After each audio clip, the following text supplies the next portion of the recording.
for those folks. Absolutely. It's a very trusting population of Yes. a segment of our population. And so I'm glad when they come in and they bring me their mailers and the advertisements and they run it by me and say, you know, what is this?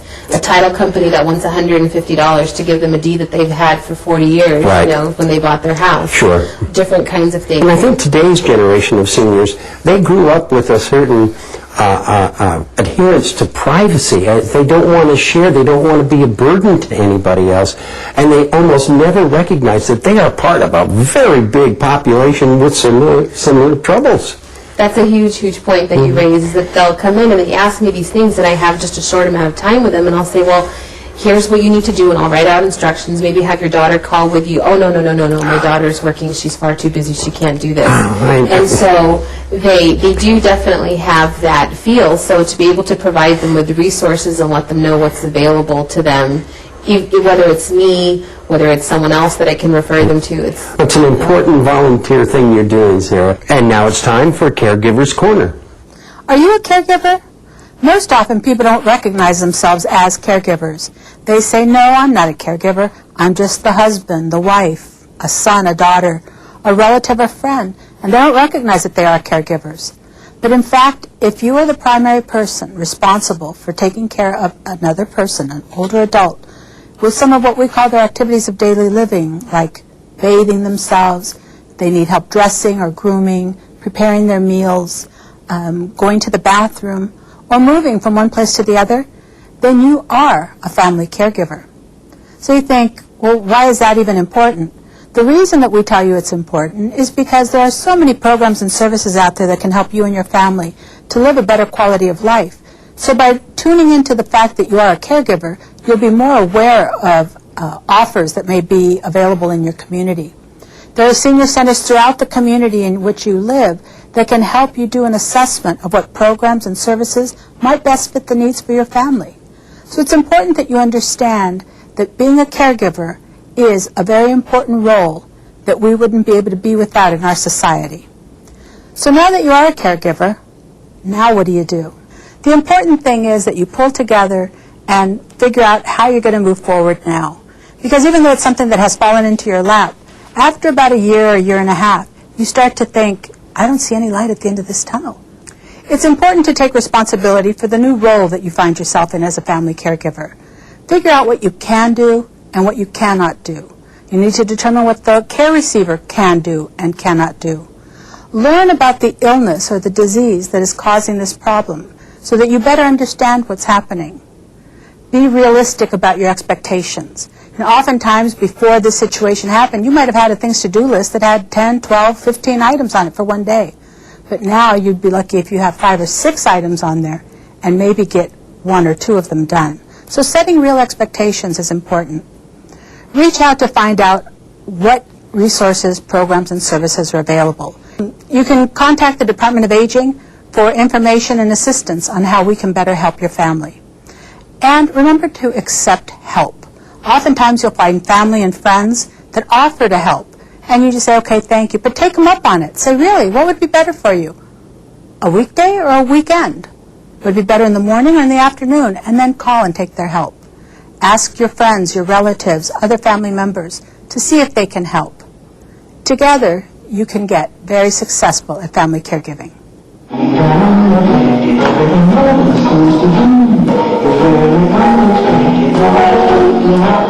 We had a chance to visit with the teacher and the student, Joanne McCullough and Eileen Popkin. Is the movement. I mean, we're constantly moving and learning, which is good for your mind. They're learning new dances all the time, new steps, especially in tap. They're learning new steps all the time, and they have to remember them, and that's great for your mind. You're supposed to do that in folk dancing. They're supposed to remember the steps. Sometimes they do, sometimes they don't, but it is good. Exercise really gets you moving.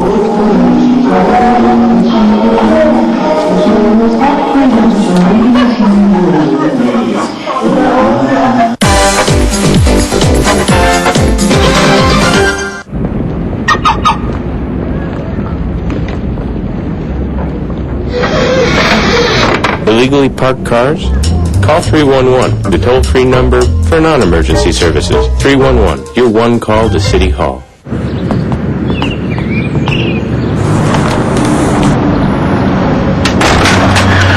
illegal dumping? Call 311, the toll-free number for non-emergency services. 311, your one call to City Hall. Moving is so much of who we are. It's easy to take it for granted. Multiple sclerosis stops people from moving.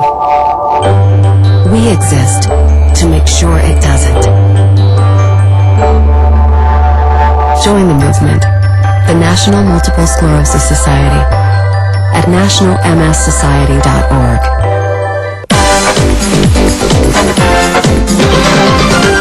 Welcome back to Aging in LA. We are about to visit with Ellen Oppenberg, who has a unique and new service for seniors. Ellen, welcome. Tell me the name first of this new company and what your services you're offering. Thank you very much. The company's name is Time Savers for Seniors, and we offer A through Z in terms of services. What we try to do is make the lives of seniors and their families that care for them easier. So what that means is that incorporates the idea of going on errands for the seniors and their families, for doing event planning, for doing transitional living exchanges, whereby if the senior is moving from a home that they know so well to another place, we will be on the receiving end, making everything warm and beautiful. Well, I'm thinking this could be a great comfort to people who are caring for an elderly senior who can't always be there, or maybe live across the country, because I learned my lessons in this.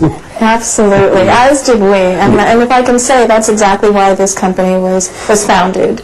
A friend of mine who just lost her mother, I lost my father last year and my mother prior to that, we lamented one day that, how we felt so squeezed between generations. Raising our own families and having our spouses and having full-time jobs and all of that, and still wanting to be everything to everybody. And really just being with our parents rather than always having to run errands for them, but having some more quality time than that. So we decided that we needed a service like this because we didn't know one existed. When we looked, there wasn't one. Anybody who's been involved with these care issues knows that it's complex, it's ever-changing, as 1 year's problems are not the same as the next. So do you help families anticipate those needs as well? Absolutely. I mean, having lived through these experiences and knowing what it's like to go through the system and the mazes and what have you, we actually feel that we're pretty authoritarian in that way, that we know what to do. And we also do a referral service. We also do internet searches for families when they don't have the time. So the opposite end of what we do is not only for the seniors, but also for their families. So if they have to be at Aunt Mary's birthday party, but they also have to get little Johnny's birthday party together, we'll help them out with that as well. Now, before we run out of time, again, the name of the company and how can people contact you? Time Savers for Seniors. Time Savers for Seniors. We're serving the San Fernando Valley and the Ventura County area, and 818-832-8526 or timesaversforseniors.com. Thanks so much for joining us. This is a real treat Thank you very for much. us. Thanks. My pleasure. Kathy, tell me what we're seeing here with these young kids serving the seniors. This was a program that was started as a true intergenerational program, and it's an offshoot of the lunch program where the kids come in and serve lunch to the seniors, which is a workability program. We decided to take it to another level and incorporate now a culinary class, which also is going to have a built-in bakery component where people are going to learn how to start their own business, baking, selling product, and truly working all intergenerational components of the piece of the model. Well, kids in high school have to have community service hours. Can they get them here? Absolutely. They can get community service hours, they can get high school credit, elective hours for their technical electives, and aside from all of that, which I think is the most important piece, is that they get job skills. They get hands-on training, and they get socialization skills, which everybody benefits from. Here's your green note. Thank you. Enjoy your lunch, everyone. Thank you. When you think about the size of the community of seniors coming into the market, we're going to need youngsters in the job place who are able to take care of seniors and understand their needs. And it allows them the opportunity to get all those components that we just talked about. And you know what? Who doesn't love food? Using food as a medium to, create, jobs and training and socialization for all generations is truly, to me, the best part of the whole. Well, I agree. This is the chicken soup. Exactly. And now it's time to hear from Brenda Barnett from the Department of Animal Services, another of the special services available here in Los Angeles. And I'm delighted to be able to tell you about a special program that we have, which is Senior Pets for Senior Citizens. And what we know about having companion animals in our lives is that they make us happier, they make us smile, they reduce our blood pressure, and they greet us when we come home from wherever we've been, whether it's a walk or whatever.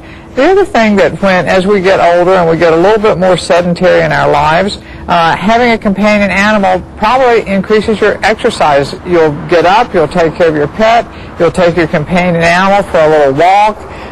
If it's a kitty, you'll clean your litter box. And when you remember to feed your companion animal, that's a reminder that it's time for you to eat too. So, we just know that having a companion animal is the best way to enrich your life and to enrich their life because they need you too. Each year at Los Angeles Animal Services, we have over 50,000 companion animals that come through our 6 shelters. So we have a selection that you won't believe until you come and see it. We have kitties of all ages, from kittens to mature cats. I actually would recommend a mature cat. They're a whole lot easier. We have dogs from puppies to mature dogs. Again, I would recommend a mature dog because they're a little bit easier to handle and take care of. And we have love in all size packages. So come on down to Los Angeles Animal Services, any one of our 6 shelters, meet our amazing animals. We have love just waiting for you.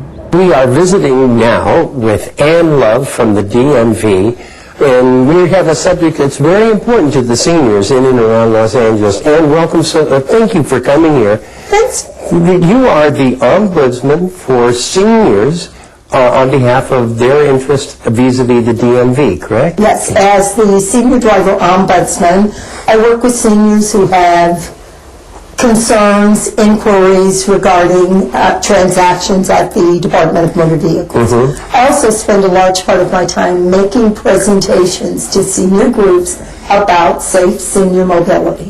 Well, what are some of the things you do? I mean, do you address senior citizen groups when they get together so you can kind of inform them of what's coming?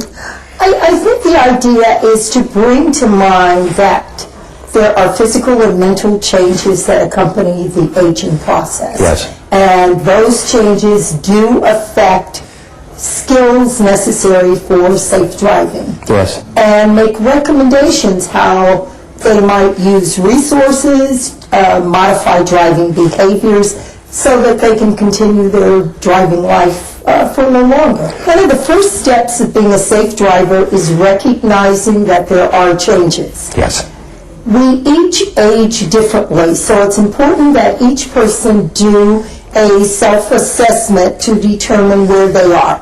DMV has published a senior guide for safe driving. Very good. And in that guide is a self-assessment tool that helps seniors go through their skills, their impairments, and determine just where they are and the kinds of modifications they might need to make. Moving forward, you mentioned to me before we started the formal part of this interview that people need to do some planning. They do for retirement, but they don't plan for those years when they stop driving. How many years do most people go after they lose their privileges? Most people will outlive their ability to be a safe driver for 7 to 10 years. 7 to 10 years, did you hear that? So what we'd like to do is take it in stages. Start with the self-assessment. Recognize what resources are available, whether it's adaptive equipment, whether it's driver retraining, whether it's rehabilitation retraining, driving modification, which may mean eliminating certain things, changing routes so that they are off heavy thoroughfares and onto less traffic, maybe eliminating night driving, freeway driving. those kinds of changes, DMV even offers an area restriction, which says someone might drive in a particular area. Right, and go to and from the market and a well-marked route. Yes. And yeah, I can understand that. I guess there's no easy way to say this, but the time does come, and it is very painful within families when you have to tell Dad or Grandpa, you just have to give me your keys. Well, we want the message. We want Dad and Mom to get the message that driving is not forever. So when that time comes, it won't be a shock to them that they're no longer able to drive. We want them to accept the fact that driving is not forever, to become familiar with alternate transportation that's available. That's very important because we do have a lot of little companies and government services, whether it's paratransit, access transit, numbers that you can call. There are taxi vouchers, there's some seniors who may not be able to drive, may still be able to use public transportation. Right. And there are reduced fees associated with that. So there's a lot available. And we recommend that seniors become familiar with what's available in their community before they reach the point that suddenly they can't drive today. This is such a large topic and so important to the seniors in and around Los Angeles. I can't thank you enough, Ann Love, for joining us. The Senior Ombudsman for the DMV, they have a booklet available for you, so you know the address, www.dmv.ca.gov. Okay? Pick this up because it's important.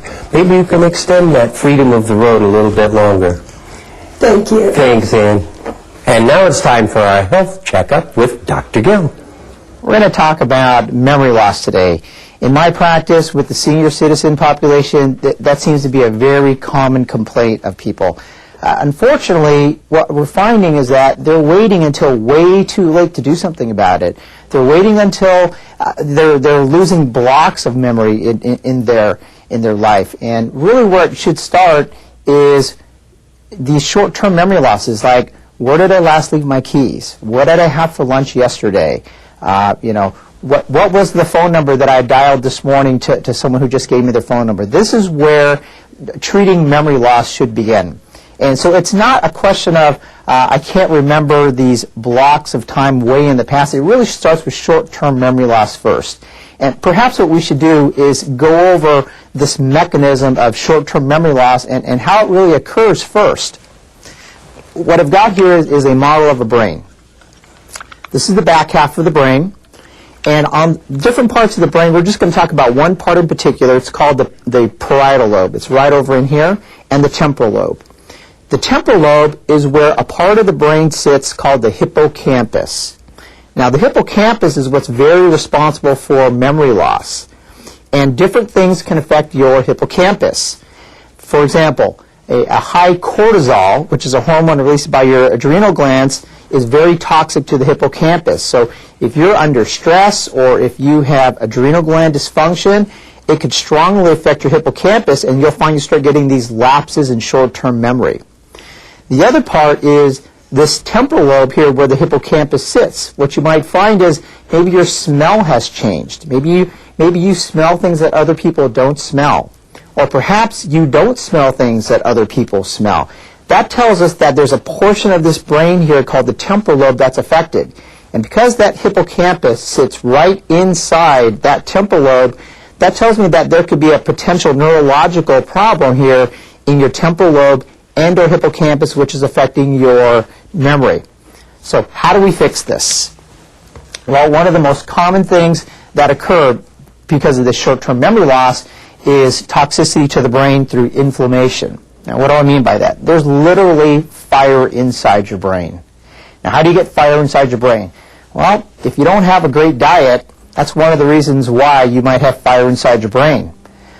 One of the most common things, though, is blood sugar. Blood sugar spikes and blood sugar drops. So one of the easiest things you can do to possibly help out your memory loss is eat regularly. Right? Watch your high sugar foods at the end of the night.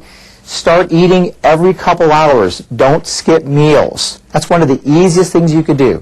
Another thing is take anti-inflammatory herbal supplements like fish oils. Fish oils are one of the easiest things you can do to calm down inflammation in your brain. Okay? Brain cells hate inflammation, and brain cells hate blood sugar spikes. So keep your blood sugar under control. Watch, what you're eating. Okay? Don't eat the most obvious things out there that you know you shouldn't eat. And really just watch the inflammatory products that you're ingesting. Kathy, Larry, thank you so much for sharing your day with us. It's been a wonderful visit, and I hope you enjoyed it too. And thanks for joining us with Aging in LA.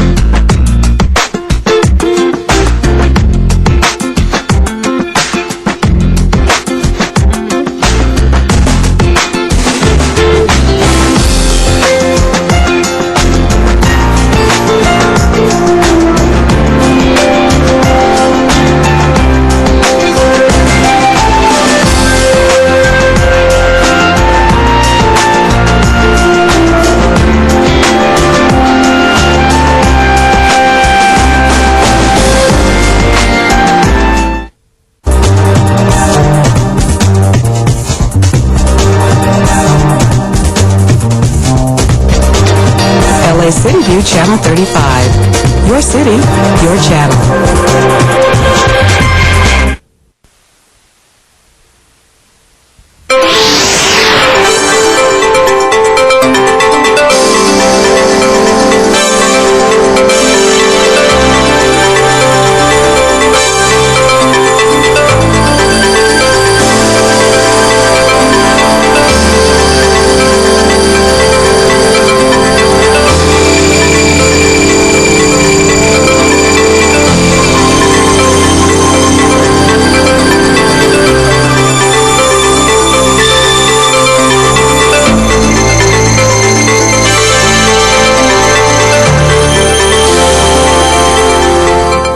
Good morning, Los Angeles, and welcome to the City Council meeting for March 8th, Tuesday, 2011. Happy Election Day to everybody, and remember to get out there and vote in today's election. We have city municipal elections, and polls are open till 8 o'clock tonight. I want to thank everybody who is here from the public as well as our council members. I want to thank those council members here on time, council members Weezer, Koretz, Labange, Rosendahl, and Zine.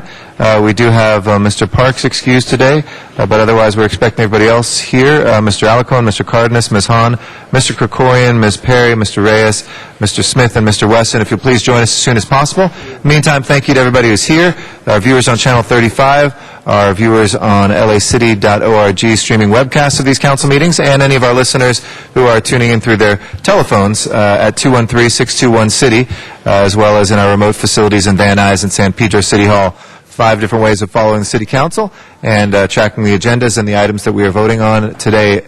Today is also we're going to be having a joint meeting with the board of the Community Redevelopment Agency, and thank those members who are here as well.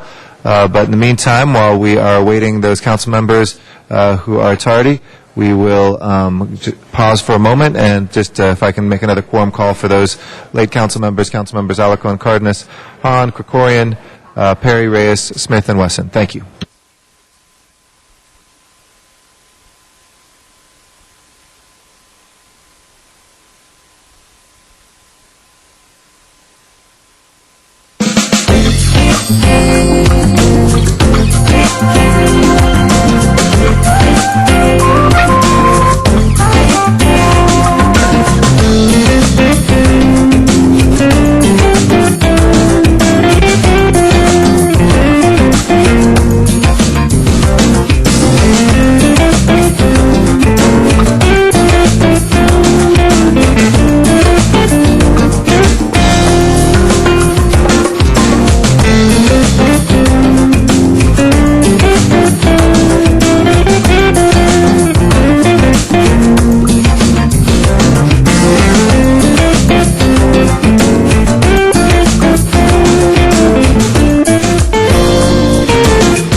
for you, Mr. Walsh. Thank you, council members Weezer, Koretz, Labange, Rosendahl, and Zine.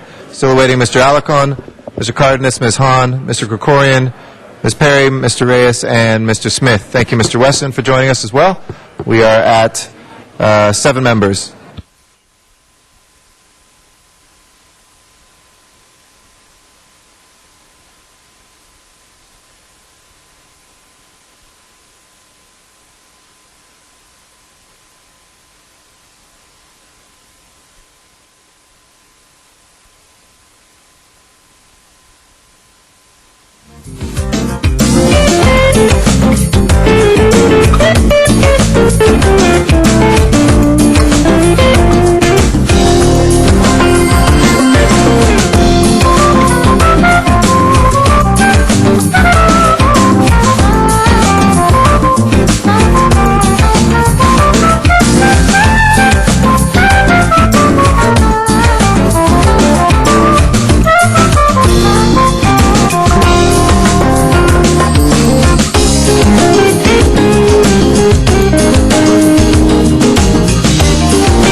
We're waiting council members Alarcon, Hahn, Krikorian, Perry, Reyes.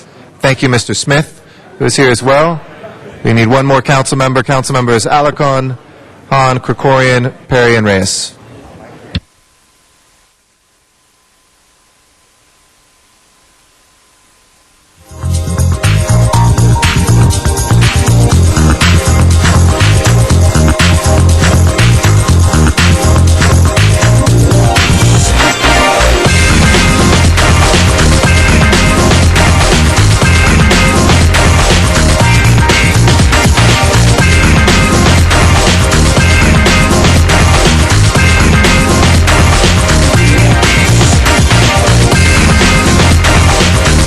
Clerk, if you please call the roll. We have Mr. Reyes in the room. Alarcon, Cardenas, Hahn, Weezer, Koretz, Krikorian, Labange, Parks, Perry, Reyes, Rosendahl, Smith, Weston, Zine, Garcetti. 11 members present and a quorum, Mr. President. Thank you. First order of business, please. Approval of the minutes. All right. Mr. Labange moves and Mr. Cardenas seconds. Next order of business. Commendatory resolutions for approval. All right. Mr. Weezer moves and Mr. Zine seconds without objection. Those will be approved. If I can please ask everybody to rise for our Pledge of Allegiance. On Tuesdays, we salute our flag. And Mr. Weezer, if you'd be kind enough to lead us in the pledge. Sure. Please stand, put your hand over your heart, begin. I pledge allegiance to the flag of the United States of America and to the republic that stands one nation under God, indivisible, with liberty and justice for all. Great job. Thank you very much, Mr. Weezer. If we can please run through today's agenda for the regular meeting. Mr. President, item 1 is an item notice for public hearing, and there is a card on that. All right, let's call that special for the card from the public. Next items, please. Items 2 through 4 are items for which public hearings have been held. There is a request to continue item 4 to March 22nd. All righty. If there's no objection, we'll continue item 4 till the 22nd of March. We are expecting 12 members on item 2, so let's hold that. Anybody wishing to call item 3 special? If not, let's prepare the roll on item 3, please, and tabulate the vote. 11 ayes. All right, those are approved. Next items, please. Items 5 through 13 are items for which public hearings have not been held. 10 votes are required for consideration. There is a request to continue items 5 and 6 one day to March 9th. Okay, if there's no objection to considering these items, they are now before us, items 5 through 13. We'll start with 5 and 6. If there's no objection to continuing those until the 9th, we will go ahead and continue those items one day. Do we have cards on any of the remaining items, 7 through 13? There is a card on item 10. Okay, let's call 10 special for cards from the public. Close the other public hearings. Anybody wishing to call 7, 8, 9, or 11, 12, and 13 special from the council? Seeing no specials, let's take up those items. Please prepare the roll and tabulate the vote. 11 ayes. Those are approved. If we can send 7 through 9 forthwith without objection, we'll send those directly to the mayor. Next items, please. On the supplemental agenda, item 14 is an item for which public hearing has been held, and that is an ordinance. Okay. Let's hold that as well for 12 members. We do expect Mr. Alarcon, Mr. Krikorian, and Ms. Perry any moment. They'll please join us right away. Let's go ahead to the next items. Items 15 through 23 are items for which public hearings have not been held. 10 votes are required for consideration. Okay, is there any objection to considering those items today, colleagues? If not, those are before us. And do we have any any cards on those? There is a card on item 15. Okay. On any of the other items? We do not have any, so we'll close the public hearings on 16 through 23. Anybody wishing to call 16 through 23 special? If not, let's go ahead and prepare the roll and tabulate the vote. 11 ayes. All right, those are approved. Mr. Cardenas? Forthwith on 22, please. 22 will send forthwith for Mr. Cardenas. This is our third and last quorum call for council members Alarcon, Krikorian, and Perry. If our sergeants at arms can help us find those members so that we can make sure that we have 12 members for those items. We're still in the regular meeting.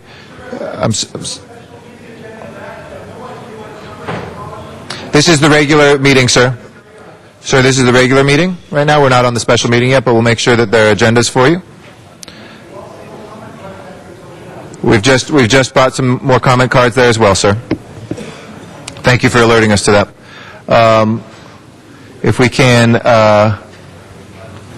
go to our general public comment. We'll start with Sean Murphy in Van Nuys. Good morning, Mr. Murphy. Yeah, good morning, Mr. President, City Council. I hope people get out and vote today. We need to change things around. Krikorian's going to remain. I'm going to vote for my current council member, Paul Krikorian, and I predict Tom LaBonge will stay in, Herb Wesson will stay in, and that's about it. And I don't know who's running I didn't hear who's running for CD9 or any other council. And I wish people around in the Van Nuys would get his name is Tony Cardenas, not Cardenas. I'm sick of hearing that. His name is Tony Cardenas. Also, we need to have our streets repaired and our public libraries reopened and and the parks too. Kids are getting out of school in the summertime. They need those parks open. Thank you. Thank you, Mr. Murphy. Our next speaker is here in Council Chambers, Noel Weiss. After that will be Armin Makastian. Morning, Council. Morning, public. Hopefully today will be the day of insurgents. Maybe we can get some fresh blood in the City Council. It is absolutely needed. More importantly, I want to speak, I think this is on tomorrow's council agenda, the 1601 North Vine CRA project. This is an example of, frankly, the fraud, abuse, and waste that exists in City Hall, as well as the inability of our current institutional system to be able to dig out that fraud, abuse, and waste. You have a situation where you have the city attorney, who represents both the Community Redevelopment Agency and the city, unable to basically effectively represent the interests of the broader public interest against the special public interest. You have basically what amounts to a giveaway of $4.6 million represented by the difference between an overpayment by the CRA based upon appraisals that no longer apparently exist. We had this in Mr. Wesson's committee, and by the way, that hearing really was not sufficient, and the reason why was because this council has subpoena power. They have, under Section 217 of the Charter, the ability to get at the facts.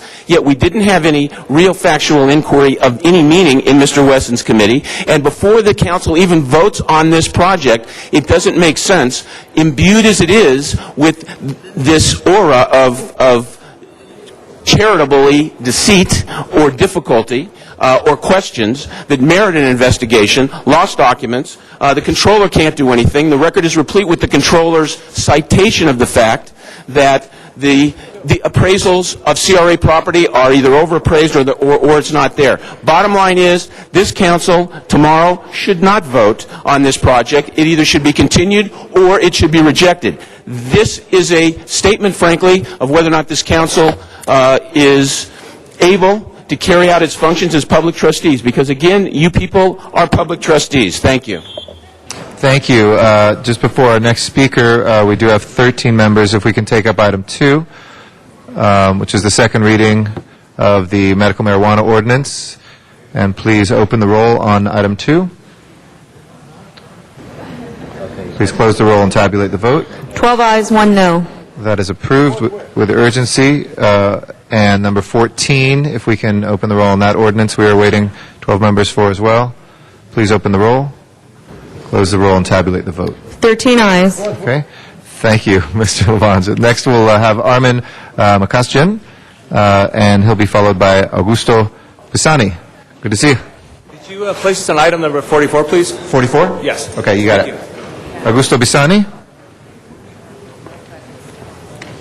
Good morning, Council, and good morning to the voters of this great city of Los Angeles. Today is Tuesday, March 8th, the election day it is finally upon us.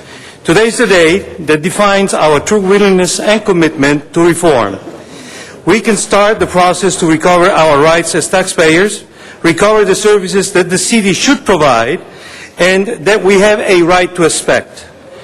Today is the day when we the people, are able to exercise the greatest privilege as citizens of the United States of America, the privilege to vote freely and to have the unique and undisputable power in our hands to make the choices that impact the lives of our present and future generations.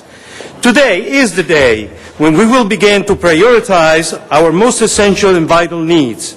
Today is the day when we will address and openly confront fraud, corruption, and inefficiencies of the systems now in place within the city. Today is the day when we'll unite for our common cause and remove the status quo politics as usual, redirect our policies, and move forward. We can do this today for our tomorrow. Today, I'm asking you to commit yourselves and to go out and vote for the hopes of honesty, transparency, and commitment. Vote for your future. Make history into a reality today. And if you are a resident of District 2, I hope you will give me the privilege to be your voice and your new council member by voting for me today. My name is Augusto Pisani, and it spells B-I-S-A-N-I. Thank you, and God bless America. Thank you, sir. Our next speaker is Dr. Clyde Williams. And after that, it's Armanak Noorajanian.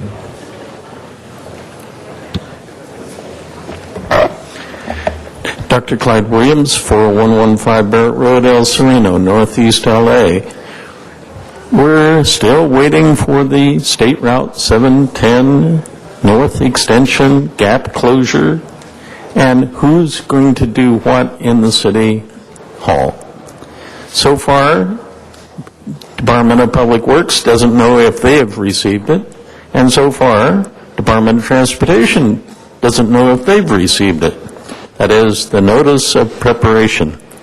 Notice of Preparation was sent out on February the 28th, was delivered by March the 2nd, but they have 30 days if you're an agency or 45 days if you're the public, depending on your version, to respond to this project. It's only between $5 and $10 billion and could take up to 500 houses out of El Sereno, so we're quite concerned about it. What do we want? All we want to know is who in City Hall is responsible for making the comments within the 45-day period. So can't we get that? At least, I don't know. What's the problem? Maybe the city doesn't worry about, it's only $5 billion from Caltrans, or maybe it's only $2 billion or so. But we're concerned about it because in El Sereno we could lose up to 500 houses because the most recent estimate provided by Caltrans and MTA was that it was going to start at the north side of Alhambra Avenue and plow houses all the way probably to Huntington Drive. So that's a lot of El Sereno, and we're concerned about it. Thank you. Thank you, Dr. Williams. Armanak Noorjanian is our next speaker. After that will be Jack Winters.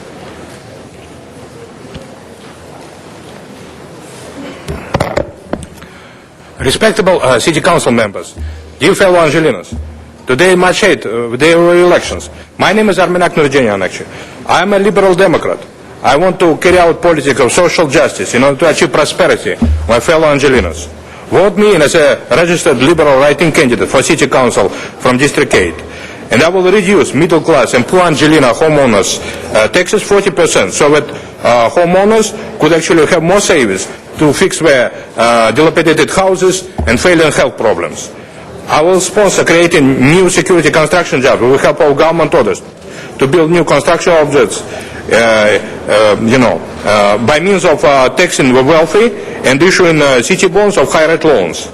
I will make road workers fix potholes and cracks in South Central, while my reactionary opponent, incumbent Bernard Parks, only cares to ripping off city coffers for $178,000 and never cares about welfare of South Central or residents or those African American and Hispanic voters. Me personally, I always care about welfare of South Central residents, and I will actually committed to affirmative action and committed to social justice issues. I will close down all so-called medical marijuana dispensaries in Los Angeles, very popular Angelinos big time. I will also mandate issuance of marriage licenses in City Hall to homosexuals and lesbians in order to uphold civil rights of sexual minorities in Los Angeles City. Actually, I will raise taxes against wealthy corporations for about for $4 for each gallon of gas sold in Los Angeles area in order to eliminate budget deficit. I will cut down city executive wages for 50% to eliminate corruption and restore social justice. Jack Winters. Mr. John Walsh. Since you keep losing my card, I'm now using pseudonyms. I handed both in. Jack Winters got called first. Item 15, the $930 million transfer of obligations by the CRA. When you held your hearing, since then, it has been substantially revised. It's gone through the CRA over and over again. So therefore, we want you to open it. If you don't, we'll file a Brown Act violation, and our lawyer, Dennis Winston, will see you in court. Blog us now at HollywoodHighlands, HIGHLANDS.org. Today is Election Day.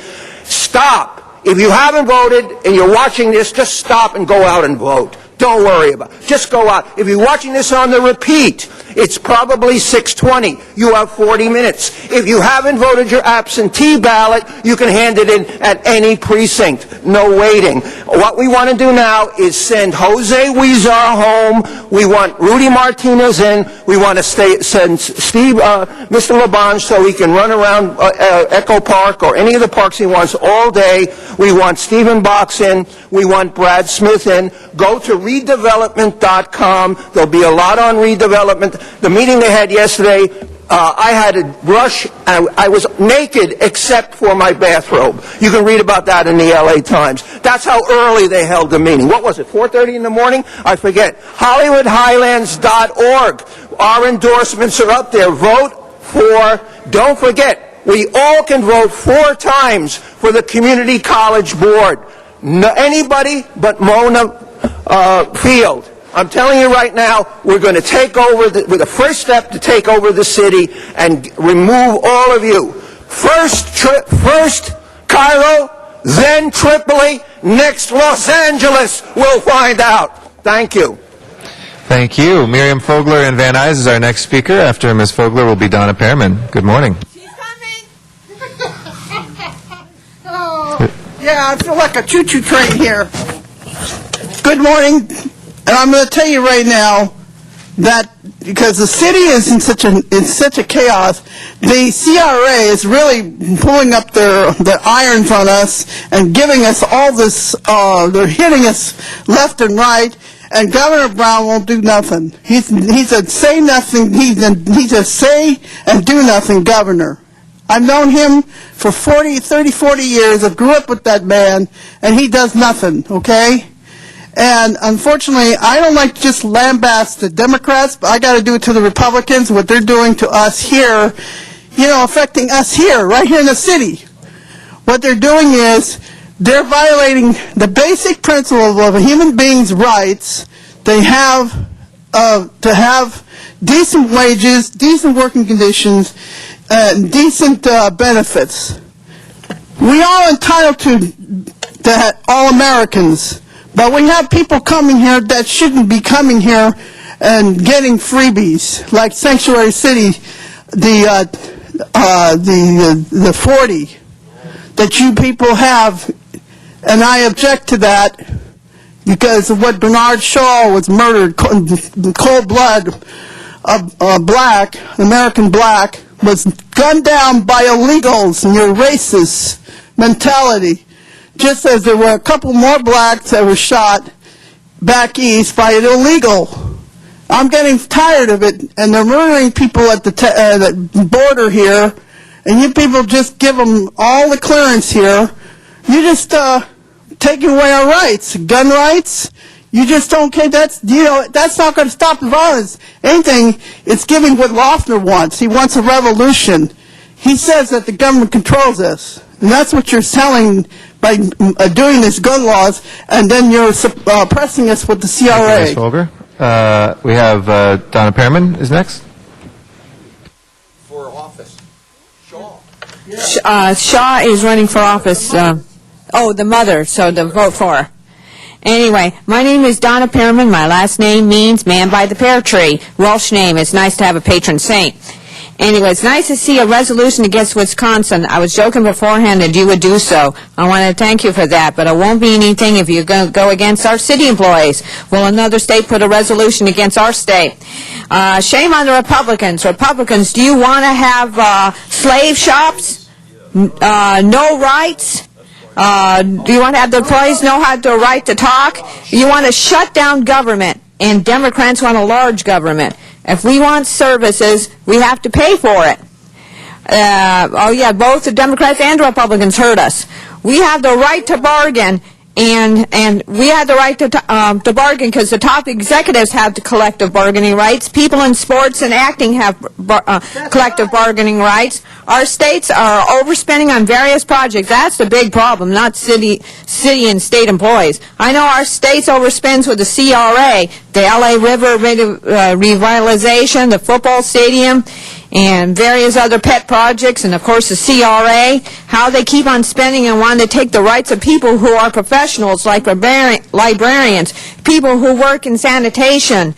And it's very hard work. I don't believe Prop L will benefit the library. It's a delusion, I believe. My opinion that people who don't work, who receive city services, should be ashamed of themselves going against hard-working public employees. You only want shovel-ready jobs, mostly manual labor, no chance to go up. We had the right bargain rights. You can do it with the new employees and start small. Otherwise, it wouldn't be fair. We need to stop overspending. $930 million for one project. Republicans should are stabbing the union in the back. So. Thank you very much. Thank you, Donna. Ziggy Cruz, our next speaker here in Council Chambers. Then we'll go back to Van Nuys for Wayne Spindler. Good morning. Morning, council members. I'm Ziggy Cruz, and I have to say that it never ceases to amaze me how fast many can make you guys work. $930 million of public funds are at stake in the special meeting, which is coming up pretty soon, and yet you guys can't figure out where to put it quickly enough. Not to mention that a number of the projects, by the way, that are on the special agenda for later don't even exist, nor have they been brought up to the public's attention. I must also say that I'm surely surprised that you're not rushing. I'm not surprised at all about that, and the fact that Governor Brown is putting a little squeeze on you. However, I am surprised that you're willing to take away $930 million out of education and firefighting and all the other public services. I'm glad that I'm amusing some of your council members with these statements, but I'm sure you have heard it all before. This is money desperately needed to keep the schools open, to keep the libraries back in business, and yet you are willing to squander it away in your special upcoming meeting, which, by the way, might not even qualify as a special meeting under a certain government code. So you should look that up. I will be back at the special meeting. Thank you. Thank you, Ms. Cruz. Wayne Spindler is our next speaker in Van Nuys, and then Rick Nightingale will follow. Good morning. Yes, well, I went by Wayne Katursky because we are all Katurskys. We have the giveaway at 1601 North Vine Street, which is okay. I'm amicable to that. It's just that I want you guys to buy my house for $933,000 and then let me buy it back for $1. And that's fair. Why can't the rest of us have that deal? I mean, we go and we pay these outrageous property taxes and trash fees. You take and you squeeze us, you screw us on everything you do. Now you have the $930 million. Where did that money come from? That's our property tax money. That constitutes an impoundment of monies. You go down the streets on 6th Street, there's holes that are 6-7 inches deep that people are hitting with their cars. You go down Sherman Way off of White Oak, there's holes there. Where $930 million of taxpayer money is to go to schools, to roads, to sidewalks, to tree trimming. We have a 40-year backlog on sidewalk repair, and now you want the homeowners to be responsible for the repairs. This is the issue. The issue isn't politics. What the issue is what the hell are you doing with $1 billion of our money? We already paid you people, and you're causing us to have a 40-year backlog so you can come after us to pay for that too. That's $2 billion. And what are we getting, a football stadium? Read Bill Rosenthal's letter about the football stadium. And then today's an election. For God's sakes, throw one of these guys out. Just one. Let's start there. Thank you.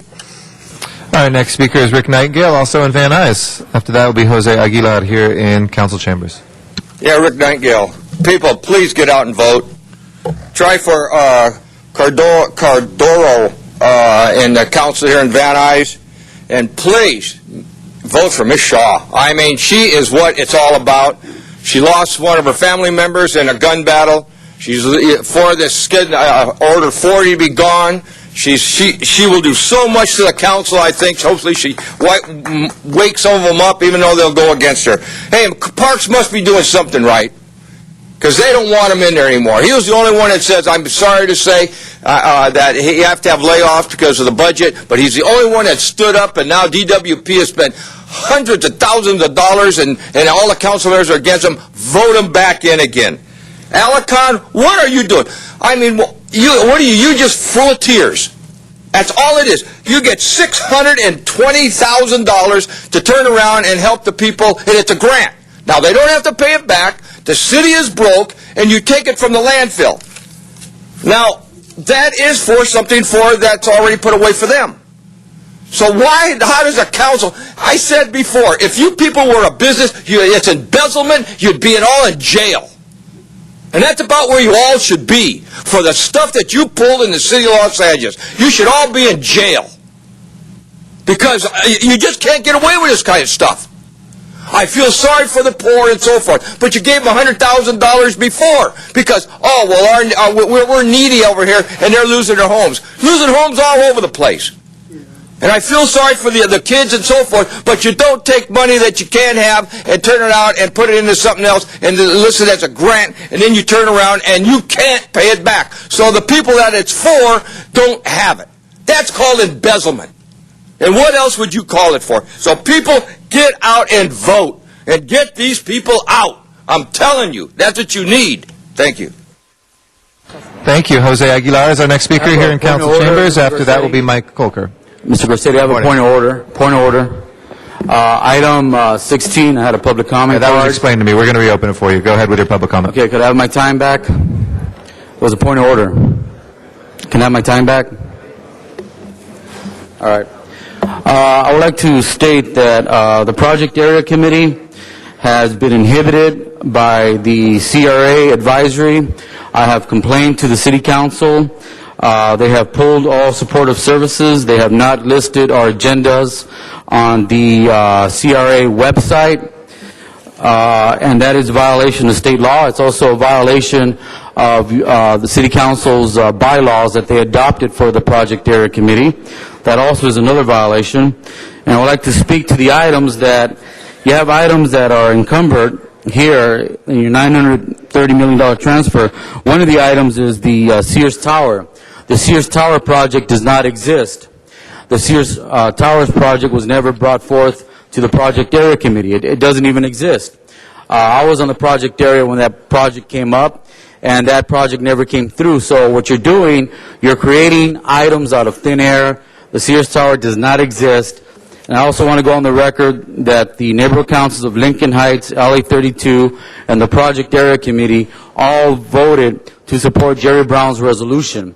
And in the spirit of that resolution to abolish the CRA, all the funds that you have before you today should be encumbered to facilitate the state budget crisis. Again, all the funds you have encumbered today should be taken into consideration to facilitate the state budget crisis. So I'm going to submit this, the administrative record, and the issue of the accusing the CRA and City Council of inhibiting the Project Area Committee from meeting. I want to submit this to the administrative record. Thank you very much, Mr. Aguilar. Mike Kolker is our next speaker. I still... Sorry, I already addressed that. I'd make sure that you reopen it. Right what he said. I said I was just informed, and we're going to reopen that. So, Mr. Kolker is our next speaker in general public comment.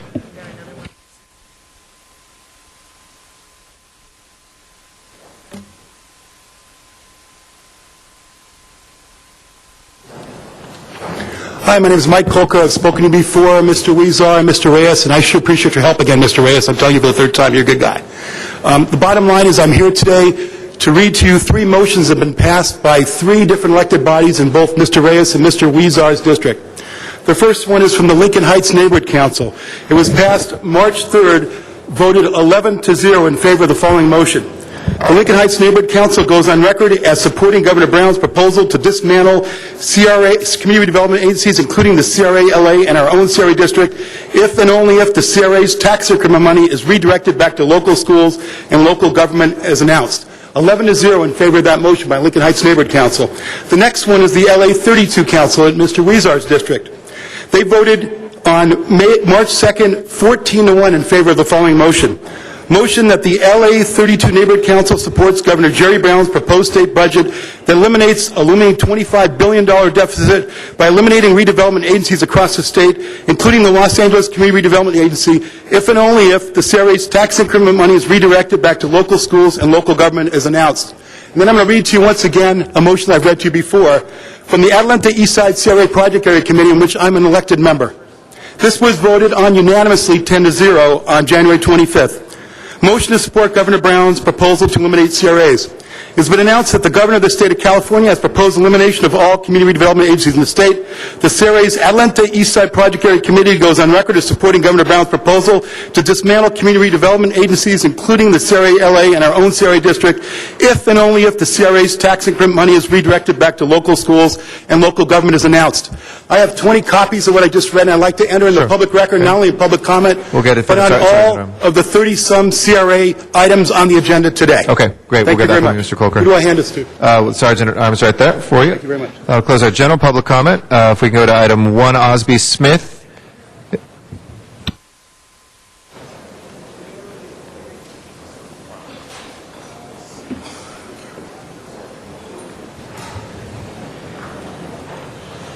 After that will be John Walsh on the same item. So good morning. I'm Osby Smith. So I'm here from a body shop in Avalon, and I'd like to have my payment reduced a little bit. from $765. $42. I like to make a payment arrangement, ready. So can you help me? Thank you. I believe Ms. Hahn was going to hold this item on the desk for you? Yes. Is that correct? So if you want to just wait, I know Ms. Hahn's going to address that. Yes, I explained everything Yep. to him. Thank you for your comments. Appreciate it. Do you have anything else to add for public comment right now? No. Okay. So hold tight. We have another speaker who's behind you who needs to speak on this item as well. Okay? Okay. You can just make room. Go ahead, Mr.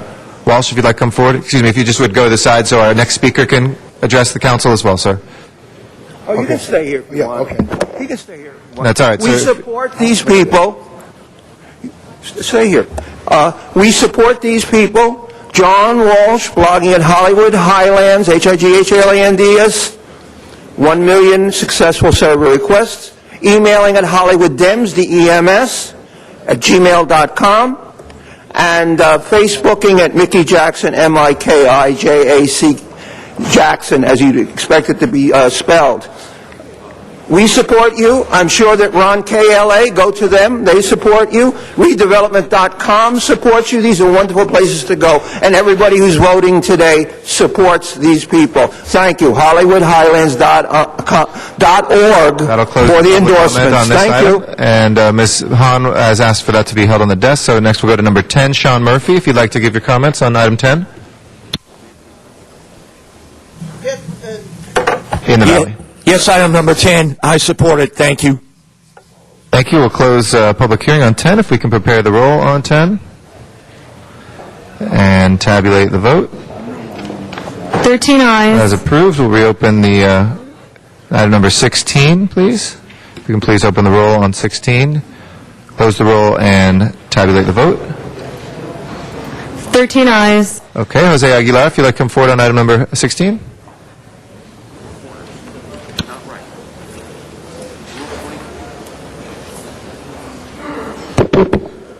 Item number 16 concerning the rail car, the trolley in downtown.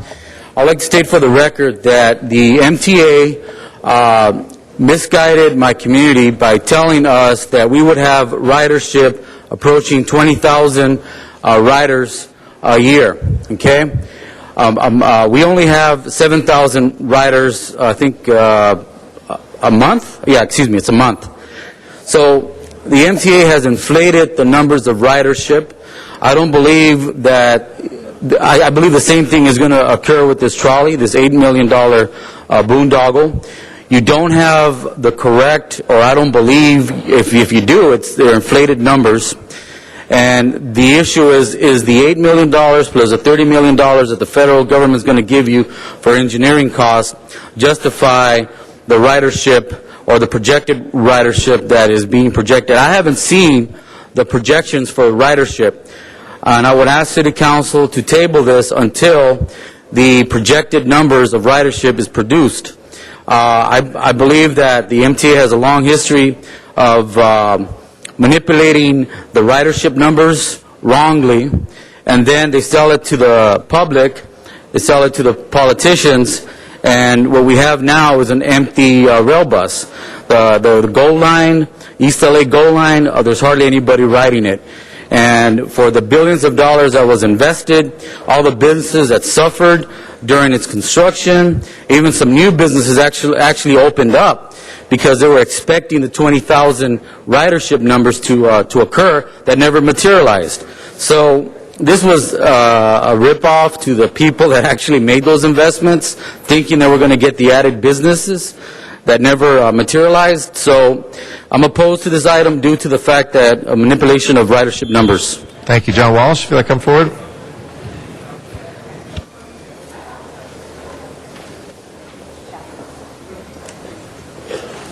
This is, what we're talking about here is $8 million of CRA money down the rat hole for a pre-engineering study and for federalizing the little trolley. You know, I'm telling you, as a white man, White men love trains, model trains, everything, and you built them. And the exact ridership you predicted on the East Side Line was 20,000 weekday boardings. You are at 7,000 weekday boardings. On the Red Line, you predicted in the federal EIR 300,000 weekday boardings. By the year 2000, this is 2011, you're at 150,000. It's empty. It's for poor people who don't own cars. That's what it's about. And that the CRA, incidentally, I hope you saw the story in the Daily News by John Chang's report. You lied. You said 25% money was being spent for housing. It's only 20%. Most of that's federal money. That's federal money. And I'm telling you about this. This is a Tunaville trolley for Tim Leiweke. Now, if you take Tim Leiweke's name and transpose the two syllables, his name is Tim WikiLies. And that's what we're getting. We're getting more and more money. What is this doing? You know, we won. He who smirks last smirks best. You're not going to get your little trolley back and forth, back and forth. All it would do is destroy traffic. And I'm telling you right now, $7 million to Mr. Weezer and his friends. Of course, Mr. Weezer isn't going to be sitting there on July 1st or 4th. HollywoodHighlands.org for endorsements. Thank you. I'll close the public hearing on this item. If we can please prepare the roll on 16 again and tabulate the vote. 13 ayes. As approved. Item 1, Ms. Hahn, I think is ready to move on. If we can take up item 1. And Ms. Hahn, you had some recommendations on that? Item 1? Yes. Yeah. Thank you. Colleagues, I'd like for us on this item to waive the $1,000 in interest and put them on a 12-month payment plan for $742.90. If I can get your approval on that, I think that would be a good There's solution no to this objection to problem. that. We'll alter that. Okay. Let's go ahead and prepare the roll as Ms. Hahn is amended and tabulate the vote. 13 ayes. All right, that is approved. Now, a couple procedural things. We have item 15 still in the regular meeting, and then we have the special meeting. I know there's folks who have cards in on both of them. We're going to go to the special meeting first. Anybody who's put a card in on item 15 can still retain the right to speak on 15 after the special meeting. However, we may cover the items that you want in the special meeting because number 15 is going to be what's called received and filed. So no action will be taken on 15. Anything having to do with the CRA is in the special meeting. But again, anybody who put a card in for 15 will retain the right to speak on that afterwards if you'd like. So if we can please move to the special meeting. And this is going to be a joint public meeting of Los Angeles City Council and of the Board of Commissioners of the Community Redevelopment Agency of the City of Los Angeles. So will the City Clerk please call the roll of the City Council, and if I can ask the Commissioners come forward now too as well, and also for the CRA. Alarcon, Cardenas, Hahn, Weezer, Corretto, Corian, Labange, Parks, Perry, Reyes, Rosendahl, Smith, Wesson, Garcetti, 13 members present, and a quorum of the City Council. If I can have the Commissioners come forward as well, please. If you'll call the roll when they sit down, please.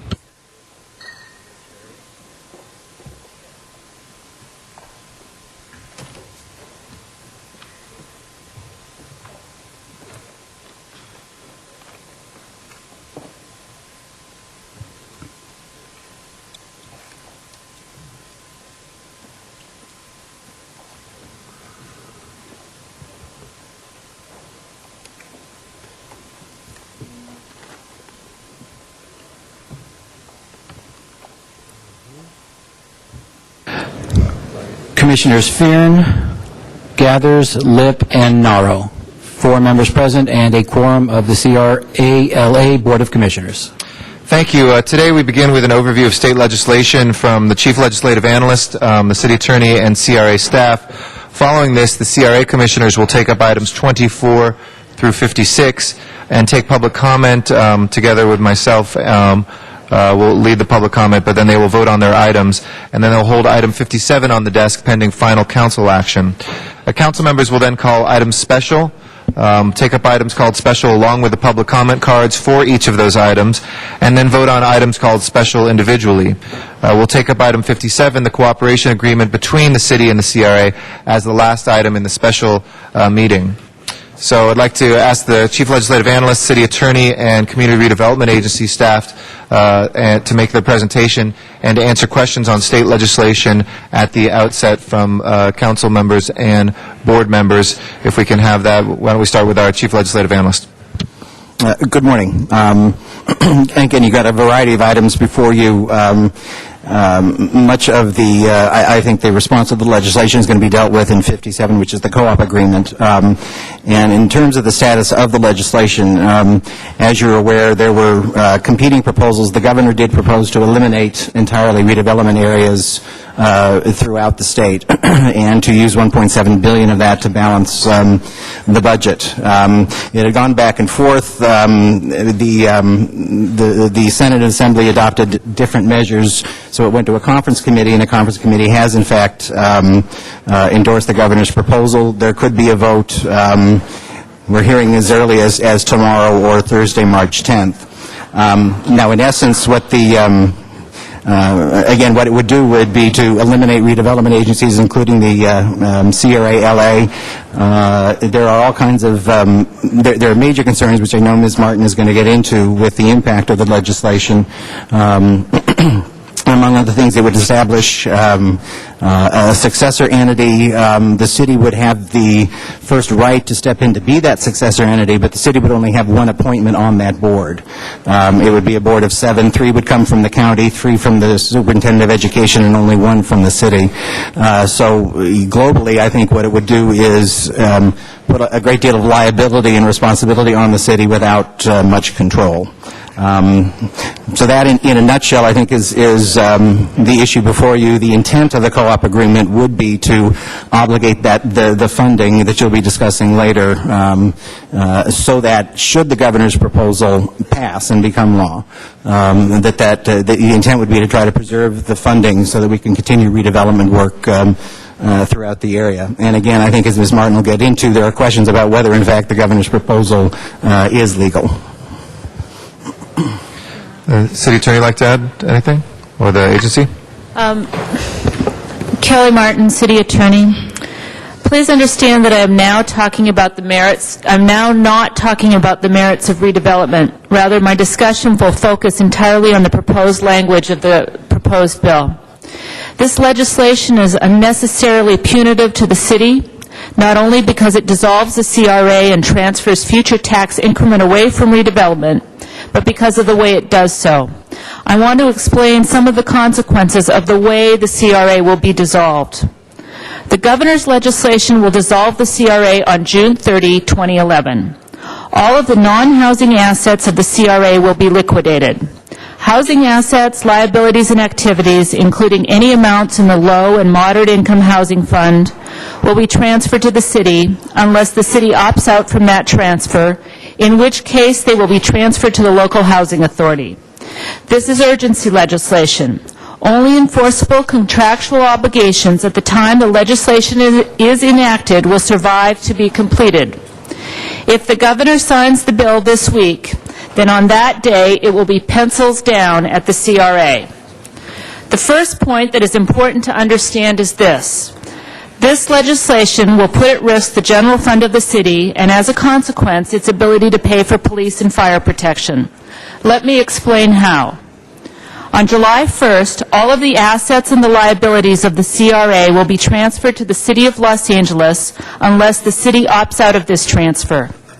If the city chooses to opt out, then it will not receive its 32% share of the proceeds of CRA assets that will be distributed as property tax increment to the county and the school district and the special districts. Also, if the city opts out, then any city, county, or special district in Los Angeles County could be the successor to the CRA-LA, even the Malibu Garbage District. However, if the city does not opt out, then the general fund will be put at risk for all the liabilities of the CRA. These could include unknown liabilities, environmental liabilities for brownfields held by the CRA under the Polanco Act without the protections of the Polanco Act coming to the city, unfunded pension liabilities for employees, and accidents on CRA property and other liabilities. Every 6 months, the county auditor will take the cash as it becomes available from the CRA's liquidation and distribute it to the county, the city, school district, and special districts who receive property taxes. There is no requirement in this legislation that any money be held back to reserve for contingencies and unknown liabilities. This means that if a liability later arises, the city would need to sue the county and school district to get its money back. The city will be responsible for administering the liquidation of the CRA, but the administrative costs it may charge are capped. The city will only be able to recover about $12 million in the first year, as compared to the current CRA administrative budget of $40 million. That's a big difference. Again, the general fund will be at risk to absorb these additional costs. Further, unlike in a corporate bankruptcy liquidation where administrative costs are paid first and creditors are paid second, the county and school district and special districts will be paid before the city's administrative costs. In effect, the city will not receive its fair share of the liquidation proceeds because it, and not the county or the school district or the special district, will be responsible for unfunded liabilities. The second point to understand is this legislation usurps the rights of the city as a charter city under state law. The city will administer the liquidation, but a 7-person oversight board will direct and has the power to make all decisions. The city will only make one appointment to the oversight board. The county will have 2 seats, the county superintendent of education will have 3 seats, and the final seat will be appointed by, and I quote, the largest non-enterprise special district by property tax share with territory in the territorial district. I challenge any one of you to tell me who that is. We think that might be the county flood district, but we are not sure. What we know for sure is the majority of the board seats will not be appointed by elected officials, and 6 of 7 of them will be appointed by county officials. There is no requirement that the appointees to the Oversight Board live in the city of Los Angeles. They could come from Bell or Vernon, nor are they required to have any expertise in real estate law, community development, finance, or anything else that is relevant. The third point is that this legislation mandates a forced sale of government assets in a down real estate market. The law requires that all CRA-LA property be sold. It is simply inexplicable that the governor who stopped the sale of state office buildings in this economic climate is now forcing the sale of CRA-LA land that is being used for parks, community centers, and community gardens without any consideration as to the current economic conditions or the current uses of the properties. But that is what the legislation provides. Even productive assets that are contributing cash flow and so ought to be retained with the cash flow merely being distributed are required to be sold. There are many more serious and negative consequences of this legislation, but in the interest of time, let me just conclude that this is going to create a great deal of disruption, confusion, and uncertainty. However, the one thing I am certain it will cause is a significant amount of litigation, for we will surely challenge it, as will others around the state. Thank you very much. Thank you. The agency like to make a presentation? Hi, yes, thank you all for coming together today so quickly. Our board met on Monday, also in a special session. We learned of this language, it was actually passed out of the Budget Conference Committee last Thursday evening. It hadn't been changed or amended, and we have grave concerns over it, as Ms. Martin has described. So we've been working extraordinarily hard since last Thursday night. We pulled together a strategy meeting on Friday morning to identify the projects that we felt could move forward as quickly as possible, and a number of other important items that needed to be handled since we understand the budget could be passed as early as Thursday and signed by the governor this week. If it's signed with a 2/3 majority, that means we at the agency put our pencils down. If it has a majority vote, it's possible that we can continue to work for another 90 days. We aren't sure of all of this, so with a great deal of caution, we have moved forward with what you see before you today. We do want to be responsible stewards of the CRA's assets and the city's assets, and we want to see a responsible transition. The city family has galvanized around this. We've had conference calls with over 20 staff members to figure out how to move forward today and yesterday. And an example of that, we are moving forward with an item that would help secure assets for the city to pay back $50 million worth of CDBG funds and cash reserves of about $14 million for general fund obligations to CDBG. The projects you see before you today, there are two sets. One, there are 20 items from yesterday's board meeting. Those items made it to yesterday's agendas because they were vetted internally. We accelerated them. They've had community support. They've had council support. The internal vetting process includes underwriting, an investment committee meeting, and legal review. There are other projects on the list, another 13. These have all been previously approved by our board and now have been waived out of the HCED committee to be before you today. If we have an opportunity, we can accelerate additional items as we move forward, but it will all depend on how the budget process plays out at the state level. That concludes my comments. Thank you, colleagues. Now, if you have any questions on the presentations in general terms from the CLA, from our city attorney, or from the CRA, now would be the time to ask those questions. We will be debating the overall issue as well later, and folks aren't going anywhere, but happy to entertain any initial questions on the status of the budget negotiations on the proposals before us. Anybody wishing to speak on those? Mr. Krikoyan? One question on status of the legislation, because I haven't gotten the history yet. Did I understand you to say, Ms. Essel, that there have not been any recent changes in the legislation, that it's going forward as it was proposed, at least, or as it's been standing for the last week or so?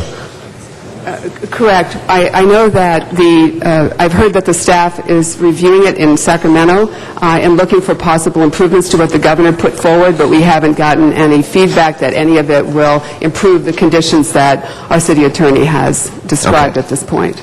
Okay, so the legislation that's currently being considered, and where is it now? I'm sorry, what policy? It's moved to the floor of the House, of the Senate, and the Assembly. Okay. So that legislation, as it stands now, is the same legislation as it stood a week ago?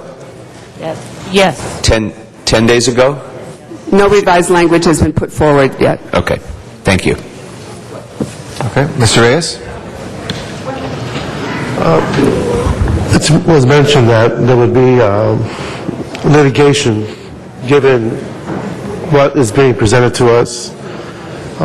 In terms of impact, it's obvious it's pretty dire and traumatic for the city, but I think this is dire, traumatic to many of our constituents who are going to be hit by the cuts, the ambiguity, almost a lack of direction. But during the lawsuit, or let's say our response legally, what does that do to the programs? Are they in limbo? Do they continue? Or do we just continue following their directives in how they've laid out the procedures? Here's what's going to happen. The legislation, if passed as written, also contains a choice of venue clause that says if we have to suit a challenge, we have to do so in Sacramento. In other words, they've picked their judge. And what we would try to do, obviously, because we believe there are serious flaws in the legislation, is go forward and try to get it enjoined from being enforced. So we will know relatively quickly if that is successful or not.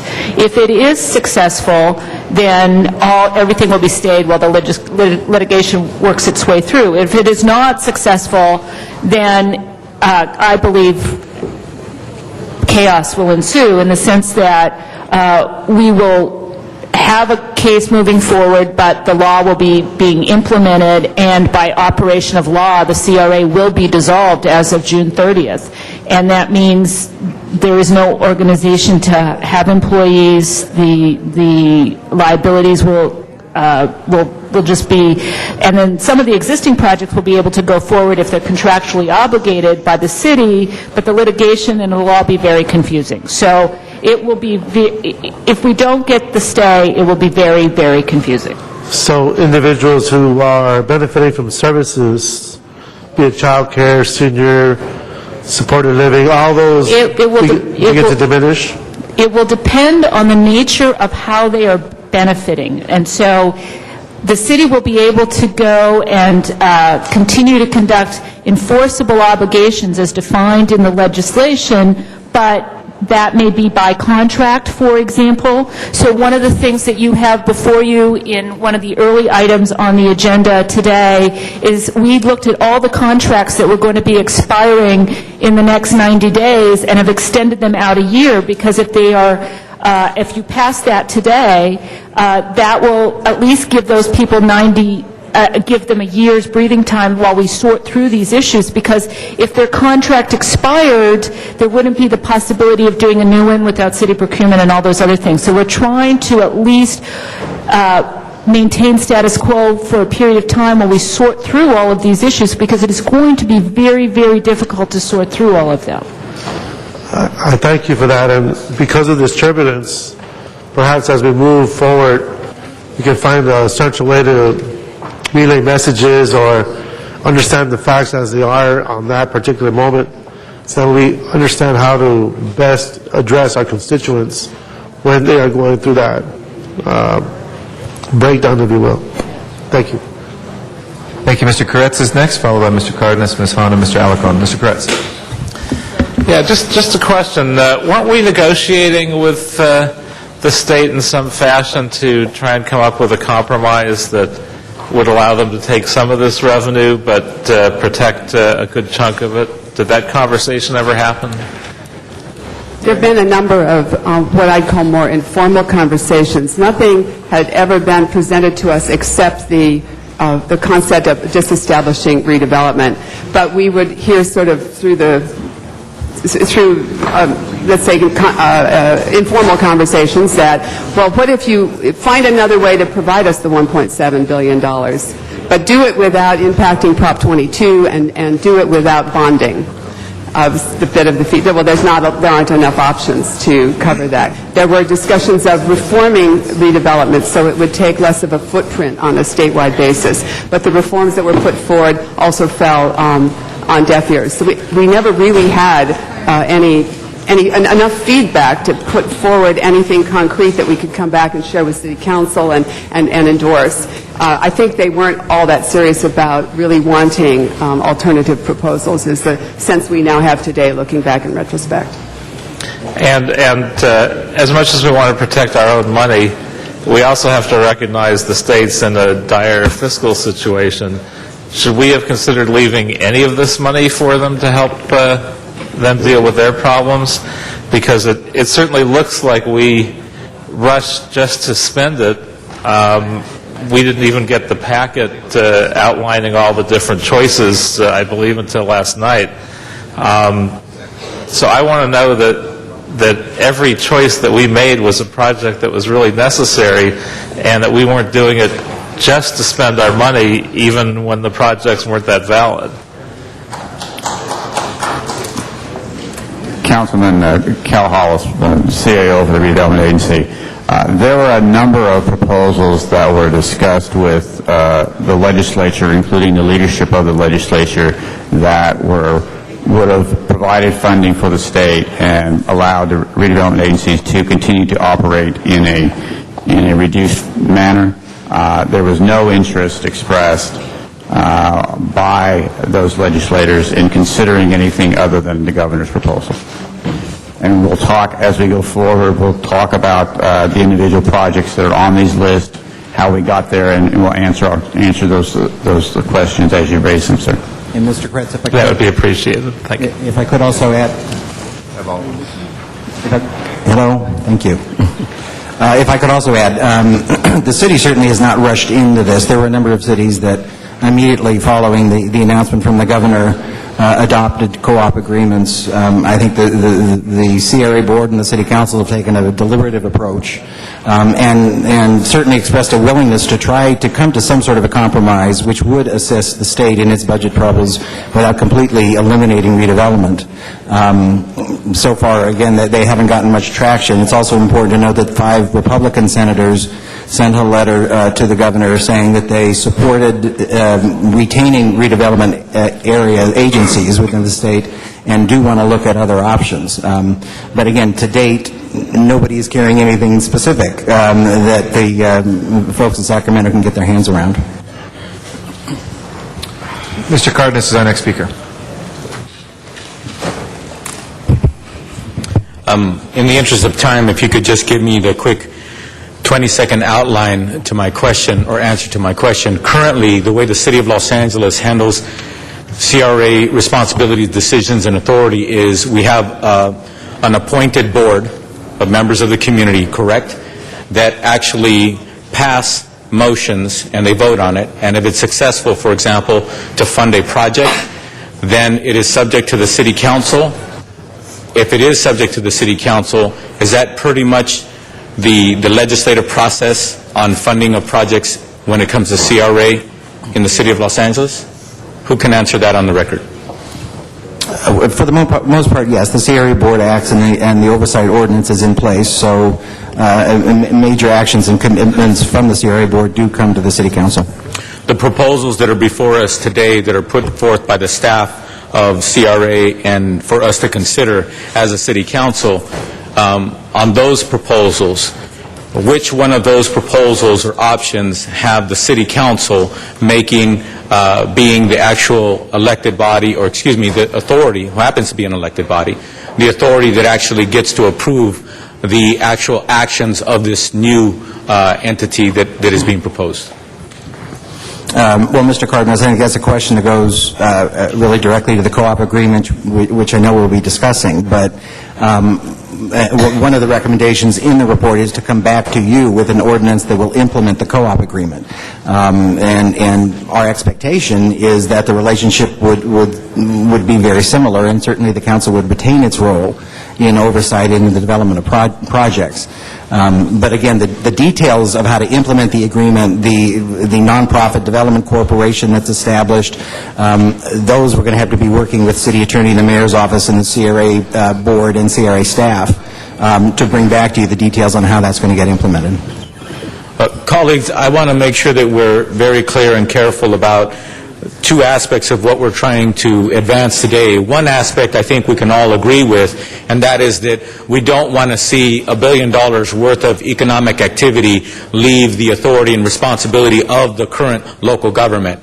That's objective number one that I think everybody in on this side of the rope is in agreement with, I hope. However, what I don't want to see happen is for us to think that we have a gun to our head and we have to abdicate that authority, cross our fingers that that new authority is going to go ahead and handle this $1 billion without a check and balance of the elected body, such as us, which is the current system right now. And I must say, sometimes I disagree with some of the CRA's actions or what have you, but I get the fact that managing by an elected body like this is not the right way to respond or to interact or what have you.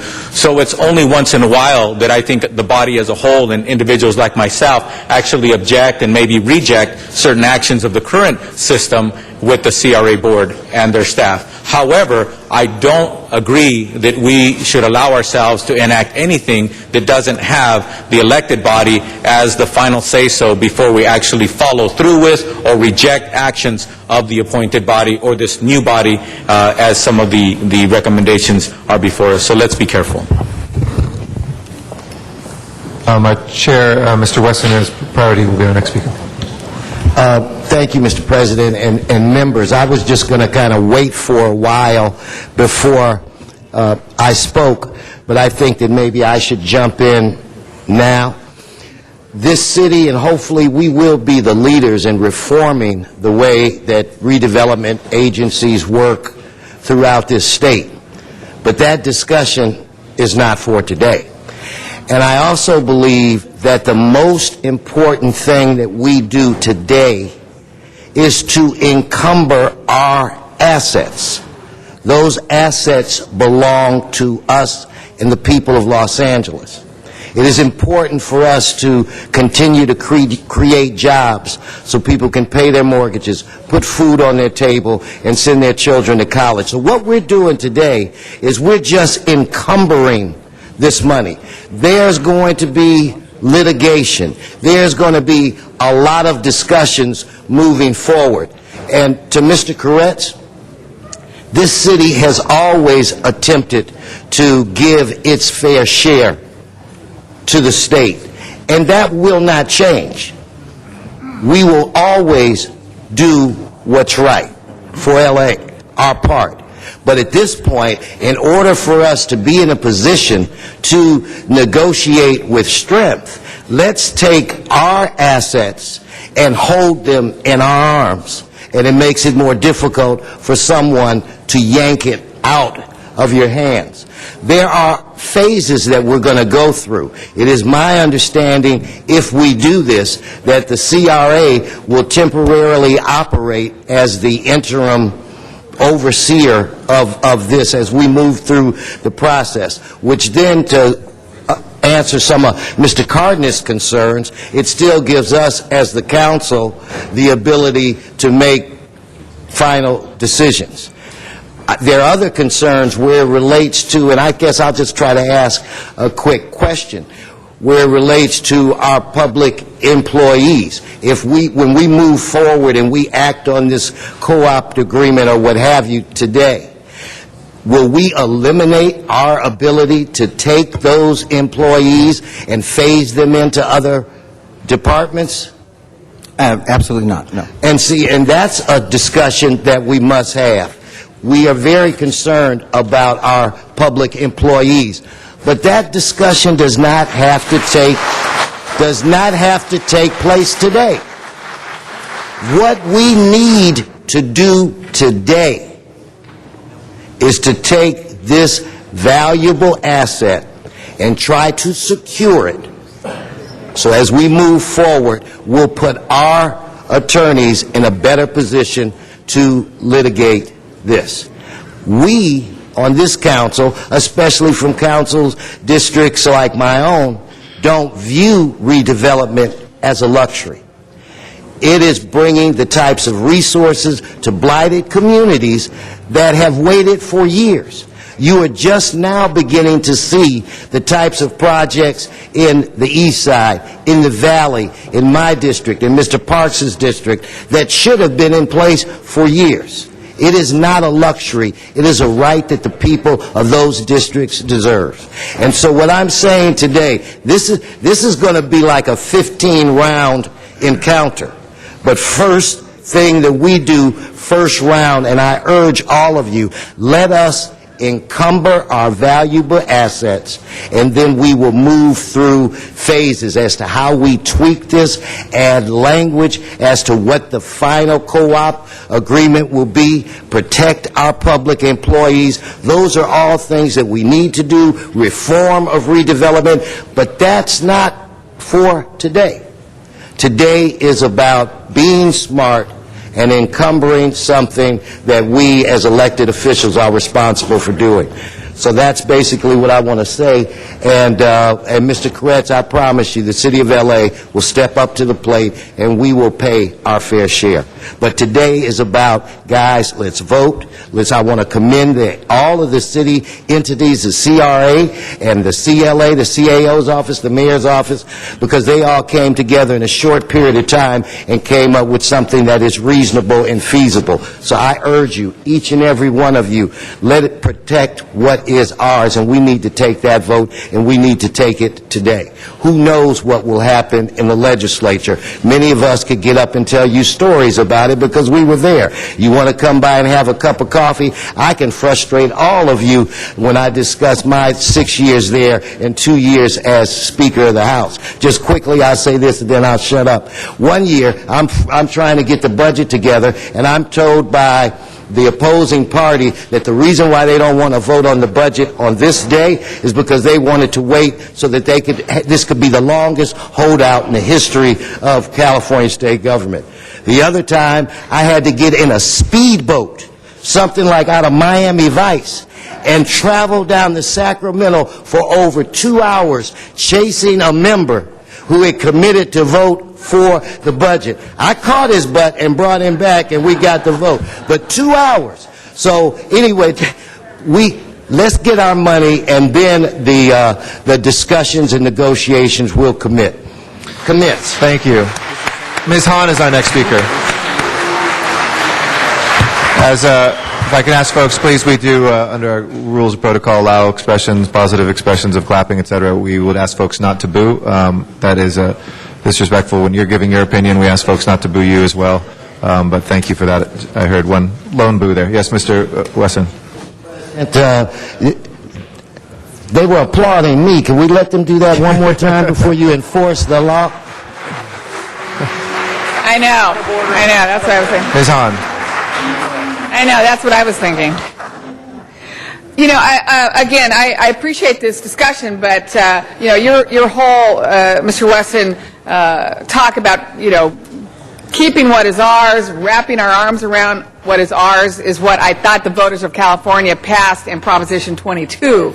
And I'm surprised that we're still at this point where Sacramento is trying to take these funds, because I thought the voters of California made it pretty clear that they wanted to keep money locally and have decisions made locally. But it sounds like this is going to happen. I understand we're going to try to fight it, and there will be litigation. But I am pretty clear, listening to our governor, that his goal is really to dissolve CRAs up and down the state, and I believe that's going to happen. So I think what we really need to focus on is what do we do now after we get our arms around this almost $1 billion. And I think the discussion today is good. I mean, for me, I have concerns about which entity we now are having to step into the shoes of CRA. It sounds like it's going to be our community development department. Looks like that's the number one candidate. But I am concerned about projects, but I'm concerned about our people. And I think that's key. And I want to know what authority do we have for this almost $1 billion in this new entity? What authority, or what should we maybe write into this agreement that does protect the employees? I'm concerned about the protection of the project labor agreement, which we worked so hard to get for any of these projects that are going to be built. We worked really hard on crafting that project labor agreement. I want to know where that stands. And I want to know, how can we continue to pay employees who are, quote, working on CRA projects, but if they're not going to be CRA projects, how can we continue to pay them? And, frankly, I think it's an opportunity. And while Councilmember Wesson said today is not the day to talk about ultimately reforming CRA if they come back into existence, I think, colleagues, this is a great opportunity for us. As we transfer this money to another entity, to begin to reform within the City of Los Angeles how these projects are built, how these priorities are developed, really looking at inefficiencies, looking at waste. The audit from John Chung was not very favorable in terms of some of the projects that, in fact, did not create jobs. I mean, we love to say these projects are creating jobs and getting rid of blight, but in fact, many of them did not do that. So I actually think it's a great opportunity maybe for us to reinvent ourselves on this money and on this new entity by really focusing on what I believe is the intent of these monies, which is, in fact, to get rid of blight, create jobs, build affordable housing. And I want to know, and I don't know if that's going to be Chris or who, to tell us how do we move this money to this new entity, and what kind of rules, or maybe that's for the city attorney, what kind of rules can we put in place, or mandates, or mission statements for this money? Because I'm afraid, this is just going to be money that now is in a different pot and could be even more subject maybe to people who want to spend this in other ways that don't really create the mission that I think people want, which is creating jobs and getting rid of blight, which, by the way, there's still a lot of blight in Los Angeles, and there's still such a need to create jobs through this money. So I'm not comfortable yet in understanding the entity that's going to take this over and what rules will apply. And the other thing I was thinking about, Kelly, you were saying how we would still be at risk and have some more liabilities, but on the other hand, are we taken out from under those requirements that we have to create so many jobs, we have to get rid of blight, we have to build affordable housing with this money? How is this going to transition? Trying to think how to organize an answer to all of that. But in the short run, you don't have flexibility with respect to employees and people and how you do things because you have this administrative cap on your expenditures. So unless you want to put the general fund dollars to work in that way, you have the 5% administrative cap to pay for salaries going forward. The legislation says that the city may, if it thinks it's necessary, hire these employees. It's not obligated to do so, but there's not resources that go with it to pay them. To the extent that you asked about project labor agreements, to the extent that those are within the definition, and we'd have to review each one specifically, but to the extent that those are within the definition of enforceable obligations and to the extent that those projects are being completed with monies that are coming in, the remaining tax increment monies, those would be enforceable obligations that would continue to stay in place. With respect to the projects that will be completed, you sort of complete them within the framework which they are out there today. So you wouldn't have flexibility to get rid of certain things for the ones that are existing and going. Theoretically, the city would eventually, not immediately, but eventually down the road, get a higher share of property tax increment dollars that it could direct with however the city wanted to direct that and spend that, but that's many, many years down the road and only after a lot of pain and suffering by a whole bunch of folks along the way. So that's, I think, where we are today with what we know. And this is going to iterate out. I mean, what we're going to learn about it will change if the governor's bill changes or not, and how we implement it. There's a number of decisions to be made. But let me say, and this maybe addresses Councilmember Cardenas's point earlier too, is if you get this legislation and if you get this oversight board, the city council's role with respect to the completion of projects is very uncertain, and it may not have a role at all. So these are some of the problems that we see in the way this legislation is currently structured. Yeah, I know. Thank you. We have 3 more speakers on the queue. Colleagues, just as a reminder on some of this, and we'll get back into these, we do have 103 speaker cards so far. Mr. Alicorn. 103. Council members, I think that the governor has certainly positioned the CRA to become the state's boogeyman, and I think to paint the reality on the face of the CRA, you really have to look at the projects that have emanated from the CRA. Some jurisdictions, I think, have taken advantage of the CRA and used it as a tool that has created problems. But in this economy, can you think of a business entity, a corporation, a government entity that hasn't made mistakes? I mean, this is a tough economic environment, and mistakes will be made. But to focus only on the mistakes without looking at the benefit is a crucial undermining of the concepts of CRA. For my part, in the 7th Council District, we needed the CRA to recover from an earthquake. The community redevelopment project that was established in the specifically under the disaster rules of the state of California, and it enabled us to rebuild where the General Motors plant was shuttered. It enabled us to rebuild where the Price Pfister plant was shuttered, and the environmental damage to the ground underneath was so severe that it took a team, including the federal government, EPA, local county, state, and city officials to come together to put the resources together that could not have happened without CRA dollars. None of those projects would have happened without CRA dollars. Hundreds and hundreds of housing units have been built just in the 7th Council District as a result of the disaster recovery program that we know as CRA. What would happen in the next earthquake if we did not have CRA? Would the state come rushing in with its resources? They didn't come rushing in the Sayre fire, quite frankly. We had to create mechanisms to recover. All that being said, I believe that we do need to cleanse CRA. I support the audits of the CRA agencies up and down the state of California, but let's not throw the baby out with the bathwater. This effort is to try and preserve the concept of CRA.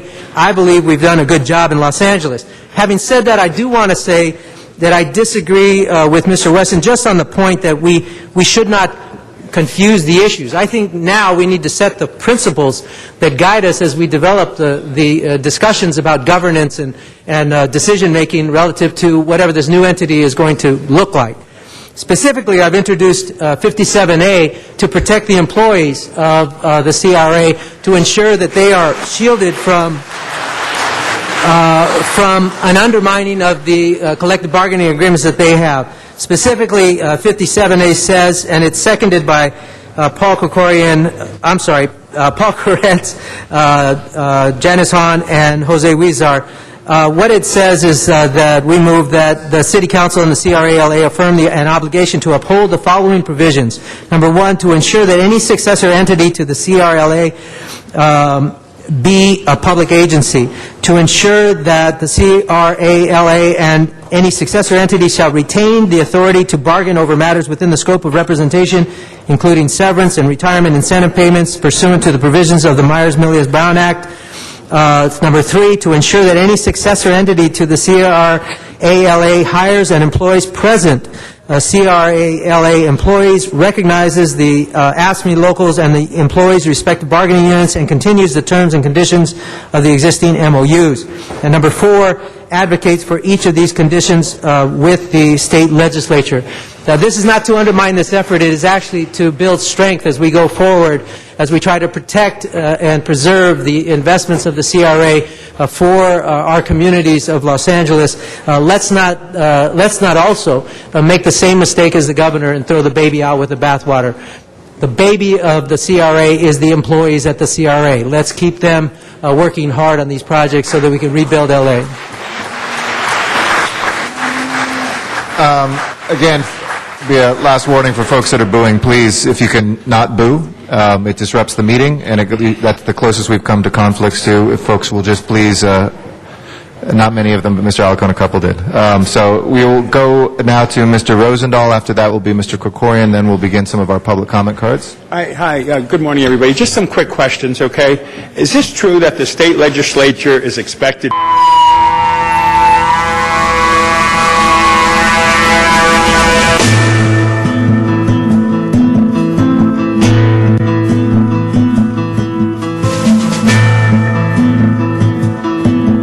I believe that there is an overlap between domestic violence and gang violence. The way society tries to deal with the issue is to isolate gang violence and domestic violence like they're separate, but they're not. I learned to regain power, and I did that joining a gang. I empowered myself in ways that had my dad thinking twice about. The ops doesn't opt out, and the reason the city might not opt out is because if it opts out, it gives up its share of the property tax revenue. So you've really got a Hobson's choice here. Do you stay in and take on this liability, or do you opt out and give up the money and give up the control over the projects in your area? So you're probably going to opt in, and so yes, that would be the consequence. And then the second part, this puts the city's general fund at risk by way of having the city assume the liability of these assets. That's right. There's no requirement that there be, if you look at a normal liquidation scenario, if you had a corporate client, you were liquidating it, if they ever liquidated General Motors, say, they would have got a reserve for all these unfunded liabilities, and that would have been the first money out, and then the rest of the money would have been distributed. That's not what they're doing here. And the third question is, immediate action is needed. Is this true, to transfer various funds in order to pay back outstanding loans, pay for counsel, keep projects going, and to protect the city's general fund? That's what these motions before you today do. Okay. This last comment, colleagues, I don't have a CRA in my district. I should say I don't have a dog in this fight, but we all have a dog in this fight. and the 12th district doesn't have it, and the 5th district doesn't have a CRA. My issue since the day I got on this council was how many projects. I've heard 31 to 33 to 35. And then I heard, my second question was, well, when does one sunset so we can get back on the tax rolls, the general tax rolls? Never got any of them to sunset. So I'm a little skeptical of the whole package at this point, and frankly, we need more breathing space. This is too quick for us to really say yes or no to anything.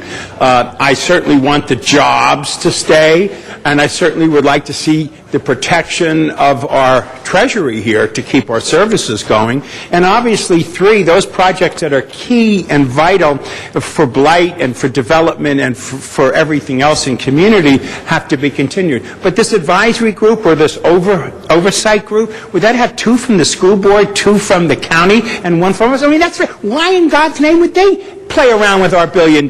They have nothing to do with that. Where did that idea come from? I think the state believes that these assets belong into the property tax distribution system, and we get 32% of it here in the city. The schools get its share, the county gets its share, and special districts get the rest of it. So they're giving more clout to the other entities than to the city. Well, they it's still a little problems with unfair. their own issues, but why take our money that we've been working? That's the only part that's confusing. They don't believe it's our money anymore. Thank you, Mr. Once they Rosenbaum. pass this Okay, legislation. thank you. Mr. Krikorian? Thank you, Mr. President. I'm going to have a lot more questions later once we get into the meat of it. And I don't really want to stand and rise to talk about the benefits or liabilities of redevelopment, because there are both. I mean, obviously redevelopment has done some great things in this city. There have been times, as Mr. Alarcon pointed out, that in this city and others there have been mistakes made. That's not my point of discussion right here today, and I don't think any of us need to come to agreement on that. My concern before we start the discussion is more one of process. We have $100 million or so of projects here and another $930 million that we're proposing to be encumbered today. And the CRA board first took this issue up in mid-January. We are talking today about a legal analysis of legislation that hasn't changed in at least a week or so, and yet we're hearing this today on a special agenda on 24 hours notice. And I received this at 10 minutes to 5 last night to consider for a vote today. And I have to say, there's just absolutely no excuse for making this kind of complicated, difficult policy with a vast number of questions that we're going to have about impact on employees, potential impact, positive or negative, on the general fund, potential changes that there may be in the obligations that the city is going to have to take on as a result of this. There's absolutely no way we can do our best work in resolving these difficult questions and in dealing with over $1 billion in public funds on less than 24 hours notice. So, I mean, I'm just baffled why, after 2 months of consideration of this issue, I need to receive a packet at 10 minutes to 5 last night to deal with this issue. So I'm going to have a lot more questions about this, but I have to say that all of them are going to be shaded by the fact that I haven't had any opportunity whatsoever to start to really get up to speed on this and to consider this, and frankly, none of us here have. So I have a deep concern about that, and I'll come back to more substantive questions later. Mr. Wesson? Paul, I rise because I think that it's my responsibility to respond to you on this issue. The reason for the delay, I take full responsibility because I was of the belief that as long as we didn't take action, we would be in a better negotiating position with the state. I was totally blown away that they didn't budge. There were times when we thought that there was some movement. So to show good faith, that's why this was delayed. So I would not beat them up. I would beat me up.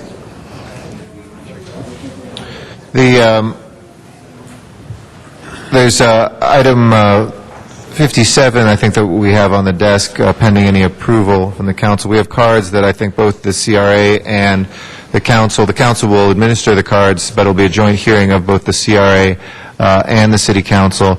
I think this is a special meeting. We'll abide by the rules. Mr. City Attorney, will you walk us through just what our standard procedures are for public comment for a special meeting, please?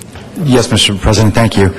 Under Council Rule 7, a member of the public wishing to speak on more than one agenda item at a single meeting shall limit his or her remarks to a total of 5 minutes per meeting. A member of the public may allocate time between items in 1-minute increments per item. So we have up to 5 minutes per speaker. We have some folks, for instance, who filled out, I think the top one, Ms. Colker, I think you have them for 32 different items. So we'll have, as standard, hold on, sir, I'm sorry, as standard, no matter who it is, whether you're an elected official, whether you're President Obama, or whether you're somebody who's just come in for the first time, it's 5 minutes per speaker. We always adhere to that. There's no special dispensation for anybody. Everybody is here as equals in these chambers, sir. As such, we will have up to 5 minutes. There's only, I think, 4 or 5 people who filled out more than 2 cards. So for each of the folks who just filled out one for 57 or for an individual item, of course, that would be the standard 2 minutes, up to 2 minutes per. We also encourage, if folks have heard items that have been spoken to and your perspectives have been given, you don't have to speak for 2 minutes, but you all have the right to speak to up for 2 minutes on each of those cards, 5 minutes in total. Because 57 is the most general item, it would be my proposal to our board as well to take up 57 first and then go through the specials. But I do also want council members to draw their attention to the individual items. And Mr. Clerk, if you will let us know which ones have cards from the public to call those special. We'll hold the rest on the table, but council members, you should also see which ones you want to call special that don't have cards to pull those out. The rest will be considered to be taken up as a consent item. Of course, folks can vote for or against the consent calendar, but we'll do that just as standard meeting would be done as well. So, Mr. Clerk, will you walk us through which ones have cards? Mr. President, that's quite easy. There are cards on every item. Okay, great. So we have cards on every single item. So we will hold those all on the desk. We'll start with item 57. Mr. Chairman, if you'd like to say a few words as well. Thank you, Council President Garcetti. We had 2 items, items 25 and 26, that have slight amendments to them. And before we jump into the speaker cards, I'd just like to read what those amendments are. One, that the language be amended on item 25 to say pay up to, it's just the words up to, $14.9 million. And then we'd like to have it state that it should ask the council to direct the funds to be transferred by wire. Okay. That's item 25. On item 26, we'd like to have it amended to state use general revenue funds to satisfy any liens on agency-owned parcels. Okay. We'll consider those then as without objection from either board. Our first speaker on item 57 is Ariella Grigsby. After that will be Stephen Levon. Is Ariella Grigsby here? Come on down. You will be our very first speaker, ma'am, and thank you for your patience and for being here today. Hold on one second. We'll get your comments, ma'am, in just a moment. To the most honorable President and the members of the council, to my own councilwoman, Ms. Janice Hahn, the greatest in the land, and to all of you here today, I want to say to you that we need CRA. I was with it shortly after the rise when it first developed. I belong to everything in Watts, and I love Watts. And we need CRA. We really need it. We're one of the most needy areas ever. And I want you to think about it and to help us. I believe in my heart that you're going to help us keep CRA. Not only our CRA, all the CRAs all over the United States are needed. And God bless you. Think about us. Pray for us. And God bless you. Thank you. God bless you. We have one of the greatest directors of all time. Miss Charlotte Wormer. I want her to stand. Yes. Thank you so much, ma'am. Wait a minute, I gotta say this. Go ahead. Excuse me. We got one of the greatest women here as a director. That's the first woman that ever, I've been with CRA since the beginning. And she has so many plans, and we have so much to do. And she had developed so many things that we were working on.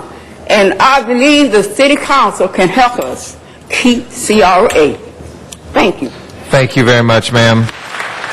Stephen Levin is our next speaker. Is Stephen Levin or Levin? Stephen Levin going once, twice. Okay. Dr. Clyde Williams is our next speaker.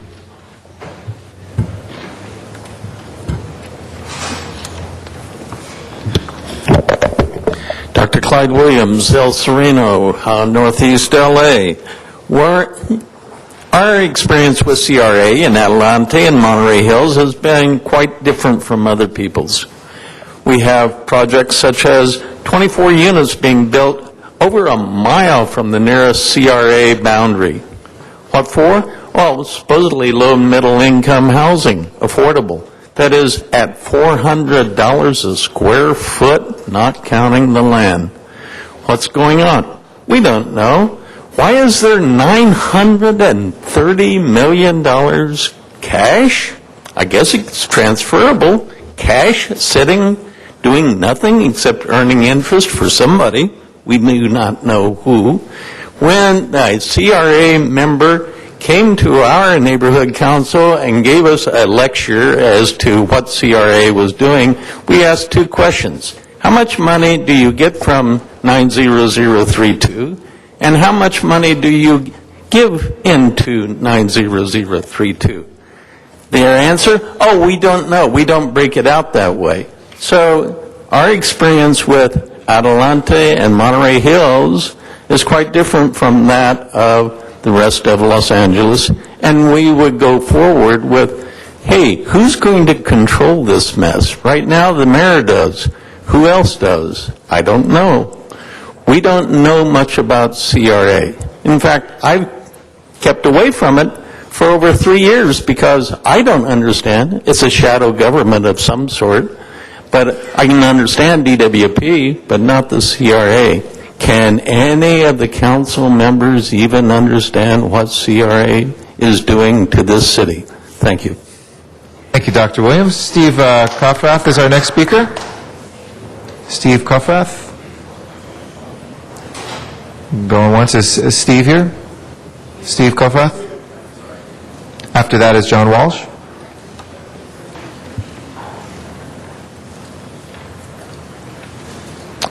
Good morning. Good morning. Thank you, council members. I'm Steve Koffrath. I'm the business representative for AFSCME, and we represent the locals at the CRA LA, including locals 164, 585, 1890, and 2204. And we believe that redevelopment works because we do. And I want to say that we very much appreciate working with our management partners in trying to convince the state legislature and the governor to do something slightly different than what they're proposing right now. Because we know, as you know, that redevelopment is one of the core tools that we use to help the communities, not just with jobs and affordable housing and environmental remediation, but in helping do some of the core things that the city needs to improve its city, to improve areas of blight. And especially during these hard economic times, we feel it's foolish to overlook those benefits, and we've been working actively to try and convince the legislature that there is a way to both provide the funding that you need for the short term and to keep the CRA alive, keep the good work that it does, and we've been working closely with management to do that. We want to express our gratitude for the amendment that was proposed today and ask for its support. That's something specifically that AFSCME believes in. And I want to draw your attention, we gave the study that was done, came out just this Friday from Perblosky Research, and I want to refer you to page 6 of that document, and it says that 2/3 of the voters would support keeping redevelopment and diverting some of those resources to help local government. This is exactly what AFSCME and the CRA and the city have all been proposing. I know it's kind of late in this discussion, and I agree with some of the sentiments that it appears that the state legislature is just moving to meet a certain deadline. But I'm of the belief that if we continue to be active, we will continue and make it known that the public wants to keep CRA alive. Thank you. Thank you very much. John Walsh is our next speaker. After that is Jose Trujillo. John Walsh, blogging at HollywoodHighlands.org. From now on, CRA stands for Can't Redevelop Anymore. Don't throw the baby out with the bathwater, Mr. Alarcon. Yes, I say throw the CRA baby out with the bathwater because the CRA baby is Rosemary's baby, devoted to Satan. $930 million? You want to play? CRA is trying to play hide the salami with $1 billion of taxpayers' money. Hide the salami. Where's the mayor? Ask Lou Parker. He didn't show up. He knows you're losing. He's the captain on the Titanic. He hasn't said a word. And why, behind me, are they all in favor of the CRA? Because if you go to the offices now, it's like a ghost town. They were all brought over here. They're not working. Chris Essel makes $234,000. You mentioned Obama. She makes more than Obama does.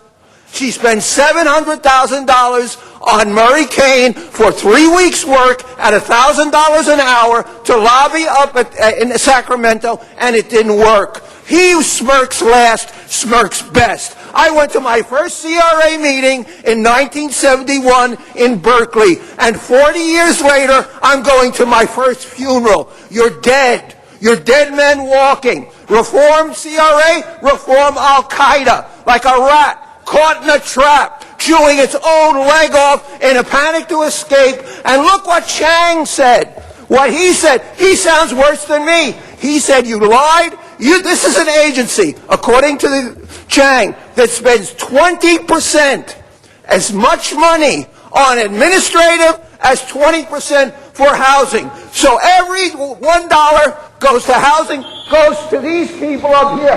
Thank you very much, Mr. Walsh. Our next speaker is Jose Trujillo. Jose Trujillo. After Mr. Trujillo and under George W. Bush, Mr. Walsh, the president got a raise. It's considerably higher than I think the number you were looking at. After that is Stephen Brady. Good morning, honorable members. My name is Jose Trujillo. I'm President Local 164 and Vice President of Council 36 for AFSCME. And as a representative of our agency employees, I'm requesting to please adopt the motion on amendment to Motion 57, Article 57 that Richard Alarcon has presented to all of you. I'm a product of redevelopment. Redevelopment works. I grew up in Pico Union. Some of you know me from Pico Union and from the local neighborhoods. I went into the United States Army, came back, and went back to work for CRA. And through the decades that I've been working there, I have helped thousands of families in relocation to go into decent, safe, and affordable housing. And not only that, I was the agency inspector making sure that these buildings stayed standing up correctly so that we wouldn't be slumlords in the city of Los Angeles. So please, let us continue doing our jobs. We are the experts. Redevelopment works. Give us an opportunity as staff members to continue, respect our rights, to negotiate, just like you did with Wisconsin. We're asking you to do the same for us. We're working with the governor. We're working with the state legislature, with the Senate. I spent a whole week up in Sacramento making sure that these people understand that redevelopment works. Please help us and to help the city of Los Angeles and to continue to serve our communities. Thank you. Thank you. Stephen Brady is our next speaker. Then Gerald Gubatan will follow Mr. Brady.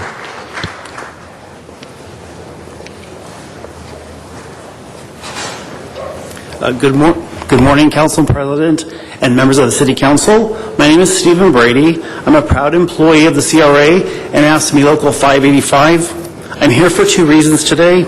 I urge you all to support our efforts to stop the governor's budget to eliminate redevelopment. The CRA is the nimble and responsive agency that has delivered numerous catalytic projects citywide in support of many of your goals and objectives.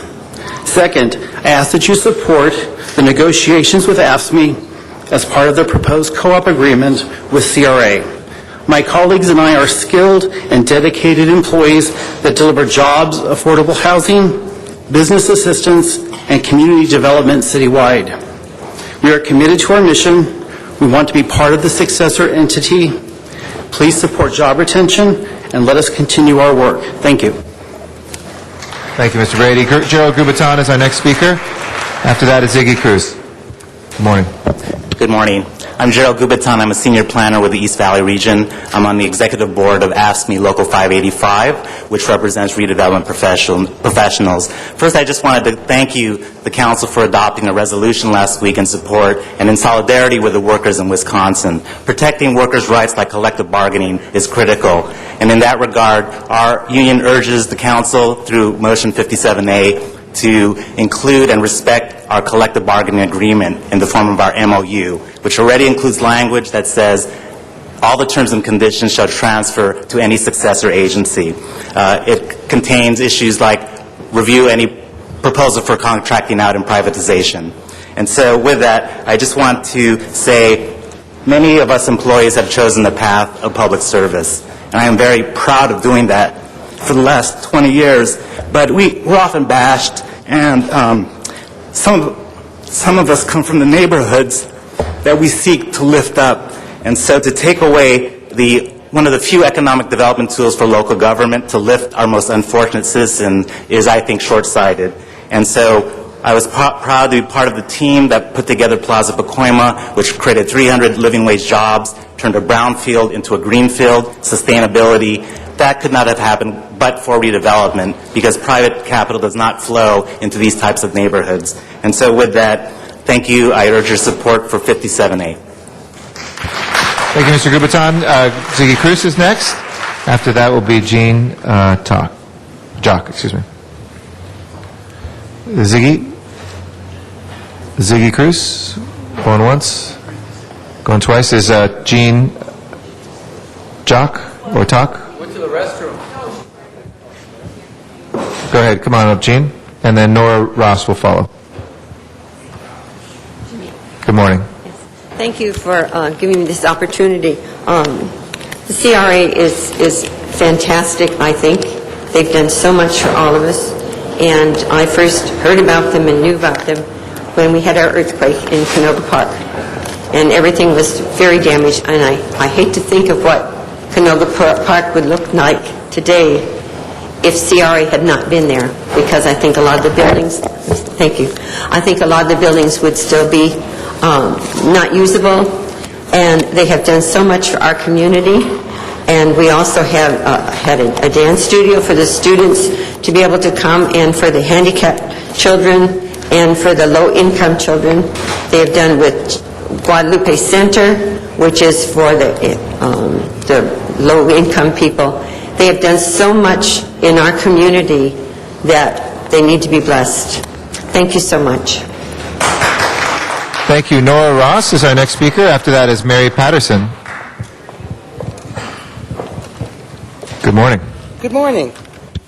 On behalf of the Canoga Park West Hills Chamber of Commerce, I'm representing their organization for their support on the City of Los Angeles' redevelopment agency. In the past 15 years, this organization has brought back an economically declining community to one in which merchants and community stakeholders have been re-energized. But there is still more work to be done, and we need the continued support of the Los Angeles Community Redevelopment Agency to assure that this community continues to prosper in these difficult economic times. As a chamber representative, we are in need of the continued support for our small businesses, which the City of Los Angeles Community Redevelopment provides through their small business assistance programs. We urge you to continue the Community Redevelopment Agency. Thank you. Thank you. Mary Patterson is our next speaker. Then Katie Gibson will follow.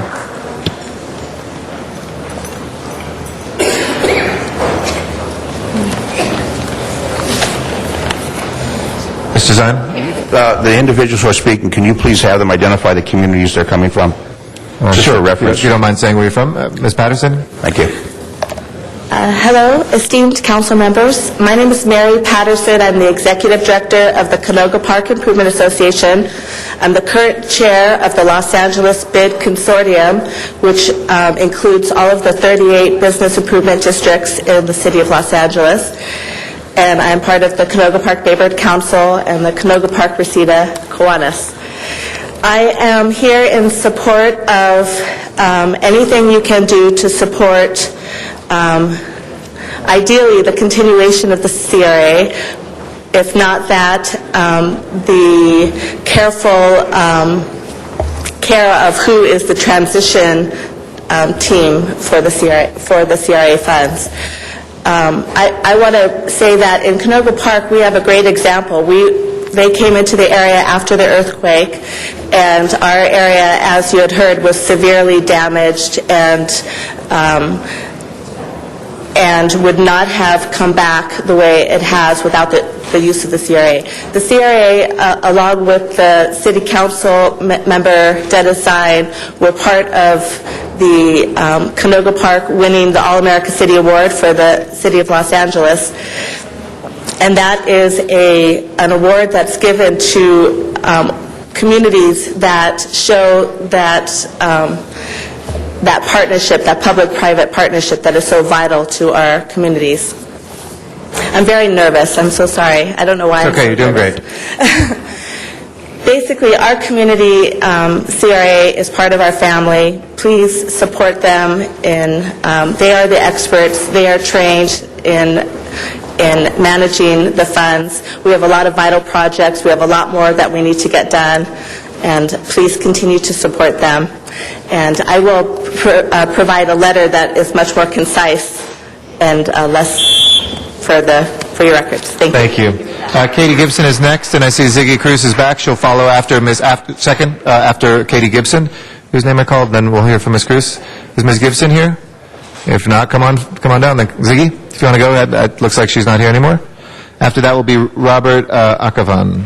I guess we all needed a little pee break. Hi, good morning again. This is Ziggy Cruz. By the way, the special meeting you're holding right now does not qualify as a special meeting under Government Code 54956.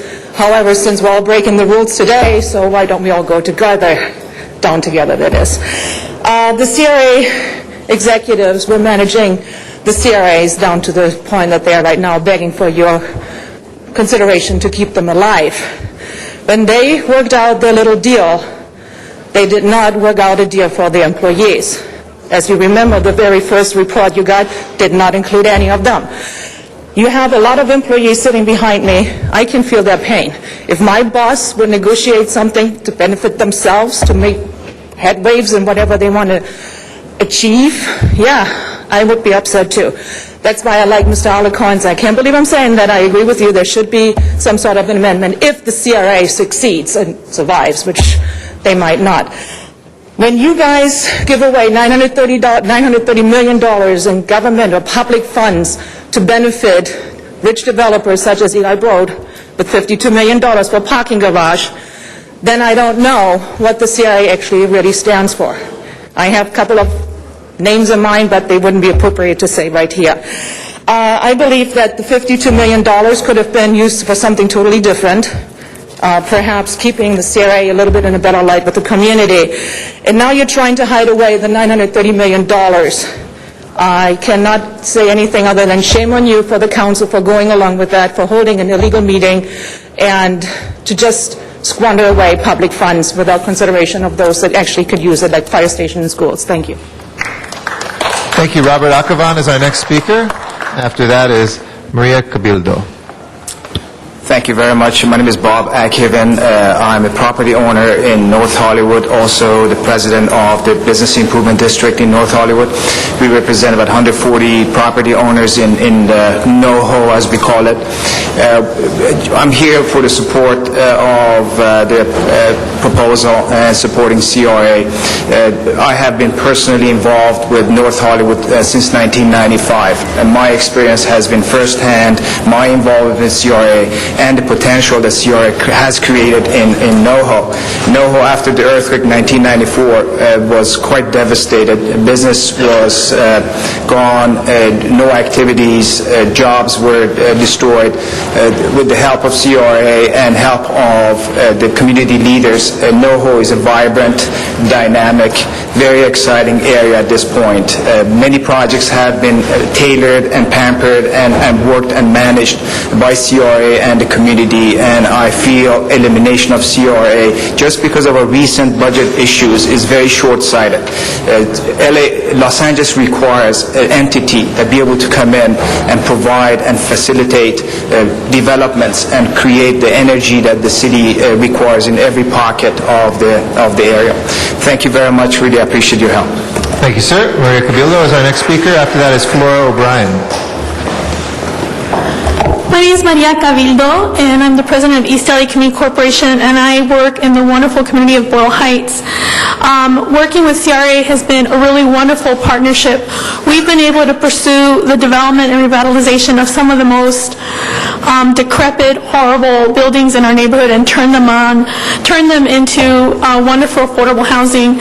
The other day I got to visit with one of our community residents in one of our projects, and she described to me what her living situation was like before she moved into this project. And her family of 9 used to live in a one-bedroom apartment on Soto Street, and every night her kids would roll out blankets on the floor and sleep, and then in the morning wake up and fold their blankets back up and put them away until they repeated this day after day for years, until they got a chance to move into a project that was built with support of CRA. And now their family of 7, because their 2 older kids moved out, live in a 3-bedroom apartment. And those are the kinds of things that happen every day because of this funding.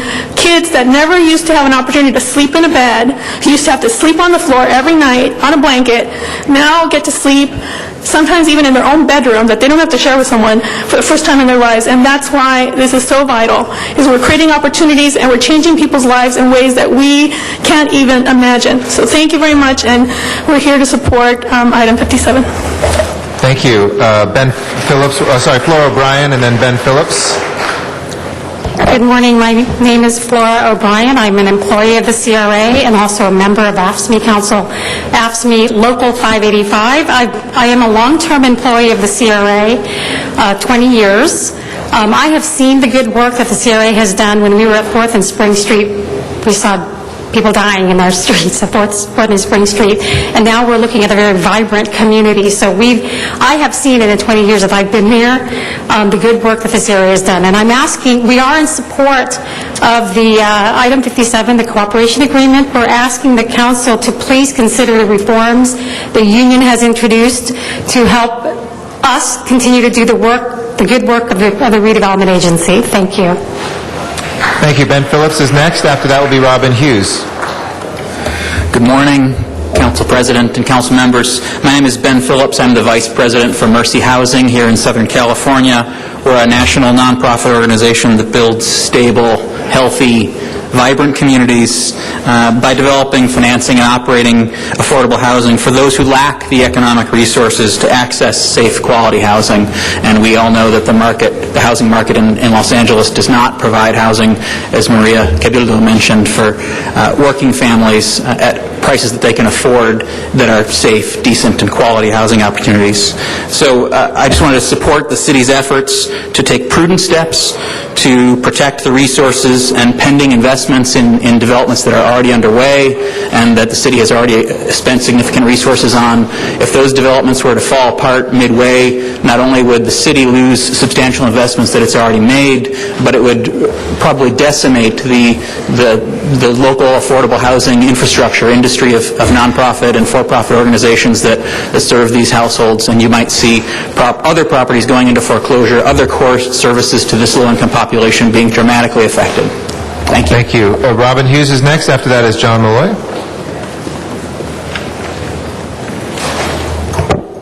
Good afternoon. I'm Robin Hughes, president of Abode Communities. We're a nonprofit affordable housing developer.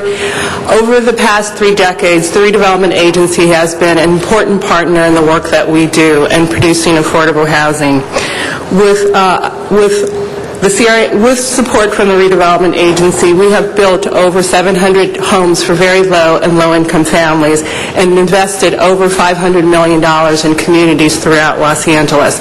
I know that a number of you have witnessed firsthand what it means to live in affordable housing developments built like organizations like Abode Communities and my colleagues that have been here before you. Families that have lived in their cars, for instance, before moving into our affordable housing, or have lived in the overcrowded conditions that Maria has talked about. But in addition to providing this affordable housing, these developments also provide other important items. I can remember one of our first developments in which the Redevelopment Agency also supported the development of an early education center on site. So in addition to quality affordable housing, these families now had access to early education and child care for their children. We also provide after-school programs within our development so kids have support in performing well in schools. We have computer labs that support our kids and our adults. So these housing resources that the redevelopment agencies have provided for our developments go beyond the housing, go beyond the families, and really go in the community to have a great impact.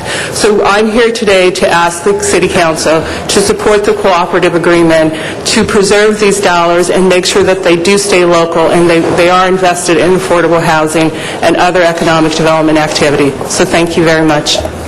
Thank you very much. John Malloy is our next speaker. After that will be Nicole Shahinian. Mr. President, members of the council, members of the agency board, my name is John Malloy. I'm the executive director of Path Ventures, which is a nonprofit that builds housing for the formerly homeless. I'm here to tell you today that we have 3 projects, 2 under construction, 1 about to break ground, 170 units for homeless families, individuals, seniors, and at-risk youth that would not exist or be coming into existence without the agency. And I hope the people in Sacramento come to their senses on this thing. It's going to be a tremendous loss to the city. I particularly wanted to address myself to, if they do not come to their senses, and we've been on the phone to our senators and assemblymen over the past couple of days ourselves, trying to talk them into something which would preserve the essence of redevelopment as we know it. But if something bad happens and there has to be a new paradigm that comes into existence, I'm here to speak in particular on behalf of the agency staff. I personally have never met a more dedicated group of people. Delilah Sotelo, for example, or David Rigatello, people who have given their lives to the business of affordable housing redevelopment. And I want to say that whatever paradigm comes forward, I hope that you'll figure a way to keep the staff in place because, for example, on these affordable housing projects, they're so complex, the financing procedures are so complex on these things that once you lose the ability, and I've seen people who have left the agency that have left a big hole in the past, when you lose the expertise, you lose your ability to get things done. And I hope that the council going forward will find a way to whatever paradigm comes out of our sage people up in Sacramento. I hope you find a way to preserve the essence of the staff, and particularly the affordable housing staff. I wrote a letter to Chris recently talking about several ways that I thought that could be done. And thank you. Appreciate it. Thank you for your comments today. Nicole Shahinian is our next speaker. After that is Lauren Akian. Good afternoon. On behalf of the Hollywood Chamber of Commerce, which represents nearly 1,000 businesses in the greater Hollywood area, I'm here to speak in favor of establishing a cooperative agreement between the city and the CRA that would allow for continued redevelopment efforts to continue within the 31 designated CRA project areas of the city. The Hollywood Chamber has long been a strong supporter of redevelopment agencies and, in fact, organized the effort that originally brought the CRA to Hollywood. With over 75 projects currently receiving CRA funding, Hollywood would be particularly hard hit by the loss of CRA and its projects. In already difficult times, elimination of our redevelopment projects is a short-sighted public policy that will damage LA's economy and bring little budget relief to the state. Eliminating redevelopment will have a direct and lasting negative impact on the economy and the city's ability to create jobs. In one of the worst economic climates this city has faced, LA stands to lose an additional 75,000 construction jobs and 44,000 permanent jobs based on CRA projects that are currently in the pipeline. Hollywood is experiencing a great renaissance, in large part due to the CRA's steadfast efforts. In fact, property values in Hollywood have increased nearly 450% over the past 10 years, contributing to LA's tax base. However, there is still much work to be done. The Hollywood community in particular depends on CRA funding to help attract private investment, revitalize our neighborhoods, build much-needed low-income and moderate housing, and to encourage development. The Hollywood Chamber urges this council to do all it can to ensure that LA's redevelopment dollars stay where they are needed, right here, creating jobs in our own community. Thank you. Thank you. Next is Lauren Akian, and after that is Mike Kolker. Good afternoon, Council. My name is Lauren Akian, and I work with the Pacoima Beautiful in the Northeast San Fernando Valley.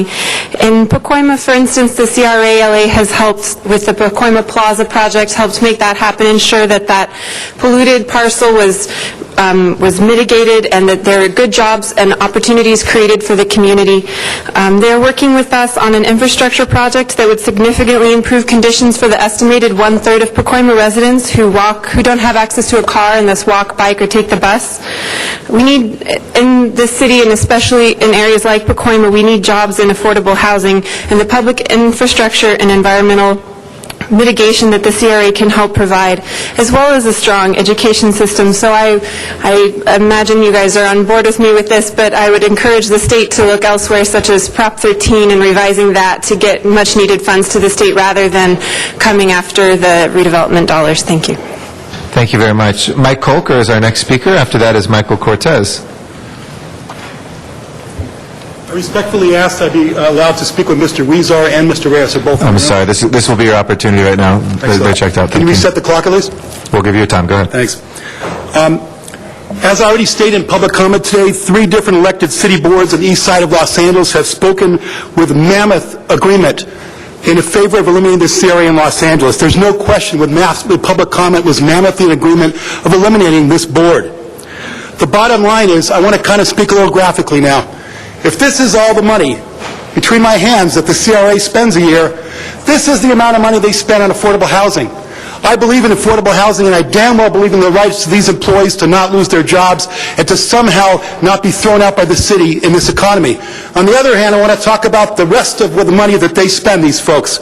They just rushed through for Eli Broad, one of the 100 richest billionaires on the planet, according to Forbes, $52 million. And they gave him a property not in a blighted area because Bunker Hill's not blighted, and right next to the Walt Disney Center, the most famous building in the world, is not blighted. They gave $52 million, and what happened? The mayor received, these are mayor's appointees, the mayor that same week or two that they approved it and you approved it, got a $150,000 check from Mr. Broad for a building, for supporting education people for the Board of Education. This is not eliminating blight. Vine Street project. They bought from a developer over $5 million a project on Vine Street. Vine in Hollywood is not blighted. It's gorgeous. The W Hotel next door. And what happens? The Vine Street project, they sell it back to the same developer for a little over $800,000 after they invested a total of $8 million in the project and had bought it from him for $5 million. This agency is corrupt just like the Bell folks are corrupt, and it should be eliminated, every one of these people.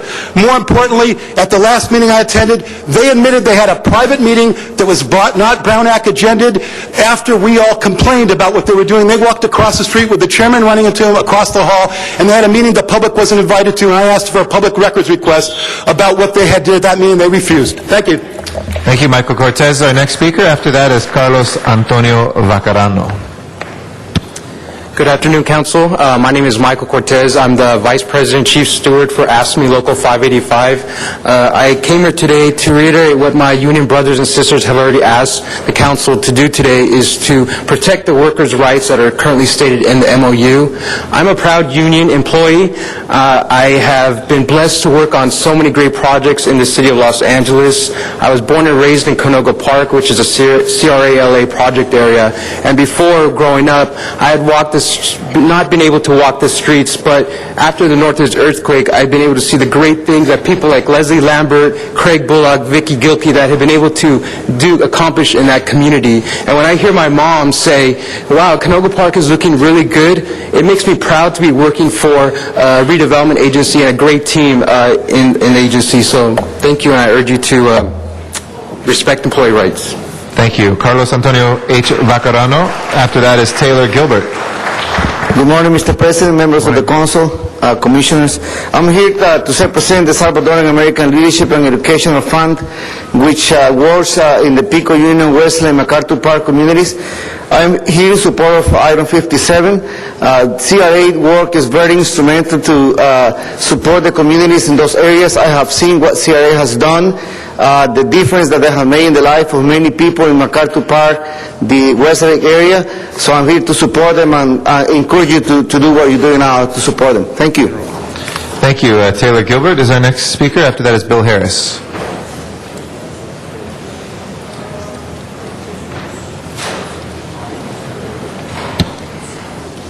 Hello, with respect to the council members, I'm Taylor Gilbert, and I can't even imagine how anyone could possibly think of eliminating the Community Redevelopment Agency. For years I've watched the CRA and how they've helped turn blight into beauty and empty spaces into bustling new businesses with their help. I'm a resident of the San Fernando Valley and proudly serve the North Hollywood community and the community of Los Angeles at large. For years, the space that we now call our home is the historic Lankershim Arts Center. In 1994, I walked into this building that was completely decimated. The only residents in the building were the pigeons, and we all know what they leave behind. It was hideous, but with the partnership of the CRA and the City of Los Angeles, this rotting structure was reborn into a jewel of the district. This action opened doors to all the volunteers who have worked there for the last 15 years, and in return for their investment, the theater company alone has served over 100,000 theatergoers. Similar numbers have participated in visiting the gallery every month to free exhibitions. The community has been offered many programs, classes for the seniors, classes for youth at risk, classes for the physically challenged. All of these programs are at no cost or low cost to the residents. Many actors, directors, designers, musicians, and artists have been able to practice their craft, and all because the CRA had the foresight, found the resources, and made the commitment to turn a community around. The end result with this one venture alone put many people to work, created much-needed entertainment and education in an area that was formerly a place used for drug transactions, vandalism, and worse. By offering activities and outreach projects to residents and helping them actively engage in their neighborhood, it has made North Hollywood a better place for everyone. No way eliminate the CRA. Thank you. Bill Harris is our next speaker.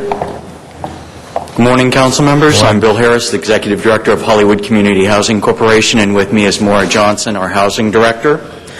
This is a complex issue. However, I do concur with Councilman Wesson. It's better to negotiate while holding $1 billion. The CRA has worked with HCHC for over 20 years. In that 20 years, we've developed over 700 units of affordable housing that services very low to low-income people, people that are formerly homeless, chronically homeless, people living with HIV or AIDS. We've leveraged those dollars that we've gotten with the CRA with state and federal funds to complete 22 units. We have another 250 to 300 units in the pipeline, all using CRA dollars. Not only are we creating housing, we're creating thousands of jobs, and these units will be affordable for the next 55 years. This is not a short-term proposition. The amazing staff of the CRA and their vision has allowed us to move ahead with each of these projects. I wholeheartedly ask that you support this motion, that you support the staff of the CRA, and that we work together to resolve this thorny issue. Thank you. Thank you. Appreciate your comments. Jose Aguilar is our next speaker. After that is Rick Stuff.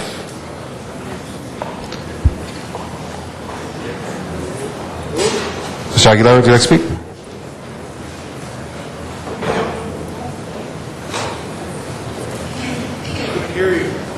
Sir, if you'd like to come forward, please.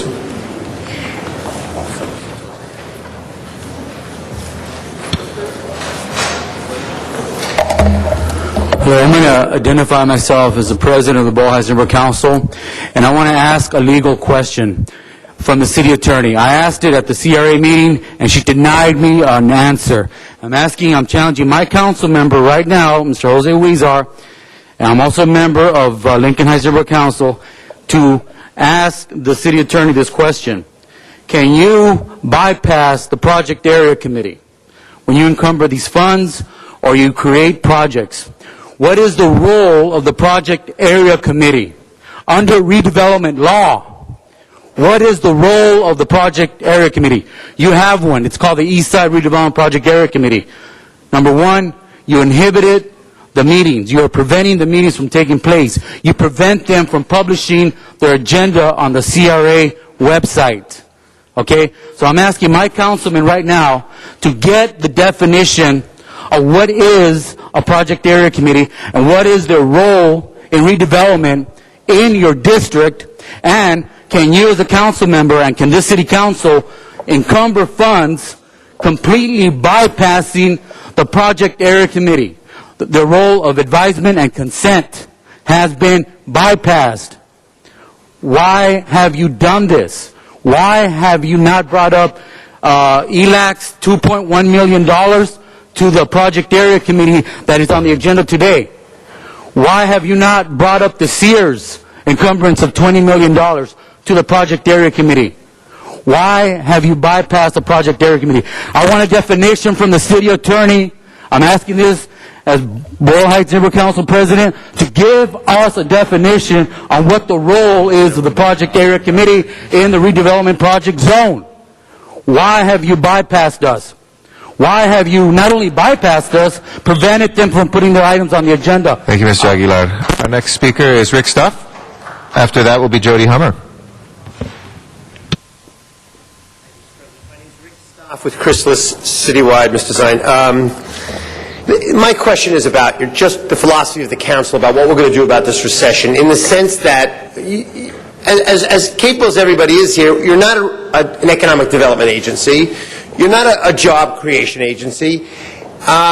That's why you have CRA. Now, maybe you want to redirect CRA to do more of this stuff, because we're in the worst recession ever. I mean, they're the only group I've seen that's able to go out there and recruit business people to take money out of their pockets and contribute it to city services like picking up trash cans, which you're going to need more of in the future. In fact, you're going to need more types of CRA types of things in your neighborhoods than ever before. Because of CRA, my agency is able to employ a number of people, Mr. Zine's district, Mr. LaBonge's district, others, and if this is what you should have CRA doing, leading the way to your economic development, because you know that's not what you guys can do. That's not what you do yourselves. You have agencies do it for you, and that's why I think you need to have CRA in your plans for how you're going to fix the job situation in the city. Thank you. Thank you, sir. Our next speaker is Jody Hummer. After that is Noel Weiss. Hello, Jody Hummer, FilmBridge. I'm the film liaison for the historic Chinatown area. I want to tell you what I have observed about the CRA in Chinatown in the past 3 years. Restored buildings in the historic district, facade improvements along Hill and Broadway, new lighting and benches for visitors, a new park and housing in the planning stages. Chinatown Summer Nights, in partnership with the Chinatown BID last August, brought back thousands of Angelinos who had all but forgotten it. The CRA brought back business, and they brought back hope and even optimism to Chinatown. They were able to bring the diverse community together, and now people are starting to believe that the good days are to come. 45 property owners and 10 major projects have applied for improvements across 300 acres of Chinatown. I am certain this could not have happened without our CRA team. There is no other resource better suited to help us succeed in Los Angeles. Please support it. Thank you. Thank you very much. Noel Weiss is our next speaker. After that is Adrian Scott Fine. What is the CRA? The CRA is really just a financing tool coupled with eminent domain. That's all that it is. And if you're talking about doing away with the CRA, and Jerry Brown is no wild-eyed Republican, he's not a radical, he's a progressive Democrat. He is challenging this city, and so far, this city is failing the challenge. Janice Hahn is right. There is an opportunity here for this city to lead with 21st century solutions to 21st century problems. Now, this is the same CRA that screwed the tenants in the Alexandria Hotel situation and hasn't done real good at the Ford Hotel either. Mr. Chang says, and his audit just came out, lack of accountability and transparency is a breeding ground for waste, abuse, and impropriety. Mr. Krikorian was also correct. What are we talking about? Is this crisis governance? Is this the way to run a city responsibly under these situations? No one can say yes. Now, the role of the city attorney. Who does the city attorney represent? You just heard some legal advice when we started. Does the city attorney represent the CRA, or does the city attorney represent the city of L.A.? How can you possibly, ladies and gentlemen, make any kind of judgment when you don't know, when your attorney is conflicted out? There's a conflict of interest here. Frankly, the city attorney probably should be suing the CRA on behalf of the people instead of sitting here trying to advise you. Now, with regard to I'll give you one specific that came out of John Chang's audit. $833,000 that was taken by the CRA from the Low and Moderate Income Housing Fund. Unlawful act. That's $833,000 in monies for excess administrative. Anybody mention that in Mr. Chang's audit? Now, that's just for this year, and this has been going on for who knows how long. That could be a liability of the city. That's an example of the kind of conflict of interest that I'm talking about that you're not getting adequate representation on that basically needs to be discussed. It's time, the opportunity is time to empower the people. You have that opportunity. Thank you. Adrian Scott Fine is our next speaker. After that's Linda Dishman. Is Mr. Fine here? Going once, going twice. Is Ms. Dishman here? Okay. If not, then we'll go to Anna Apostolos.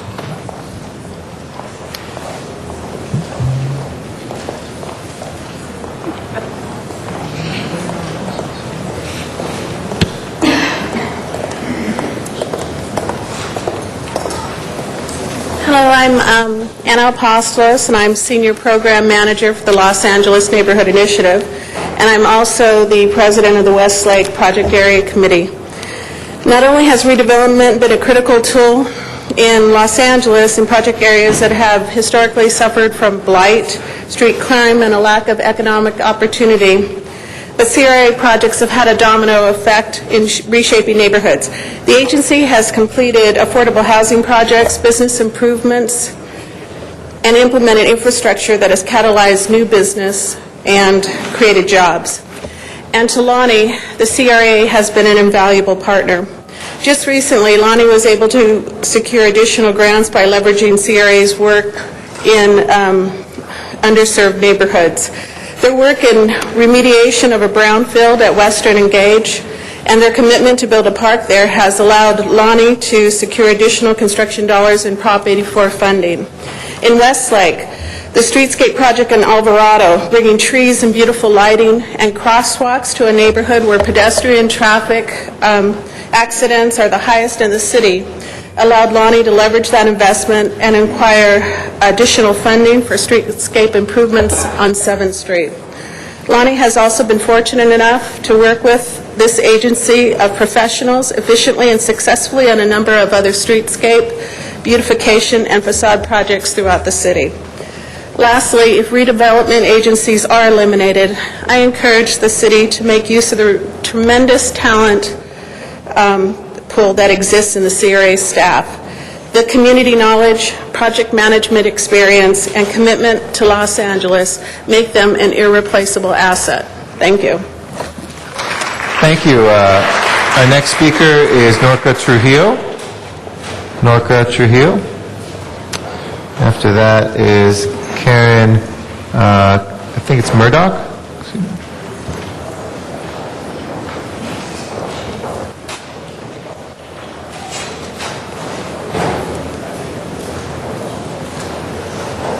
Good afternoon, buenas tardes. Buenas tardes.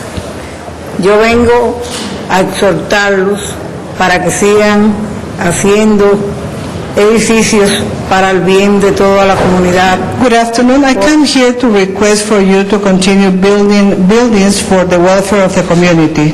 Represento a Rosa Parks. I represent Rosa Parks, donde es beneficiado muchas personas con bajos recursos. where quite a bit of people from low-income families have had benefits. Y goza de muchas bellezas dentro del edificio, comodidades. And have beautiful things within the building. Que muchas gentes están pagando por ahí muchas cantidades de dinero por un cuarto, y ahí tenemos la oportunidad de ampliarnos y sentirnos como personas. Yeah, nowadays a lot of people is paying a lot of money just to live in one room, while there we have the opportunity to live as human beings. Yo quisiera exhortarlos a ustedes para que analizaran I would like to ask you to analyze this situation. estos proyectos que son de buena utilidad para cualquier persona de bajos recursos. These projects that are a benefit for the low-income community. Perdonen las pocas palabras porque no estoy acostumbrada. I apologize for my few words because I'm not used to do this. Los exhorto que analicen los programas. But I please ask you to analyze these projects. Thank you. Muchas gracias. Gracias y gracias por venir. Karen Murdoch is our next speaker. After that is, I think it's Ira Sweeting. Hi, my name is Karen Murdoch, and I'm also from Rosa Park Villas, and I'm asking you not to cut the funding, and I want to tell you why. I lost my part-time job, and after 10 years, I lost my apartment in Woodland Hills. Social Security was not enough to make the payment. I found myself homeless on the street. I'm not your typical homeless person. If it had not been for the redevelopment and the Rosa Parks affordable housing, I would still be on the street. Yes, I look for work, but nobody is hiring someone that is 62. I asked you to reconsider. I asked you to think about your families, your neighbors. There's lots of seniors on the street, but we cannot find affordable housing. Thank you. Thank you very much, ma'am. Ira Sweeting? Is there an Ira Sweeting here? Not Jackie DuPont Walker, then?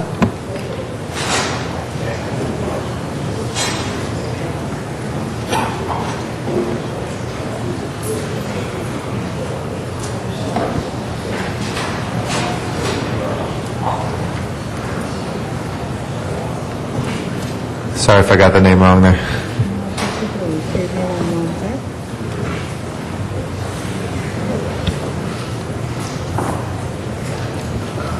Good afternoon, ma'am. Good afternoon. My name is Aura Sweeting from Ward Villas, a senior citizens project. I'm honored to be here before the City Council. What a powerful group to make powerful decisions. And I'm asking you to please consider more and more and more low-income and middle-income housing. And also consider the fact that we're dealing with human beings. And finally, to remember the statement, God bless America. And God is blessing America. In spite of the seeming things that are going on, God is still blessing America, and we say, thank you, God. Thank you, God. Continue. I appreciate the opportunity again. Thank you. I love the City Council and the power that it uses to uplift people. Thank you. Thank you very much, Ms. Sweeting. Jackie DuPont Walker is our next speaker.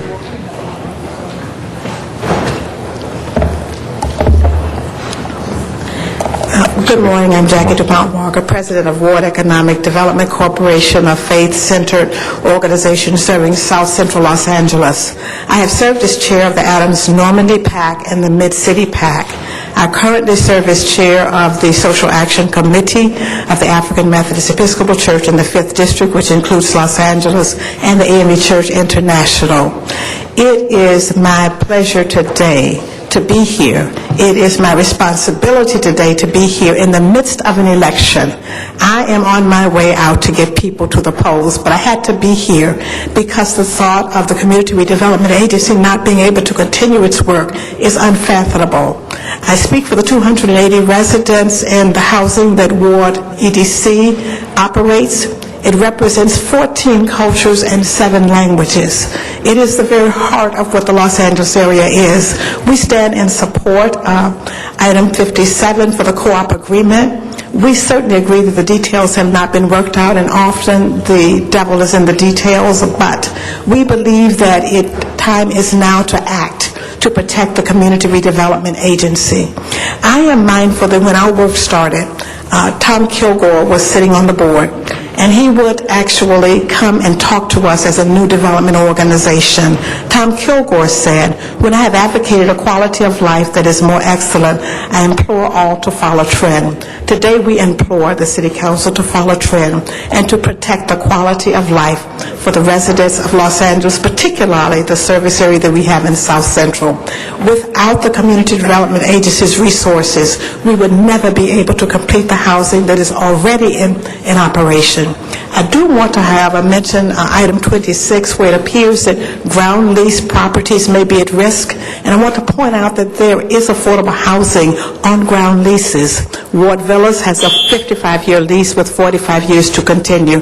Please protect that. Thank you. Ron Kay is our next speaker. After Mr. Kay will be Mr. Mary... President, I submitted my car at 9:30 a.m. with the officer there. Okay. So just bear in mind. Okay, Thank sir. you. I think you might have submitted for item number 15, sir. But if you'd like it to be moved to 57, I can move it to 57. This is item 57 right now. Ron Kay is next, then Mary Nemich will follow. Good afternoon. Ron Kay, LA Clean Sweep, the grassroots citizens movement to reform City Hall. I don't know how you can even contemplate. This isn't one of those 99.3% of the issues you vote unanimously on. This is one of the most far-reaching decisions you will ever make, and you're flying blind. You don't know what this agreement is. You don't know what the state law is going to be. You don't know what you're doing, and that is an inexcusable crime against the city. Most of the people who are here today are direct beneficiaries of the vast sums of money CRA has put into the city. The voices you don't hear are the voices of the people whose money that is. This isn't your money, sir. This is the people's money. Half of that money would go into the schools to educate the children, to avoid firing teachers. A third of it would go into the city council to reopen libraries, to provide core services to this community. In the 30 years of a spending binge by CRA, mainly into downtown, mainly into Hollywood, mainly for the benefit not of the poor, but of the rich, of the wealthy, to build palaces to luxury, the city's neighborhoods have deteriorated. The affordable housing stock has not improved. Poverty has grown enormously, and the infrastructure of the city has rotted. And that's a responsibility not just of the CRA, least of all the CRA, but of the leadership of this city that runs all of this show. And you can put an end to this. Instead of defying the governor, who's only trying to do what you haven't done for these years, which is to bring financial solvency to California so we can grow together and make this a great state again. You don't have your arms around the problem. You don't have a plan to bring financial solvency to Los Angeles. What you're doing is protecting this slush fund for the wealthy, and that's a crime. Thank you, Mr. Kay. Our next speaker is Mary Nemich. After that is Francisco Rivera. Sorry, sir. After Mary Nemich. Sir, you're second? You're second? I said Mary Nemich. Is she here? Is Mary here? Going once, going twice? Okay, please come forward. Francisco Rivera. After that will be Sharon Lowe. dear members of the City Council, my name is Francisco Rivera, and I am the President of the Board of Directors of Rescate, that will be celebrating 30 years on March 24, and we are honoring Andrew Stern, former President of SEIU International, for his commitment to immigrant rights, and local community hero Ana Castro for her fight for political rights in the city of Los Angeles. I also represent the National Central American Round Table that presented the application for the Little Central America Cultural District in Plaza Morazan in the Hollywood and Central region of the CRA.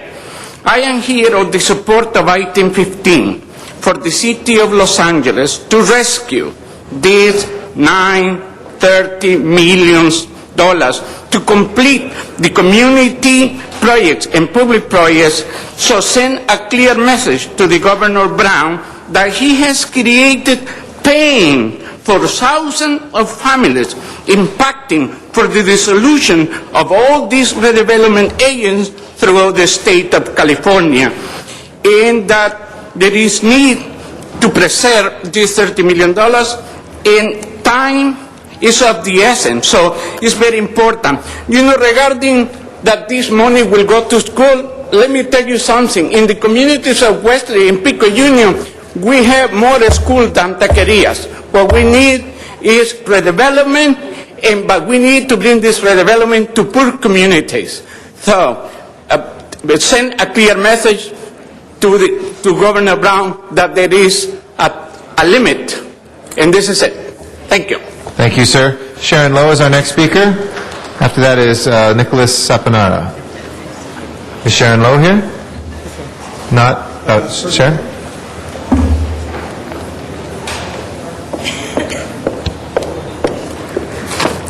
Apologize, council members. I am growing old and getting deaf. Good morning, members of the council, as well as members of the board of CRA.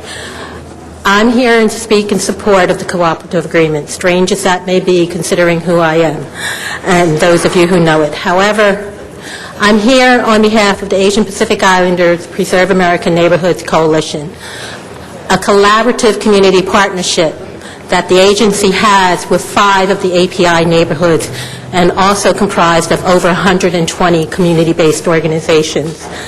We ask you to support this cooperative agreement and vote in favor of it, also to vote in favor of Councilmember Wesson's item 57A. And we say that because we ask for the transfer of funds to accept the obligations also to implement the projects that are so great, but also the obligation to the community stakeholders within the 32 project areas, and also to ensure that their priority and completion is fulfilled.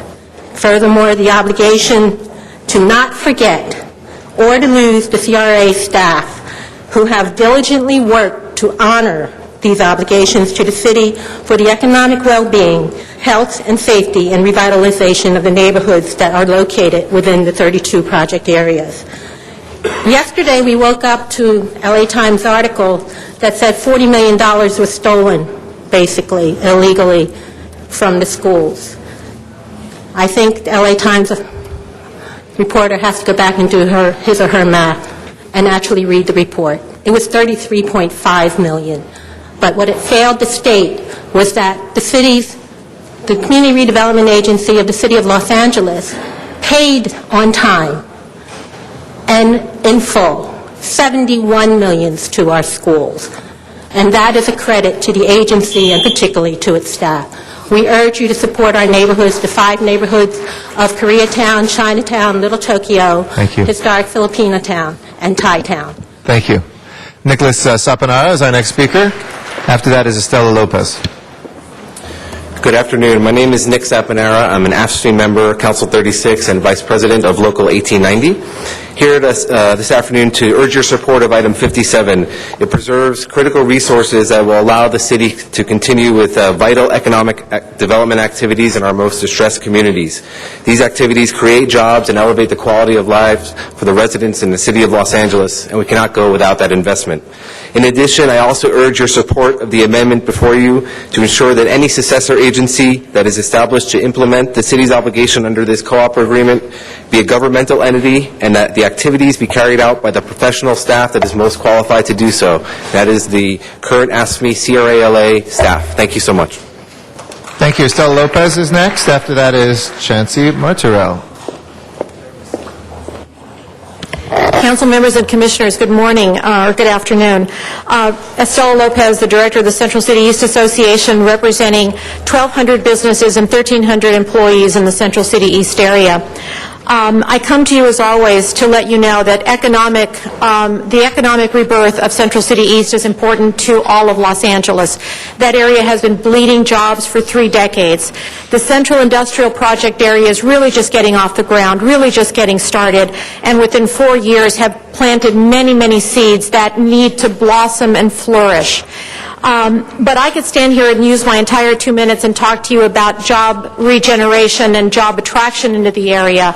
I also want to talk to you about something that I don't usually talk to you about at this microphone, and that is the fact that the CRA, more than any other agency or any other entity, is also working to take people and put them in housing in Skid Row.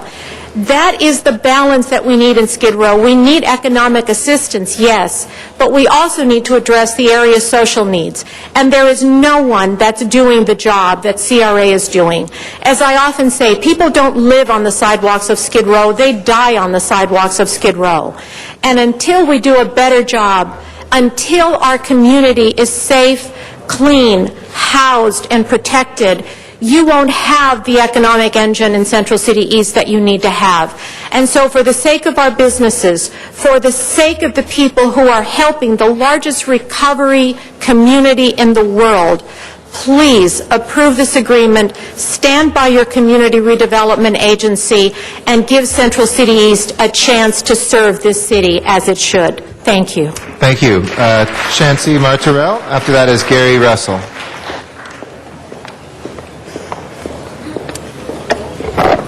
Good afternoon, councilmen and women of the City of Los Angeles. My name is Chancy Martorell, Executive Director of the Thai Community Development Center, and this is my Program Director of Housing and Community Economic Development at Thai CDC, BO.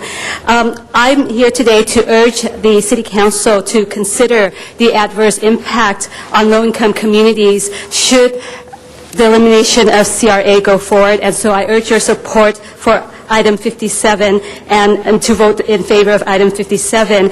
I'd like to talk about specifically the tangible benefits that the partnership with CRA has had on our community, which is a very economically disadvantaged community. And it goes back 17 years. In the aftermath of the Northridge earthquake, we were in partnership with the CRA to create the earthquake recovery area that helped rebuild shops and apartments in East Hollywood. And then soon after our campaign to designate the area as Thai Town was won, the CRA immediately began finding resources to help us with the East Hollywood Streetscape project, which is a $1.3 million project and is currently underway right now. So we'll be having 60% more trees, improved sidewalks and gutters, and also decorative streetscaping and sidewalks and crosswalks. And we also had public art installed there in Thai Town to serve as the gateway for Thai Town Angel statues. That was a public artwork that CRA contributed to as well.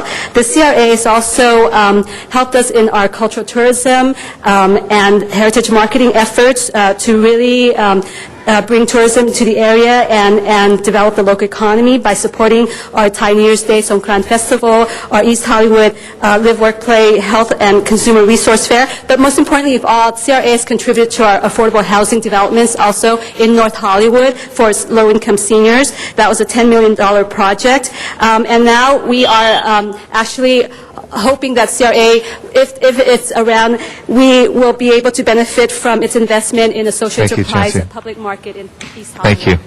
Appreciate your comments. Gary Russell is our next speaker. Walter Bechtel will follow Mr. Russell. Good afternoon. Council members and commissioners, my name is Gary Russell. I'm the Executive Director of the Wilshire Center Business Improvement District. The district has been about for the last 15 years, in the Wilshire Center, Koreatown area, we have seen tremendous changes happen over the last 15 years. We have come a long way since then, and from 1995 to now. We need to continue to do what we've been doing, continue on that great work that CRA has been doing within our community. With the help of the council offices in our area, we have achieved a lot. We have created jobs. We've created housing. We have created opportunities to see things grow and blossom and improve our community that without it would not have been. Without it, our partnership or our work, the bid, would not have been as good as it has been. It is this cooperative work with the private and the public coming together that the CRA represents. It is time to continue that work, continue the work in the project areas. We need these project areas, support the project areas, and the committees that are involved in these efforts. There are a lot of citizens who put lots of efforts. I have put 15 years into the CRA and have attended every community meeting of these. This is a way for the community to voice its opinions and get things done. And it has been done, and I hope to continue to see it work into the future. Thank you. Thank you. Walter Bechtel is next, then we'll go to Van Nuys. Rick Nightingale will follow. What a bunch of BS. You keep talking about how it's affordable housing. Why don't you talk to the people like me who are victims of what they've been doing? We were all kicked out of the Ford Hotel, had our rents tripled. None of us are being invited to come back, and this supposedly helps affordable housing. That's according to a sneaky little definition of what affordable housing is. If you put 15 apartment complexes around a really poor apartment complex, they average out what the average rent is for that area. So if all the extremely valuable, expensive places are $800 a month and your place is only $200 a month, it's still affordable housing after they fix it when they charge $600 a month. It's not affordable at all. And when you're living on less than $1,000 a month, $600 a month leaves you hardly nothing to eat with. This is not affordable housing. They took our hotel, 295 units, they cut it in half. They put carpeting and they're going to put the cooking facilities, but supposedly this is for mentally disabled and physically disabled. Can you tell me physically disabled people can cook and vacuum their own floor? Mentally, that's not even legal according to the state law. And furthermore, we appealed our case, and they refused to take our appeal, a timely appeal, and it's a violation of the 10th Amendment. That's saying it's not a demolition. The definition of a demolition recuses to the 10th Amendment, and the only law that presides is the Los Angeles Municipal Code law that says a demolition is when you knock down walls, and that's what you're doing at the Ford Hotel. You pocketed, we're supposed to get 60 months of the relocation, not 42. You pocketed the rest of the money for yourself. This is not affordable housing. Rick Nightingale is our next speaker in Van Nuys. After that is Sherry Franklin.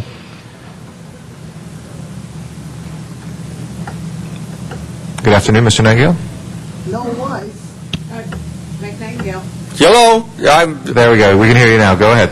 Oh, okay. The camera don't come here. Okay. I'll tell you. You sure bust a lot of people in regarding the CRA and so forth that, we're all the greatest since cornflakes. Sure, all this money is turned around and is taken away from the taxpayers and given it to all these other function bodies. My parents told me a long time ago that people don't appreciate something until they earn it.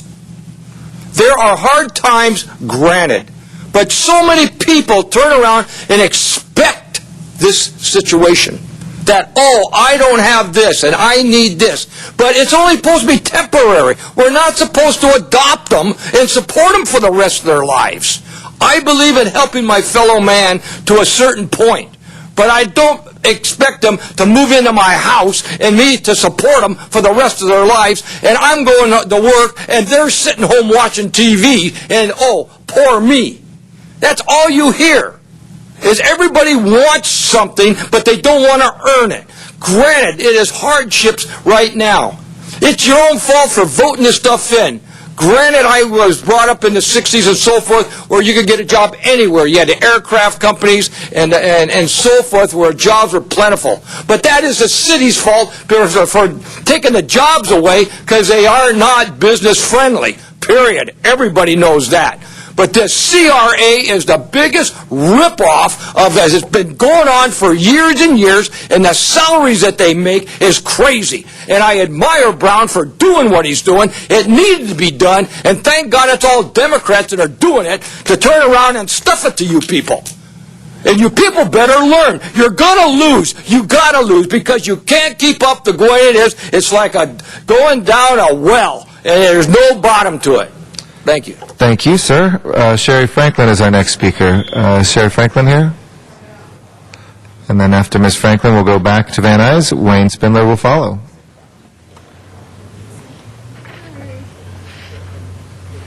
Oh, there she is. Good afternoon. Hi, Sherry Franklin with Urban Design Center.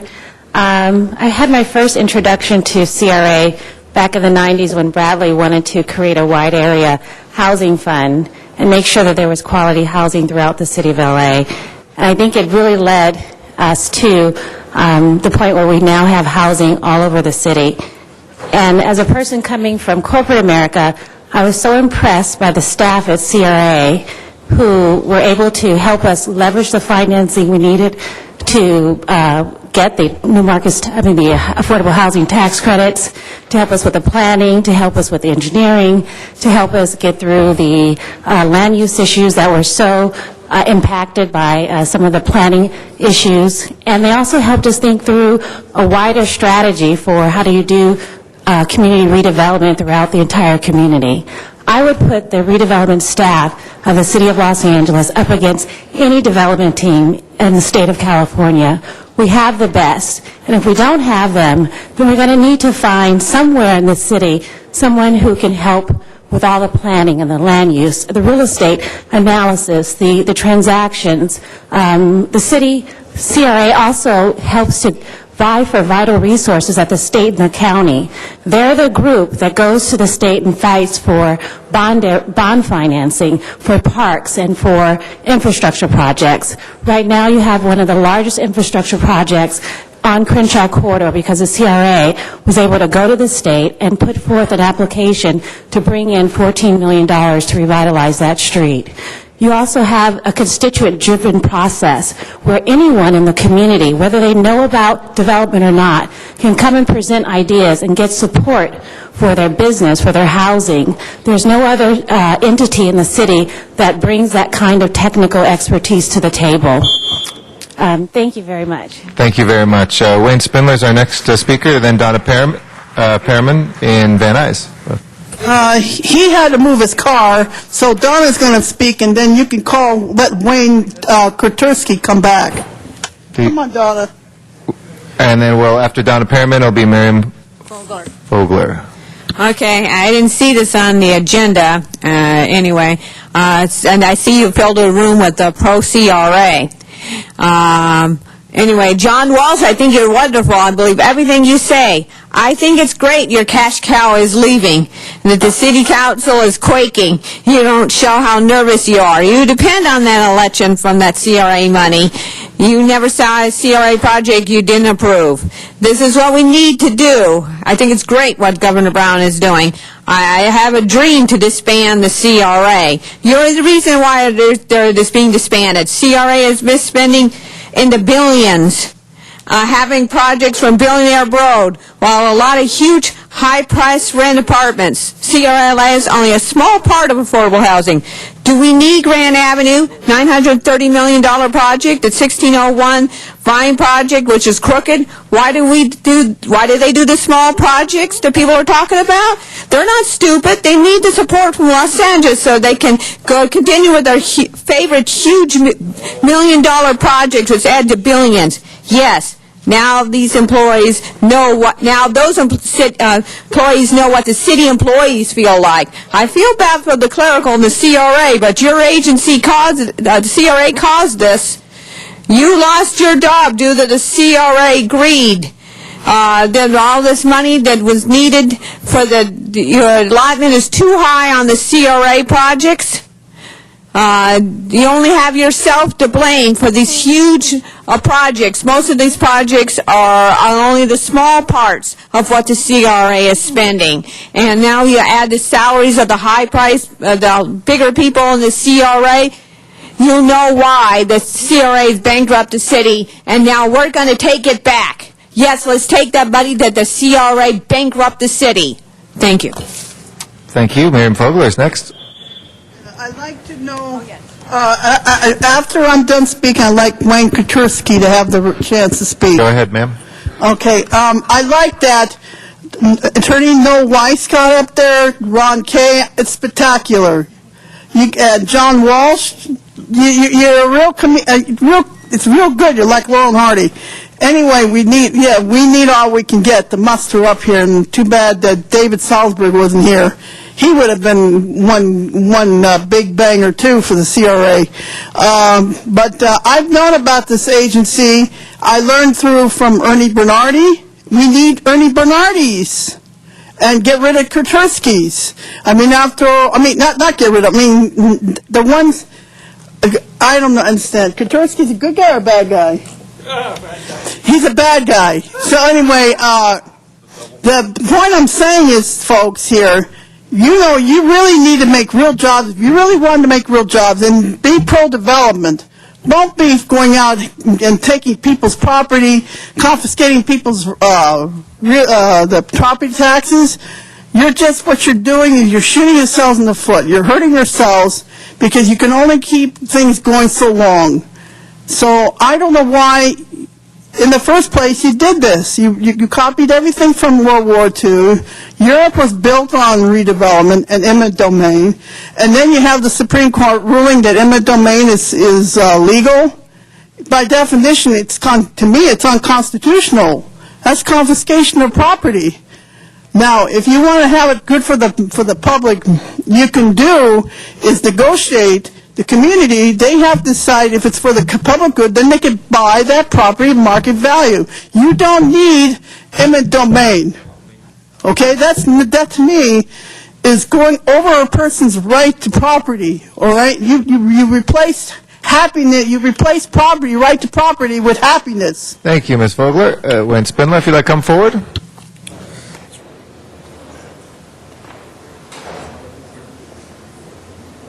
All right. This is directed to Bill Rosendahl because he's the only one that has a soul there. Then he showed that by writing that NFL memorandum. The rest of you others, your soul's been given away. Now, we have a project that's going to have $2 million provided to it. It's called the Koreatown Senior and Community Center. Christine Essel rammed it in as a special one at the meeting that we had at the CRA back on March the 3rd. You know how many jobs are going to be created with that $2 million? And this is according to your records. 3. Jobs created. 3. The figures provided in the table are for estimation only. Actual fiscal impact or job creation may be higher or lower than these estimates. They were provided by the CRALA, the City and County of Los Angeles, the U.S. Department of Housing and Urban Development, the California Redevelopment Association, the Los Angeles Economic Roundtable. We're going to give $2 million to make 3 jobs in Koreatown. That's just part of that $930 million of our money. Broken roads that won't get paved. Broken sidewalks that Carmen Tutanich is going to draft an ordinance on to make the homeowners responsible to pay for because there's no more money left. The sellout of every person that lives in this city. That's why we're all Kuturskis. We want the same deal. You buy our houses, and then we buy them back for you for $1, and then we leave. That's the deal we should get. Otherwise, we're going to all be stuck with billions of dollars of debt while you guys are termed out and you're living on pensions in the wonderful state of Florida. That's what this is about. Please, let's vote no on this ripoff. Thank you. Thank you. Joy Brown Price is our next speaker here in Council Chambers, then Armanak Noorajanian. Is Ms. Brown Price here? Not? All right. Mr. Nurjanian, if you'd like to come forward. Then Julia Joseph.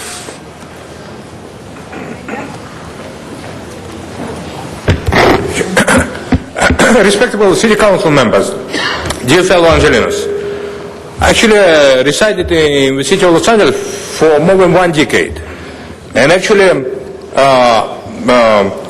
as a Democrat, actually I oppose this item 57, and I recommend City Council members to strike it down, this item 57, because actually it will take money away from the city. $930 million will be lost for the city. Instead, it might go to Department of Housing and Urban Development. That city has a huge building of that Department of Urban and Housing Development on Wilshire Boulevard, by the way.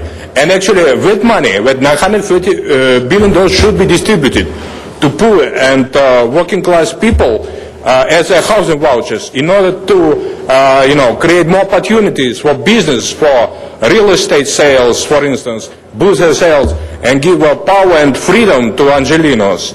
Instead, if money goes to California development agencies, well, actually, we'll lose kind of favors with state government, with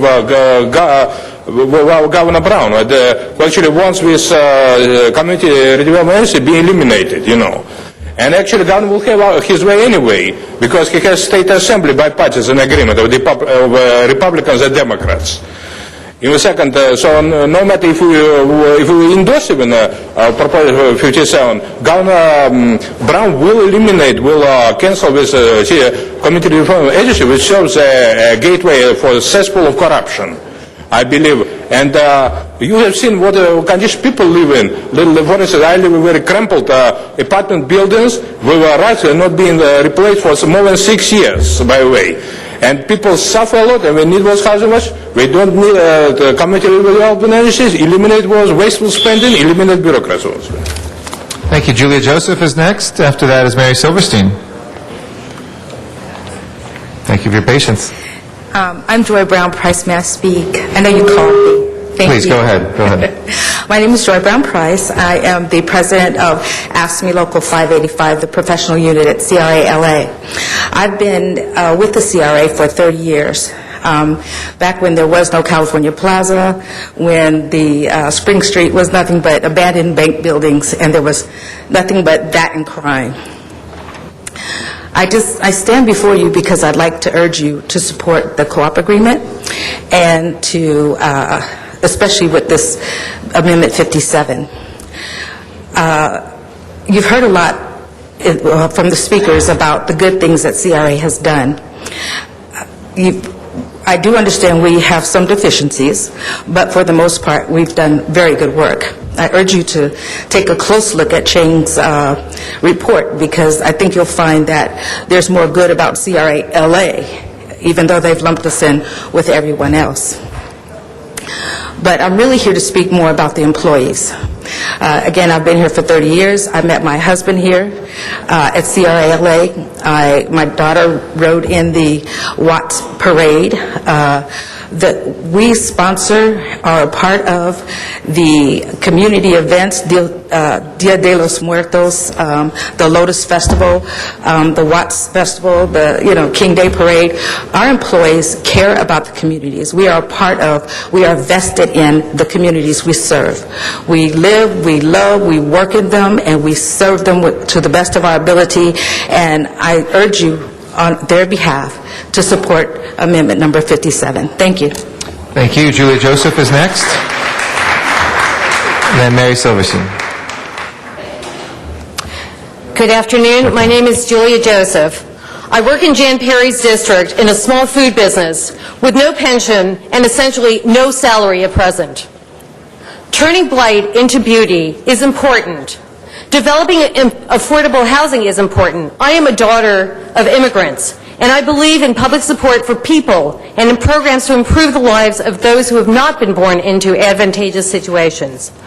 I am a strong supporter of public education, and I am appalled at the amount of money that is being taken away from our top state university systems in California, and the efforts to generally cut the few dollars allocated to the arts in public schools K to 12. Everyone here in the organized labor unions is applying pressure that they can to try to preserve their piece of the pie and to maintain bloated administrative aspects of the projects. Well, we have a huge recession underway, guys. There is a role for community development, but the use of funds has to be tightened and controlled. The conflicts of interest and the undue influence that large wealthy developers have on the direction of development funds has got to stop. Thank you. Thank you. Our next speaker is Mary Silverstein, then Russell Brown will follow. Good afternoon, council members. Thank you very much. My name is Mary Silverstein. I'm the President and Executive Director of Los Angeles Housing Partnership. We are a nonprofit housing developer that has been in the area for 21 years. We've had the privilege of developing in many of your council districts, and housing is only the base component of what we provide to the community. With the assistance of the CRA, we're able to bring in education programs. And in fact, we are the proud landlord of Heart of Los Angeles, which is based in Bryson. That youth program has just recently opened. Councilman Wesson was in attendance. Recently opened a new center that is part of Parks and Rec's effort that's in Westlake MacArthur Park, and that effort is helping young people be able to get off the streets and to improve their lives. Redevelopment Agency does much more than housing. It helps revitalize our areas. It helps improve the basic streets and the education components that would not otherwise be available. I want to thank you all and ask you to support item 57, and I want to thank Councilmember Alarcon for item 57A. I'm proud to say that we were part of the redevelopment program that's now beginning to move forward in response to the Sayre fire, and that we were there when the earthquake happened, and the Northridge earthquake, and we were able to provide affordable housing then. Our organization would not be what it is without the efforts of the Redevelopment Agency, and in particular the staff that serves us. Thank you again, and please move forward with item 57. Thank you, Mary. Russell Brown is our next speaker. After that is Mickey Jackson.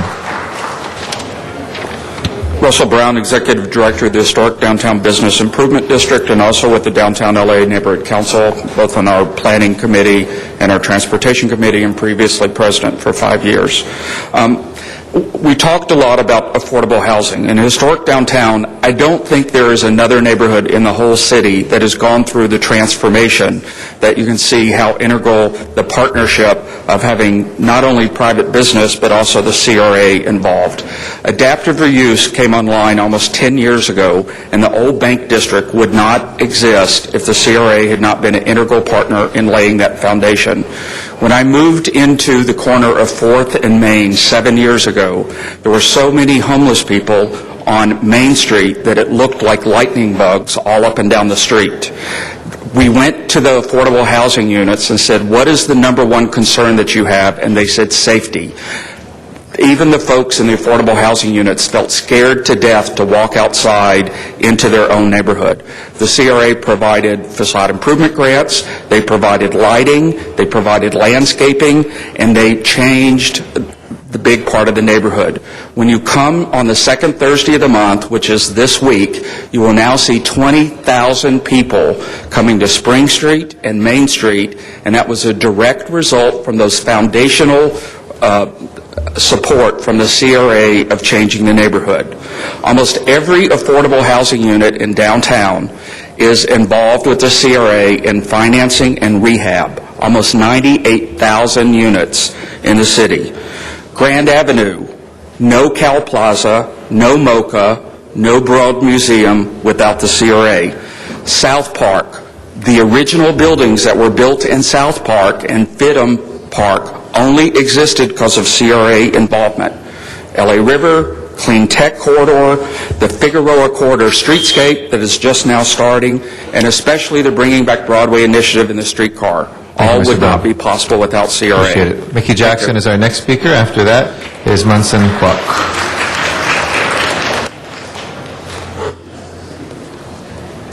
Hello, I'm Mickey Good afternoon. Jackson. I live in Los Angeles. I'm not tweeting right now. I use my iPhone for notes. Welcome, welcome, welcome to the Roman circus of corruption right here in Los Angeles. For today, this is not the City Council. This is the CRA Council. I think we just need to get the record straight. Welcome to Act 1.5 of the endless legal battle that this is setting up. We can only thank the CRA Council for setting up themselves to lose. This illegal battle is only one more step in losing. If you vote for this today, it will be voided, but it will enrich lawyers beyond belief. This will be the bleak house, the LA City bleak house of lawyer enrichment. It can't stand the meetings improper. I wish that when people came up here to speak, they had to say, do they profit in any way from the CRA? Do they benefit in a material fashion from the CRA? I'm happy to say I do not in any way. Nobody has to say that. This room is packed with people that were brought out by the CRA and developers to testify for them. The citizens had a terrible time trying to even know it was here, because while the CRA and its flunkies were burning up the phone lines, the meeting was noticed on the back of a matchbook taped to the inside of the door of City Hall Saturday night. It didn't hit the internet until around 11 o'clock on Sunday.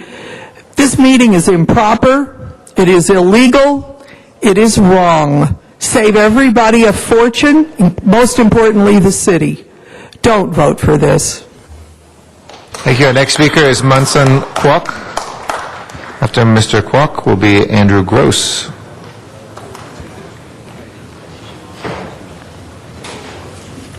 Mr. President, let's go out on a pretty good note. I'm Munson Kwok, recently National President of the Chinese American Citizens Alliance, Civil Rights and Community Welfare Group of 18 Chapter 7 in California. We speak in favor of this item 57 and also 57A. But we're hoping it does not have to happen or have to be used. And if it must be so, the money must be used to complete the projects now in the queue that the CRA has created. And we hope the successor agency is something like CRA itself or something like that. I rise to speak in favor, to plead with you that in the neighborhoods where I volunteer, and I get nothing from CRA, the CRA has been a huge benefit to our people, mainly that is Chinatown. 30 years ago in Chinatown, the district was dying, decaying, too many newcomers with no services, inadequate housing, broken streets, and gangs. With the onset of the CRA Chinatown project, we have been able to achieve hundreds of units of housing, improve recreational space, urban planning, better business buildings, revitalization, beautiful streets. Chinatown has a new spirit. Chinatown, sir, is one of your success stories. Little Tokyo is too, because I have some familiarity too. Don't let the program stop now. It has taken time to build this community government team to do this. From the residents to the community folks like myself, to the councilman, who happens to be Ed Reyes, to the gifted managers at the CRA, those that have the vision, and by the way, some of those that have the courage to do the things that I've been able to do in the community. Don't let that team be broken up. Please, if there are issues at stake on redevelopment, and we've heard some today, mend it. Don't end it. Thank you, sir. Thank you. Our next speaker is Andrew Gross, then Pastor Stuart Parham.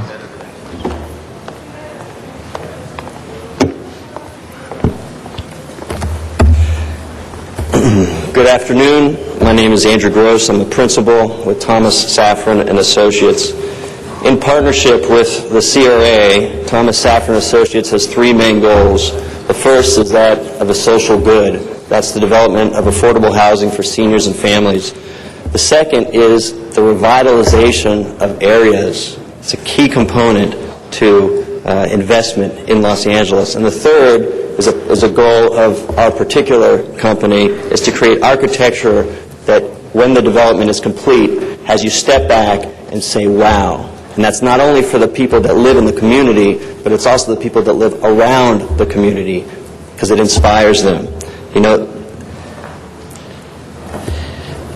this is a monumental week here, given the CRA has been in existence, as I understand, since the 1950s. I'm in so much of a dismay at what is going on. But it's not only that the city investment is at stake, it's also people's jobs that are at stake. You know, in conversing, while I was waiting here, I talked to Jerry Hammond, who's been working with the CRA and worked on some of our communities that we built in the 1980s.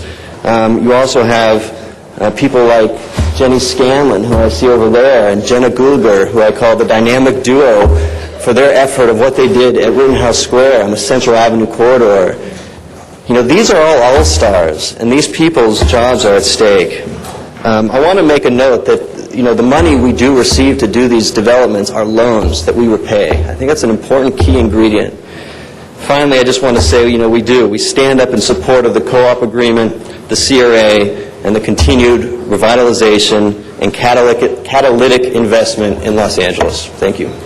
Thank you. Pastor Stuart Parham is our next speaker, then Anita Nelson. Got the wrong thing in my hand. I just want to speak right now on item 57 and a little bit of 26. You know, really, our community has been hemorrhaging so much that we're trying to find out where the blood is coming from, the source of the internal bleeding.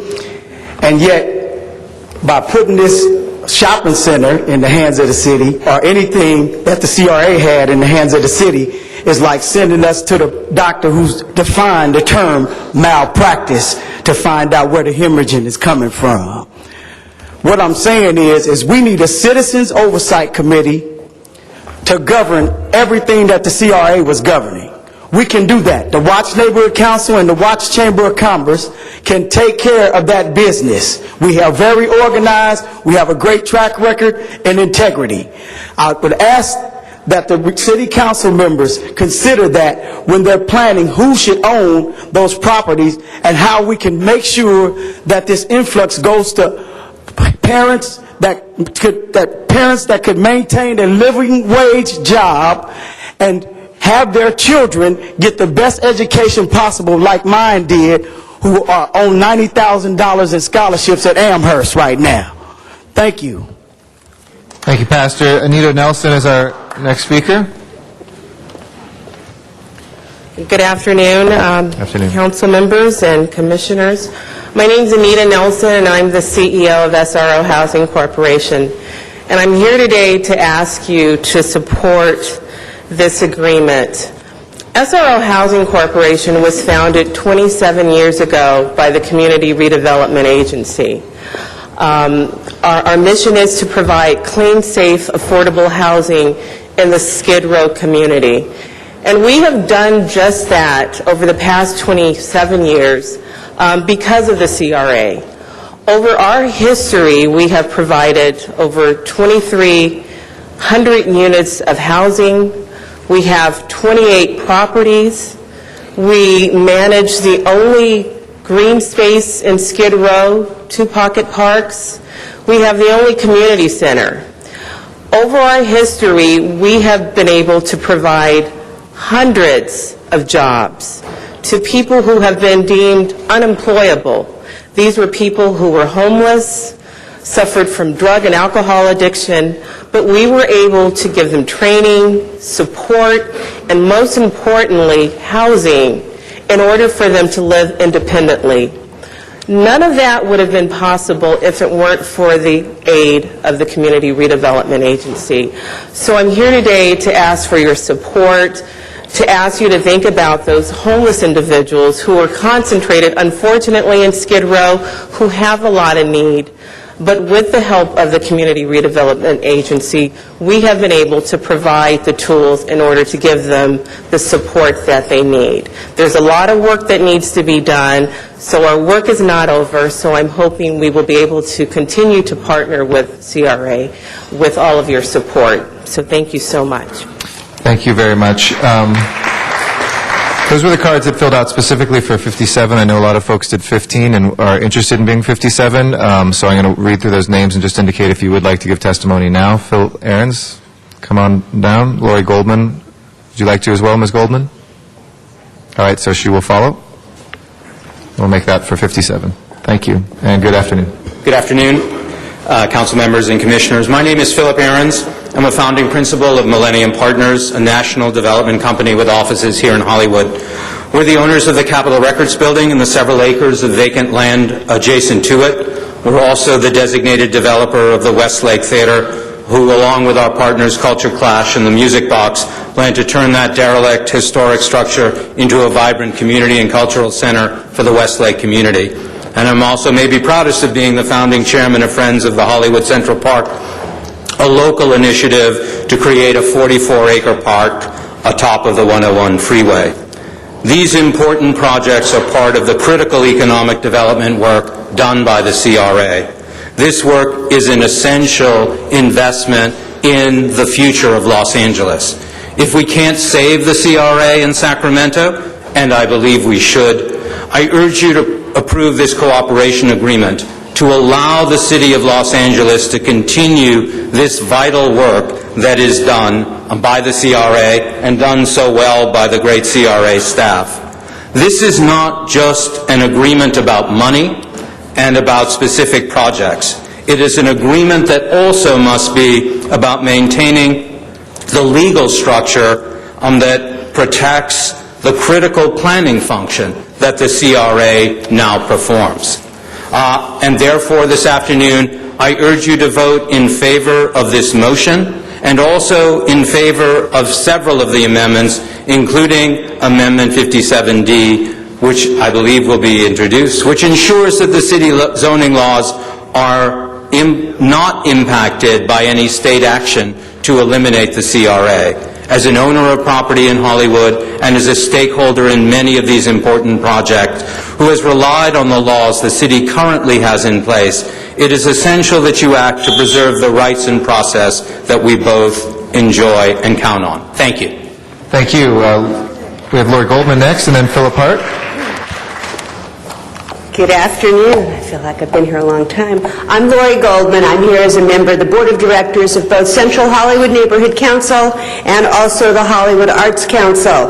Both our boards have unanimously voted to support CRA, to support the co-op agreement, and most importantly, to support CRA staff and have them included in any successor agency. Our Hollywood staff is passionate. They know our projects. They have the institutional know-how, and they have our best interests at heart and should be there to finish the projects in the pipeline. I've been a stakeholder in Hollywood for more than 30 years, and I can tell you, without a doubt, without CRA, we would not be celebrating Hollywood's renaissance. And I fear that losing CRA now will cause irreparable harm to the stability and to the growth of our Hollywood neighborhood and our local economy. Thank you. Philip Hart? Mr. Hart still here? Alfredo Hernandez. He'll be followed by Joe Gomez. Good afternoon, Council. As a lifelong resident of Hollywood, I've seen this renaissance happen. And today I've heard a lot of hypocrisy on the side of some of the people sitting behind me. A couple of years ago, City Council was trying to take neighborhood council money away from the neighborhood councils. Neighborhood councils fought for it and fought for it and fought for it, and they kept it. Today I'm hearing these same people saying, take it away. It's not right. CRA does great work. They do great community housing. They create jobs in these communities that desperately need them. And I strongly urge you to please support this item and a motion to keep the CRA alive. Thank you. Thank you. Joe Gomez. Mr. Gomez here. Shannon Ellis, would you like to be heard on this one? Okay. To Ellis. How about Ed Freeman? Nora Ross? Francis Hashimoto? Vivian Bowers? Not here. Oh, she is. Okay. Come on down. And then she'll be followed by Jeremiah Brown if he's here.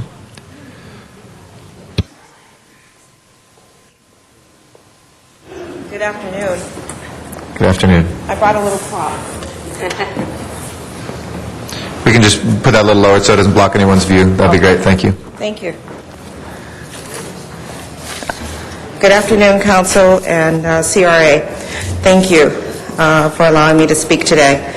My name is Vivian Bowers, and I am a stakeholder, a business owner, and I also represent CABA, which is Central Avenue Business Association, an association that was prompted by CRA and the local CRA headed by Jenny Scanlon. A little nervous, I'm sorry. First and foremost, I echo what everyone has said that is in favor of CRA. We ask that you find a way, if you have to revamp CRA as opposed to eliminate CRA, because it has brought back pride and opportunity to our area that has been devastated and has experienced a great deal of blight now for more than 4 decades. Our family has been the recipient, as you can see here, of a facade improvement that is fantastic, one of many that are in the pike to happen along Central Avenue. For those of you who haven't seen Central Avenue, I suggest that you come down and see the changes that have been made on behalf of the residents and the businesses there by CRA in conjunction with Councilwoman Jan Perry. We have been there for 50 years, and for 50 years we thought we were doing a good job until we saw what CRA helped us put together. There are jobs that have been generated with their efforts, affordable housing, as you've heard, and commerce for businesses that would have otherwise folded, including sometimes, I believe, ourselves. So, again, I implore you to keep CRA alive. Don't eliminate, revamp. Thank you. Thank you. Jeremiah Brown? Is Jeremiah Brown here? Is Gerald Newman here?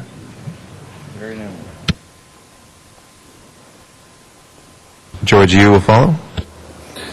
Council President Garcetti, members of the City Council, my name is Jerry Newman. I stand before you wearing a number of hats. One, as the chairperson of Home for Good, a homelessness plan for Los Angeles, as a board member of the Hollywood Housing Corporation, and as a land use attorney who has to address many important issues in the city. As to the first 2 hats and the third, it is important that you vote for item 57 today. The maintenance of the funding for projects to promote economic development in the city is vital, and its effect has been seen throughout decades of the CRA's involvement, and I encourage you to vote today for that.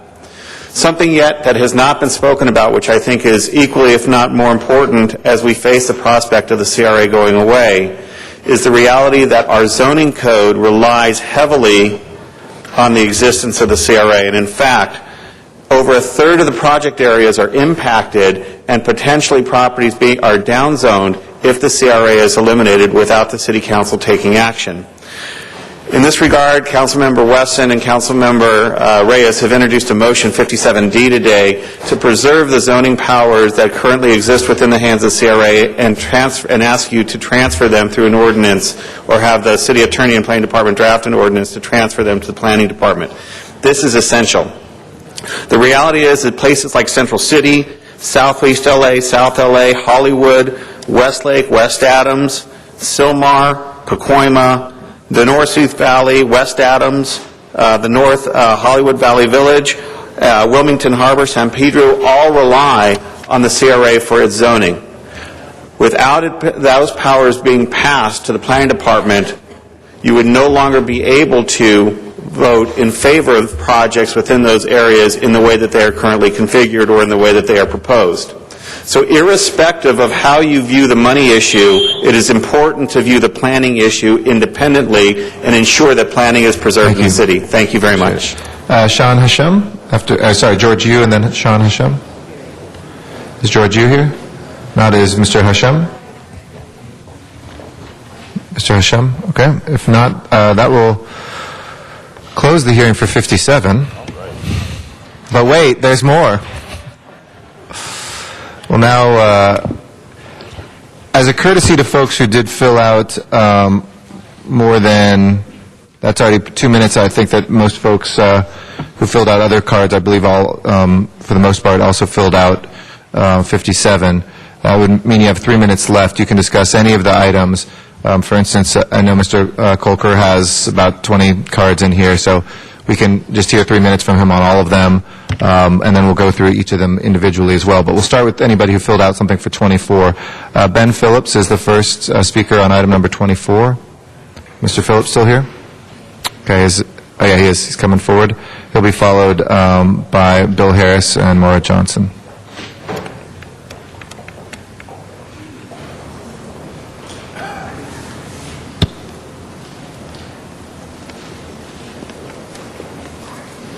Hello again. My name is Ben Phillips, the Vice President for Mercy Housing California in Southern California.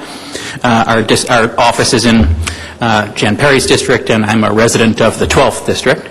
I just wanted to stand up and support the extension of these grants. It's important that we have an effective safety net of healthy, community-based nonprofit owners of affordable housing. This modest investment will help these private entities leverage substantial non-governmental resources and will contribute to a more stable, healthy, and vibrant Los Angeles. Thank you. Thank you. Next is Bill Harris and Maura Johnson. Will be followed by Robin Hughes. Good afternoon again. Thank you for listening to us a second time. I just would like to speak in favor of this item. We are a recipient of an initial grant of $50,000. We provide a food pantry that's open to the community. We provide transportation for after-school programming. We provide ESL, high school education, job training. This money goes in those pockets which otherwise we wouldn't be able to fund. Thank you so much. Thank you. Robin Hughes is next. Good afternoon again, Council and Board members. Robin Hughes, Executive Director of Abode Communities. I'm here to ask you to support the staff recommendation to continue to support work of affordable housing developers to do the work that we do. It's a critical time for us as we face a reduction in our charitable giving through foundations. So these types of funds really do help us in our general operations, and the impact that we have in the community is due to support like this. So thank you for your support today. Thank you. John Walsh is our next speaker. Maria Cabildo will follow.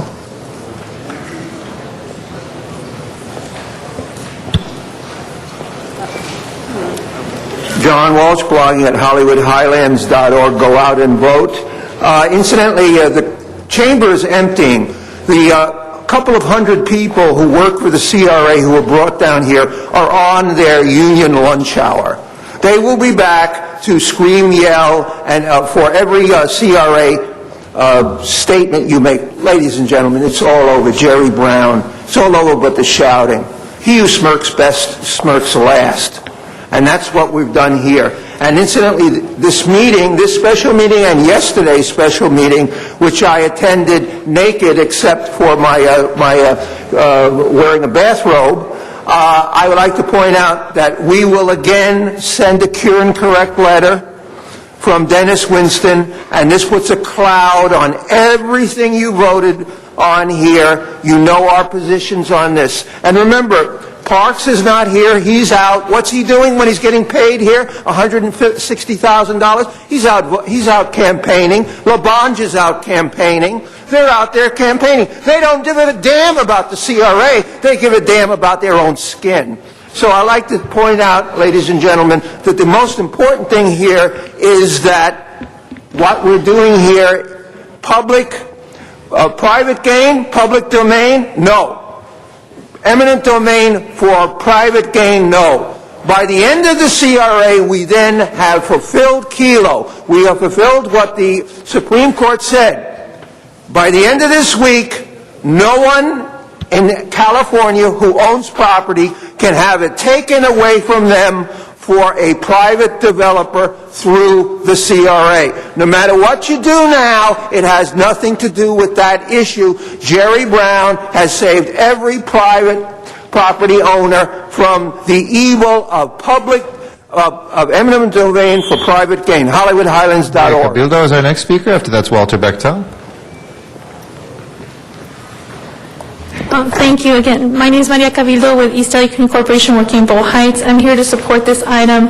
It's so critical that we continue to support the infrastructure that builds the homes that house families that have very few other options for affordable housing. Again, the story I related earlier about families living in severely overcrowded conditions, sleeping on the floor, children unable to get their homework done because they have no private space to get that done. And we need to support the infrastructure of affordable housing developers to continue our work. So we're here to support this. Thank you. Thank you. Walter Bechtel's next. Okay, thank you. I'd like to reiterate about affordable housing. Now, I know things are going fine in other parts of the city, like Hollywood, and all these other projects are fine, but somebody needs to look into the affordable housing question. It's not really affordable housing when over half of your income is going to rent and you hardly have enough money to feed yourself with. You can't buy any clothes, and there's no furniture for your room that you're living in now. I don't know who's saying that this is affordable housing, but again, the definition comes from the HUD people. And if you build a lot of expensive housing surrounding the formerly really low-income house, and you relocate everybody out of there, when they come back, their rent is doubled or tripled based upon averaging of what other places around that place are now charging. That does not constitute affordable housing. We need to have our rents guaranteed. That would be the fair thing to do. Temporarily relocating us while you're fixing our places. New people moving in, maybe charge them the new amount of money per rent. But the people that were living there, once you kick us out, we hardly are making any money at all to begin with. We can't afford to move back in because it's no longer affordable housing, according to what reality is, not what somebody's definition back in Washington, D.C. is. We need to have, and that would be what you should do, but you're not even abiding by the rules for appeals. Like I said, I filed a timely appeal in September. It still hasn't been answered.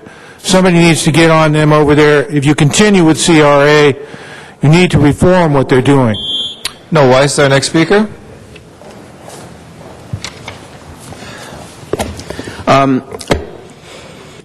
I go back to Mr. Weezar's question back when we got the relocation fees raised. What is the housing policy of the city? Do we have one? No, we don't.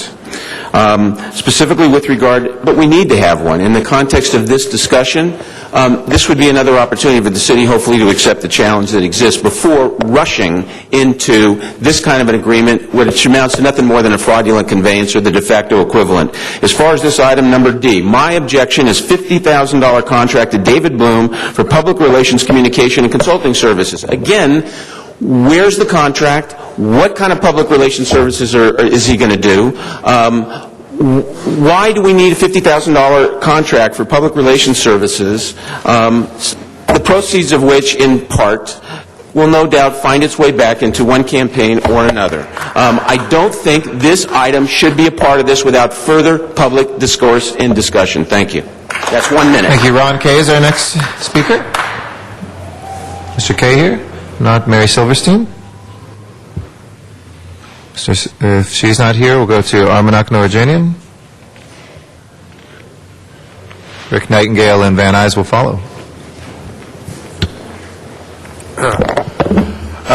Respectable City Council members, dear fellow Angelinos, Well, actually, I've been a long-time resident of Los Angeles for more than 1 decade. I just repeat myself. So that I oppose, actually, card item 24, because I don't believe that community development agency serves the purpose of building more housing. All the houses, most of the houses you will see, built by private corporations. And I insist that it's $93 million not to be distributed directly to people of Los Angeles, to indigent, working people, to underdogs, who deserve money as housing vouchers. As housing vouchers in order to enable them, to empower them to buy real estate, to rent from privately owned businesses. CRI, it's a kind of state capitalism of the Soviet kind, CRI just will build more money to wealthy developers and create lots of corruption. It won't give any housing vouchers, and you have to wait for about up to 4 years in order to get just that affordable housing apartment, a crumpled some kind of apartment where we cannot call even decent housing, And I believe that Sierra employees of Sierra should be all eliminated and should be all fired, because people don't need them. Governor Brown doesn't need them. Will have community development agency liquidated as well, and all its assets and funds should go to Department of Urban and Housing Development for faster expedition of Section 8 housing, because Section 8 housing actually should be expedited within a few months, not 4 years, because otherwise people will, revolt, will be lots of riots in the city like in 1991 and stuff like that. Thank you. Rick Nightingale's next, and Van Nuys. Yes, good afternoon. I'll tell you, probably in the very beginning, it might have been a good idea. When people saw the situations and so forth, but then the abuse started. It's where it basically all starts. Even with the city council, with the city of Los Angeles and so forth. We were just talking, and back in the 60s and maybe the 70s, everything was just really great and all that, and then all this starts. And it still goes back to people that if they don't earn it, they don't deserve it. You help people, but you don't keep putting it on. And this is what the CRA became. And then it got so big, and there's so much money involved, and so much corruption, that these people that are working, how many of them make over $100,000 for being I'm doing so much and so forth. I have a piece of paper, there's 15 pages on this thing, that of all the jobs and things that are going on with the CRA in the city of Los Angeles. That's our taxpayers' money that could be paying for all of the things that you say we can't have because there's no money. What do you think they make contractors for and so forth, that they buy and they get investors to turn around and do this? That's what it's all about.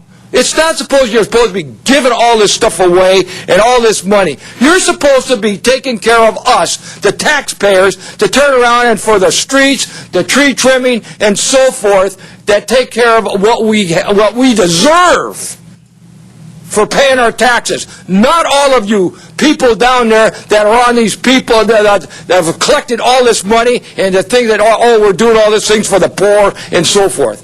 It's just corruption. That's all it is, and that's what big money corrupts. It does. Thank you. Thank you, Mr. Nightingale. Wayne Spindler will be our next speaker. After that is Miriam Fogler, and then Donna Perriman, all in Van Nuys, if you guys want to just go one after the next. Yeah, we're all known as Katurskis now. So I have the agenda for today's meeting. It's got 23 items on it. We've tried to download these 69 items that you guys have. It's not here. So again, there is a Brown Act. I mean, right? You're supposed to get notice of these things, but this is just a way to just go ahead and just do what you want, say what you want, not give the public notice. But Ron K. couldn't stay, so you just keep dragging it out and dragging it out. And then finally, you reach a point where you decide it's time to vote aye, it's time to vote yes. And I was here last Friday. You should have listened to me. I said, why even have these meetings? Why don't you just put everything on the agenda you want to vote? All the projects, the 69 pages, the 240 projects, and $930 million, and just vote it in. Because everybody that's in quorum automatically votes yes. Once you sit in the chair and you get up at the meeting, as soon as the clerk calls the roll, your chair votes yes, unless you turn around and you press no. It's corruption on automatic pilot. It's corruption on steroids. There is no debate being done here. But what will happen is that one day, you're going to see what's going to happen one day when somebody in that horseshoe makes a mistake and makes the wrong kind of vote in the wrong kind of way, and then everybody's going to ask the question, why did these chairs at the council meeting vote yes when nobody was in quorum? These are the questions that are going to be asked. Why were these meetings not noticed? Why were these meetings not given due process of law? Vote no on this. This is no due process. Thank you. Miriam Fogler and Donna Perriman, also Van Nuys. This has been the day I've been waiting for, folks. Well, good. Wait We're glad for to be here for tomorrow. What you got tomorrow for the CRA crap? Anyway, I like it the way Ron Kay and John Walsh. Too bad Ron Kay wasn't here because he's so dynamic. Go to ronkla.org and you can see some of the things he says. It's fabulous. Another one is Noah Weiss. He should have been our city attorney, not True Lies. So you guys should be you should be all gone. You know, matter of fact, you guys should be bonded for all this indebtedness on the taxpayer and the public workers are getting the acts of this, and it's their right, their basic human rights, not to be infringed on, to have decent wages, decent benefits, decent working conditions, and you're making it so deplorable they can't even work. Their equipment is archaic, and I can go into that. But it's so ridiculous. The city is just falling apart, and you just don't have any regards about the employees here. The coalition, they need to realize that they need to take control and not hold the taxpayers anymore accountable on the new hires for the pension and health care. I believe that the union should take over after we settle here, because unfortunately we're on the hook now, the taxpayers, for the pensions we have now. But I'm talking about the new hires. I think the union should keep their collective bargaining rights, which is a basic human right, should keep it. And the heck with the CRA. Thank you. If we can hear from Donna now. Yeah, this is Donna Perriman. I'm really mad about it. I don't know how all these people found about these other items past 23, because I could not get any of these items past 23, and it seems like they must be getting another information that we are not getting. And it's kind of hard to fight. I only want to speak a minute, by the way. It's kind of hard to fight a project when you don't see what is in front of you. I see that it was $500,000, so we don't need that project. We don't need the CRA. We got billions. They got a list of all the projects, and I'm going to be speaking on every one of those projects. We don't need the CRA projects, and if the governor wants to get rid of it, I would think we should go straight over from 24 to 69 or whatever you got, and just vote no on every one of these projects, because all these projects are going to go down anyway. So why are you voting for all these projects? And I don't know why you're listening to all these people crying when they don't really know exact damage that the CRA is doing. So I say vote no on it, and I want to save my time. Thank you. Our next speaker is Mike Kolker. Mr. Kolker, I made an announcement. I don't know how you want to handle it. You have 3 minutes left, and you have 20-something cards. So if you want, we can take them up simultaneously, and you can speak 3 minutes on all of them, or you can pick 3 of them you want to speak on. I just want to understand why I was here for the other day for the burn. Yes, sir. We have 5 minutes. Officials were allowed to speak without limit, and I'm not being allowed to. Sir, we can, as a courtesy from the chair, we can ask people to testify who are testifying remotely, but we've had elected officials, we've held them to 2 minutes. As I mentioned at the beginning of this, it could be President Obama, it can be anybody else, but right now it's for public comment, and if you'd like to speak for 3 more minutes, we'd like to have you. Later on, thanks. You'd like to do what, sir? I'll wait till later on, based on your rule. Okay, so you pass on item 24? Okay. You're the next speaker, then item 26. Would you like to speak on that one? I mean, if you want, I was giving you a courtesy, sir. If you wanted, I can take up all the items simultaneously. You can pick the 3 and then speak on them. 27 is what I'd like to speak to. Okay, well, we'll go then. Hold on for that one then. Pastor Stuart Parham on item 26, if we can take up 26 as our next speaker. He left. Pastor Stewart left. So John Walsh on 26 then? You have 1 minute left, sir? Sir, John Walsh, blogging at HollywoodHighlands.org. I want to get this out of the way so I can go vote and campaign against Labange and Weezer.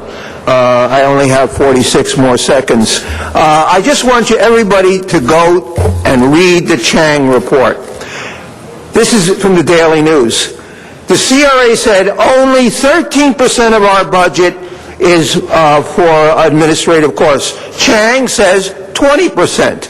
The CRA-LA says 25% of our budget is for housing. Chang says 20%. So what we have is for every dollar they spend on housing, they spend $1 on administrative costs, $1 for David Bloom's $50,000 contract, $1 for Murray Kane's $700,000 contract, and there they are sitting up here. Chris Essel, my favorite songwriter, HollywoodHighlands.org. Noel Weiss is our next speaker, item 26. Thank you. You also have 1 minute, sir? This is a concrete example. Sorry, you have 2 minutes, sir. Yeah, I'm going to take 1 minute because I'm on 27. This is an exact example. Oh, we're on 26. Did you want to speak on 27? 26, yeah, because it involves the shopping center in Watts. And this is an opportunity, and by the way, anybody listening to this, Google Market Creek. That is a San Diego project. It is owned by the people, 60%, and in a few years it's going to be owned 100%. This is an opportunity for the people of Watts to end up owning this shopping center. Now, what we're talking about, I don't know what the value of the shopping center is because it's not clear here when combined with all these others. But you know what? If you had 100,000 people, $500 apiece, that's $50 million. Why is it that the people cannot own these assets versus the city owning these assets in some form as part of some community development agreement or community benefit agreement? That is the kind of a thing. But you know what? You vote today, and that option is basically gone. We need some citizen empowerment, and the way we're going to get it is basically to build on the basis of what the CRA has failed to do and efficiently and effectively empower the people so that we can get true ownership, true citizen democracy, true citizen empowerment, true economic democracy, and that includes the shopping center in Watts. Pastor Stuart Parham. He left. He's gone? Yeah. All right. I believe that is the end of our cards on 26? Yeah. Okay. No speakers in the queue. Do you have another card? Oh, okay. No, we're okay. All right.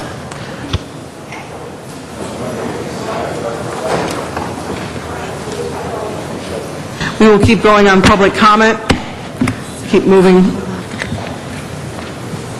This is 27. Is there, okay. All right, Mr. Colker, you have a card for 27.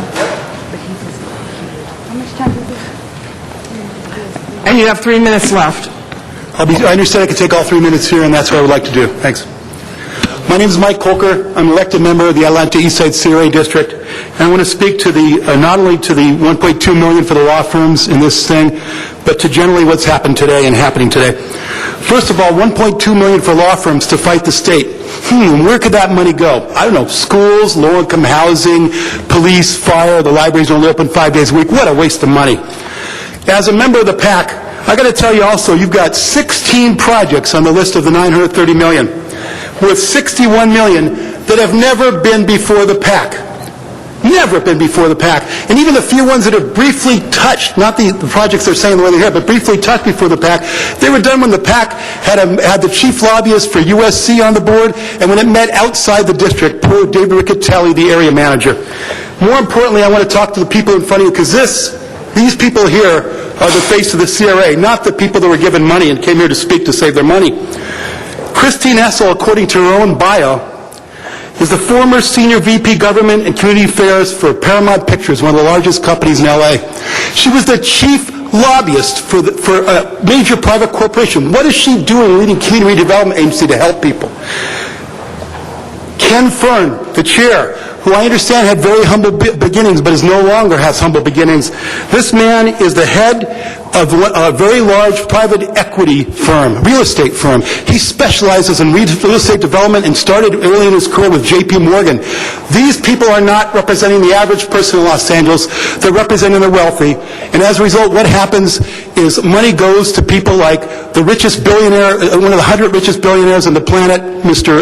Broad, to get $52 million for a private building next to the Disney Center. This is corruption. These people need to go. End the CRA in Los Angeles. Thank you. Ziggy Cruz. Is Ziggy Cruz still in the chamber? Okay, Ziggy Cruz is no longer in the chamber. Noel Weiss is our next speaker. Thank you. What we're talking about here on item 27, an outrageous waste of money. This is a rare opportunity for the people of this city to see how money is wasted. $4.3 million. Now, these are supposedly purchase orders that were issued between 2008 2011. What has been spent? Has all of this money been spent? None of this money is spent? Are we going to spend $4.3 million in the next 6 months? Who knows when these contracts expire? $700,000 to one law firm to litigate this issue. Are you kidding me? Where is the invoice? I mean, as a lawyer, when you make a proposal to a client, and by the way, again, we don't know who the client is, whether it's the CRA vis-a-vis or whether the city attorney is basically representing the people here. And the fact is the city attorney should not be in a position to give any kind of purchase orders because of the conflict of interest that exists. It's political malpractice. It is legal malpractice for this to happen. But in any event, it's a complete waste. This item should be axed and should not be voted on without additional documentation to the City Council. Thank you very much. Mr. Kolker, as we're continuing to roll through the cards, you have a card on 28 that you filled out. You do have 1 minute left. I'll pass it, 20. Thank you. Okay. All right. Dr. Williams, Clyde Williams, is he still present? Is Dr. Williams still here? All right. Dr. Williams does not appear to be here. Mike Kolker, you filled out a card on item 29. You have 1 minute left. Do you wish to speak on item 29? Can I ask you just one question? How come the council hasn't voted on the $930 million yet? We're going through all the cards. Would you like to speak on item 29? No. Okay. All right. Mr. Kolker's waiving his right to speak on item 29. Item 30, Mike Kolker. Mr. Kolker, you filled out a card for item 30. Did you wish to speak on item 30? You have 1 minute left. Mr. Kolker? 1 second. Yes, I am. All right. Mr. Kolker is going to speak on item 30 now. You have 1 minute left. This item's for $500,000. What can $500,000 do? Again, open some of the libraries where it's only 5 days a week in Boyle Heights at the Ben Franklin Library. Kids need libraries. Kids need schools. The bottom line is you presented this as an argument between low-income housing and throwing out the CRA. The argument is between giving all this money to developers, giving it all to developers and rich people like Mr. Broad, a billionaire, or giving it to schools and giving it to libraries that need it. Please, Mr. Reyes, you're a wonderful guy and I believe in you. You're a good man. Please, Mr. Huizar, you are also a wonderful man and I believe in you. Please, all of you, listen to what's going on. You have people before here that received money from the CRA speaking in favor of the CRA existing.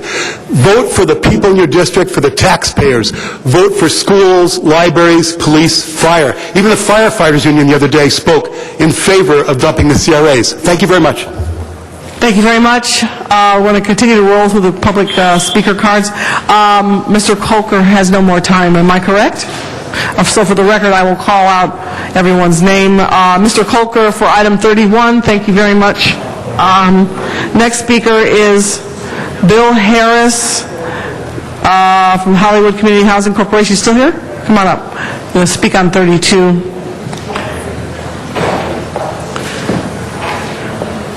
And after you is Manwa. Is it Manwa Johnson? Okay, great. Hi, my name is Maura Johnson, and I'm the Housing Director of Hollywood Community Housing Corporation, a nonprofit affordable housing developer. I'm here along with Bill Harris, our Executive Director, to speak about a permanent supportive housing project that we're doing known as Step Up on Vine. Step Up on Vine is a 34-unit affordable housing project which will provide 32 units of housing for chronically homeless persons with mental illness. We are doing this project in conjunction with Step Up on 2nd Street, Inc. This is a development that enjoys wide community support. It's following the Housing First model. It's leveraging financing from the Department of Mental Health, the Federal Home Loan Bank of San Francisco, under their Affordable Housing Project program financing, the EECBG energy efficiency money through the Los Angeles Housing Department, CRA financing, project-based vouchers through HACLA, and 9%, hopefully 9% tax credits. We ask you to support this project and approve this motion. Thank you very much. Let me add one quick item. This is a vacant building that is causing blight on one of the major intersections in Hollywood. This will remove blight. It'll provide life on the street. The local neighborhood council supports this, as does the nearby elementary school. Thank you so much. Thank you. We're rolling on through the cards. Mike Kolker on item 32. Mike Kolker on item 33. Then we have Mike Kolker on item 34. We will go to Van Nuys. Rick Nightingale on item 34. 1 minute left, Mr. Nightingale. Yes, thank you. You know, I've never stayed down here at a meeting this long, but it was very, very important as far as I'm concerned, because this is what is all about regarding the city of Los Angeles and the corruption that is going on through the whole, I don't know if it's even going through the United States, but I know California.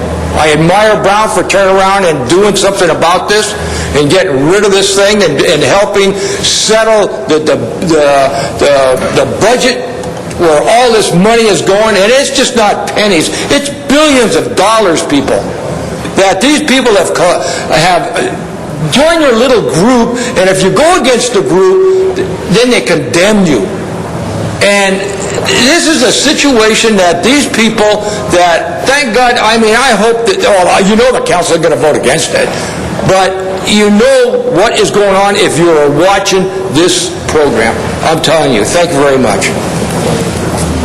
All right, and we will also stay in Van Nuys for Donna Pearman. Donna Pearman, who has 2 minutes left. Yeah. It's really hard to fight these items because all of a sudden there's all these projects over there. I'm sure they're all CRA. But I wanted to say that I don't think this is right, that you had all these projects and there was nowhere that I could find these items. And I'm totally against the CRA, and I'm totally against any project that you have in this area, because all they're doing is stealing our tax increment dollars, and it's along with our $930 million project that was on number 15 originally. I'm totally against all that areas. I'm against the 1606 Vine Street project. I'm against Brody getting the $53 million, and I'm against whatever this project over here, the Santa Fe project, it seems to be, because it's really hard to fight for a project when you're not giving notice exactly what you're going on. But I know that I'm against the CRA, and I'm against the fact that you gave people over there in downtown be able to see what these items are, but the people over here in Van Nuys are not given the idea of what's here. And you filled up the... Anyway, I think now that what have we got to do? We got to vote everybody out that's on this council. I'm then thinking that maybe none of them should be on here because they're all into this, to not letting us speak and not knowing who's one on there. So let's people all go out there and vote no on the people that you have there, and vote no on all the amendment things except for O.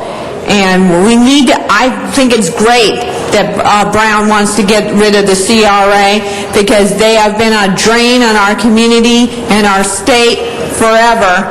And that is why we're bankrupt, and that is why the people are looking at city employees and why they're going against the city employees, saying that they've got too much money because they were broke, when the real reason is the CRA. Thank you very much, ma'am. And now we are rolling on to 35. Mike Colker, thank you. You're out of time now. We will now go back to, let's see, now we go to item 36. Wayne Spindler, who is in Van Nuys today. And you have 1 minute left, Mr. Spindler. Well, it should be Kotarski, but the whole thing with this meeting, really it shows what this is all about. It's about power. It's not power for people. It's power for the 0.001% of the population.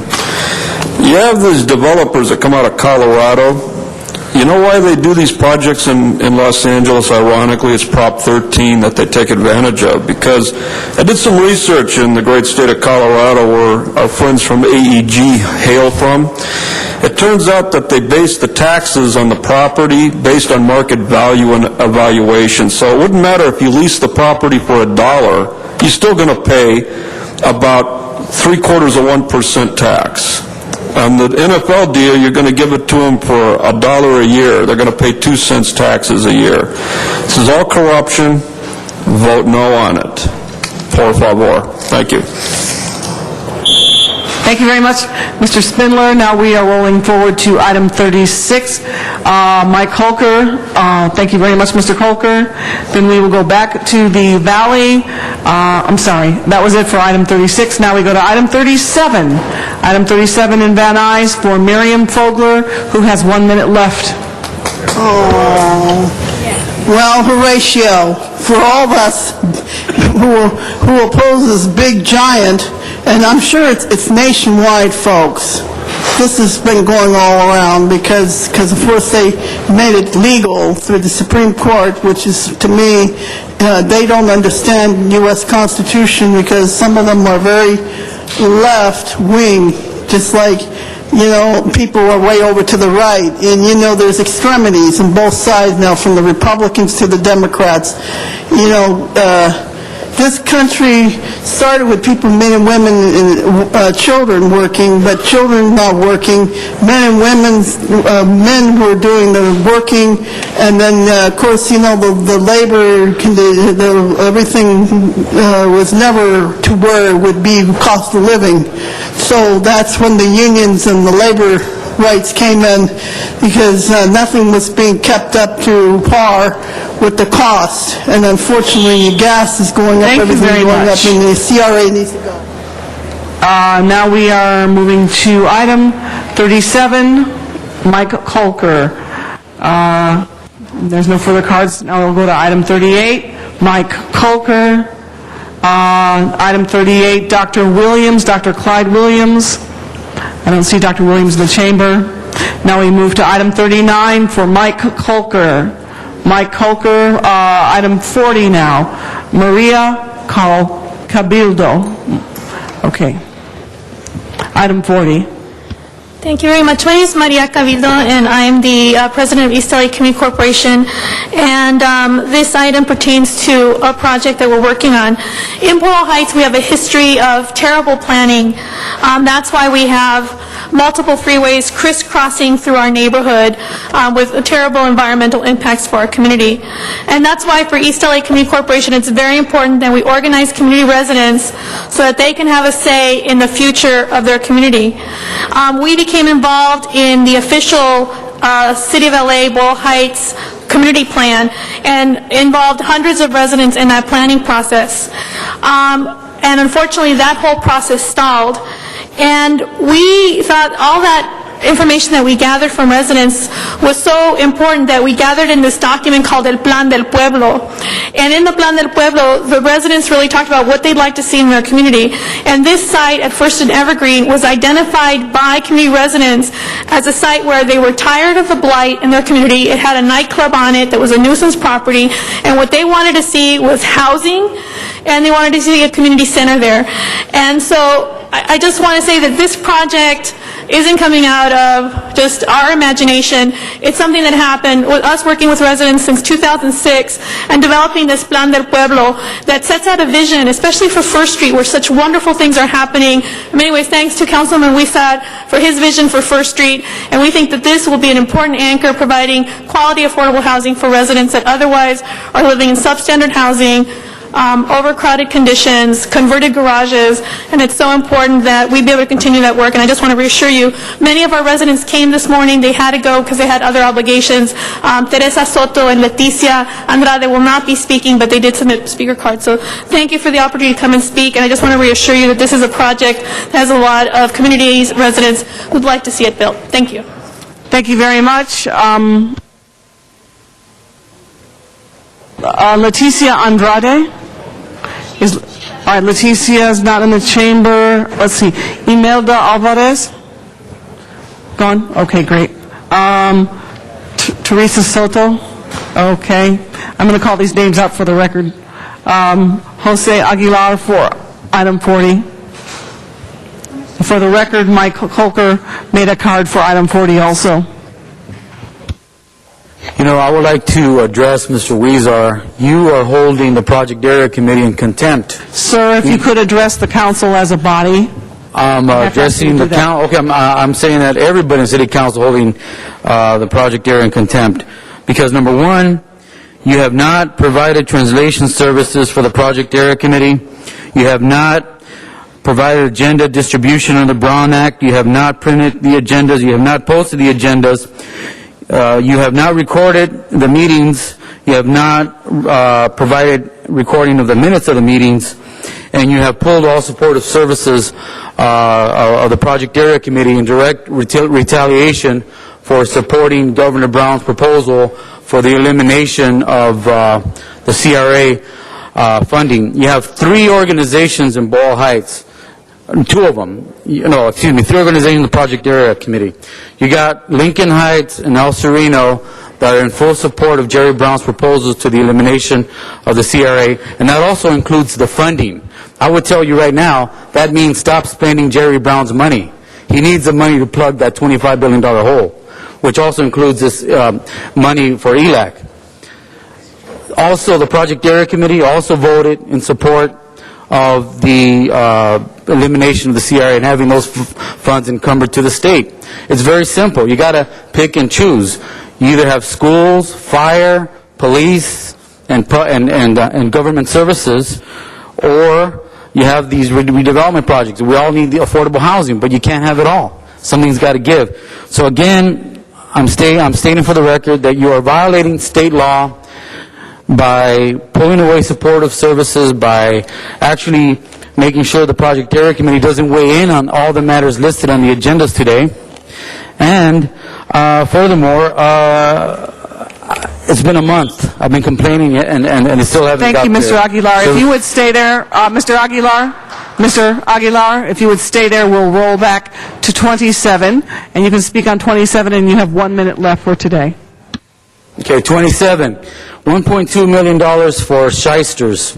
It's incredible that you would encumber to $1.2 million for our lawyers versus having it go to Jerry Brown. It's very simple. Jerry Brown needs that $1.2 million to make up the budget deficit. You have three communities on the record that basically saying we want the money, we want all of the redevelopment money to go to fund the state. The state needs the funding. And for it to go to lawyers, to shysters, it's wrong. You know, what are they going to do? I mean, like I said, there's no reasoning on the building records on how they're going to, what are they going to defend? I don't know what they're going to defend or sue for or what. Again, this money should go to the state of California. There's a $25 billion deficit, rather than going to enriching law firms. Thank you very much. Thank you very much. Now we'll go forward to item 41. Item 41. Okay, for the record, Mr. Aguilar, you're out of town, but you did fill out a card on item 41. Mike Colker, who is also out of time, filled out a card for item 41. Now we'll move to item 42. Item 42, Mike Colker filled out a card for item 42. Next item is item 43. Mike Colker filled out a card for item 43. Next item is item 4. Well, we're still on 43. I will call, and you can speak separately. Please don't speak on the same time. Bill Harris, and then after Bill Harris is Myra Johnson. Okay, Myra, you can follow Bill, okay, and have your own time. Good afternoon. I understand this is a long session, and I really do appreciate your time. This is a wonderful project in South Los Angeles. It removes a liquor store. It removes a gang house that's under the gang abatement program.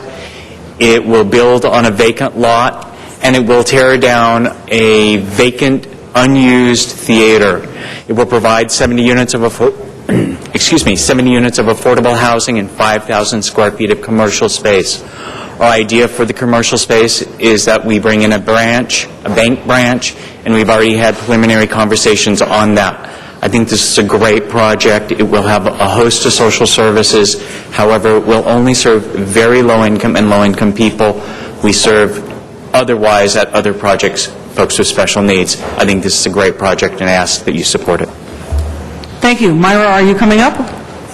Okay, so you're not going to speak. All right, we're going to go to 44. Item 44 for John Chung. Item 44. Mr. Chung, are you still here? All right, now item 44 for Armin Makastian. Armin Makastian. Okay, Mr. Makastian does not appear to be in the chamber. Item 44, David Bell. David Bell, are you here? Item 44 again for Mike Colker. You're out of time for today, Mr. Colker. We're going to move forward to item 45. Item 45, Mike Colker. Now move forward to item 46. Item 46 is for Mike Colker. Item 47 is Mike Colker. Item 48, Mike Colker. Item 49 is Mike Colker. Item 50, Mike Colker. Item 50, Ben Phillips. Is Ben Phillips present? Come on up, Mr. Phillips.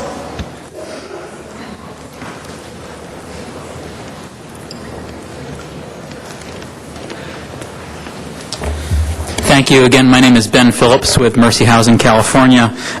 First, I wanted to thank the Community Redevelopment Agency of Los Angeles staff for moving heaven and earth to protect and allocate funds for all of these developments, which have all by and large been well underway at this point. It would be very harmful to a number of businesses in the city that are working on these developments to have the plug pulled on them at this juncture because of actions by the state. This particular development, Carroll and Severance Manor, will provide 85 homes in the First District for families who are unable to afford safe, quality housing in the private marketplace. It was approved by the PAC and the Neighborhood Council, and we've been working on it for a number of years with a number of local community members, including the Francis Avenue Community Garden. In addition to the 85 homes, which will include those for chronic homeless households and families who are caring for related foster youth, this is a very important issue. Kinship foster placements improve results for children and keep families intact, which is a very important objective of the foster care system here in Los Angeles. It will also include a child care facility that will be operated by the YMCA of the downtown Ketchum YMCA. It's kind of ironic to compare and to pit affordable housing against other core government services when, in fact, the cuts that are being made at the state and federal level are dramatically hitting the exact same people who are in need of this housing. And so I'd urge you to consider affordable housing, particularly for homeless individuals and families, to truly be a core government service that must be protected. Thank you. Thank you very much. Rolling forward to item 51 for Sean Hashem. Is Sean Hashem, or is it Jean Hashem? President of the Building something district? Okay, I guess he or she is not here. Item 51 again for Mike Colker. We're rolling forward to item 52 for Mike Colker. Rolling forward to item 53, Mike Colker. Rolling forward to item 54, Mike Colker. Item 55 is Mike Colker. Item 56, Mike Colker. Item 65 is Wayne Spindler back in Van Nuys, and Okay, great. There is no 65. I guess this is some sort of a joke. All right, great. So, now we're done with all the cards. I believe we're through with all the cards.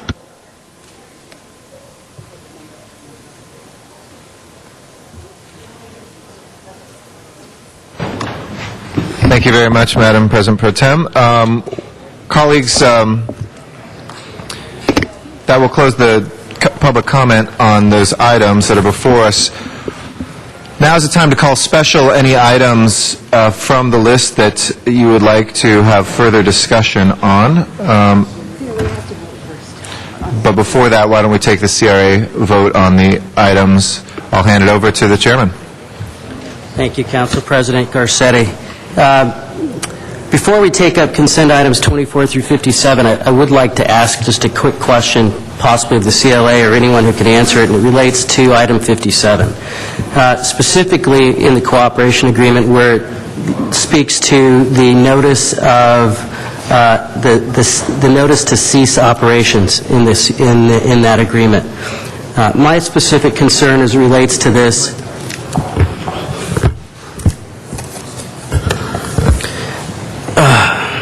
My specific concern as it relates to the notice to cease language is that you could direct, the council could then direct that notice to cease to the CRA for any reason at any time on any and all of the projects. The CRA Board of Commissioners are directing these funds to the city with the expectation that the most qualified development team would be managing these projects going forward. And the most qualified management team, in our opinion, it's made up of the wonderful and talented men and women of the CRA that I think Councilmember Alarcon so eloquently spoke of. And we'd like to just make sure, I know we're going to be taking up other amendments here, I'd like to make sure that some consideration is factored in those amendments, although I haven't seen them yet. So just for the record, wanted to get that in.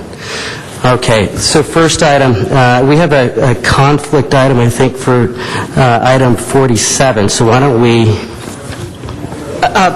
Mr. Chair, I am recusing myself on item number 47 because my employer has a partnership with the Related Companies of California.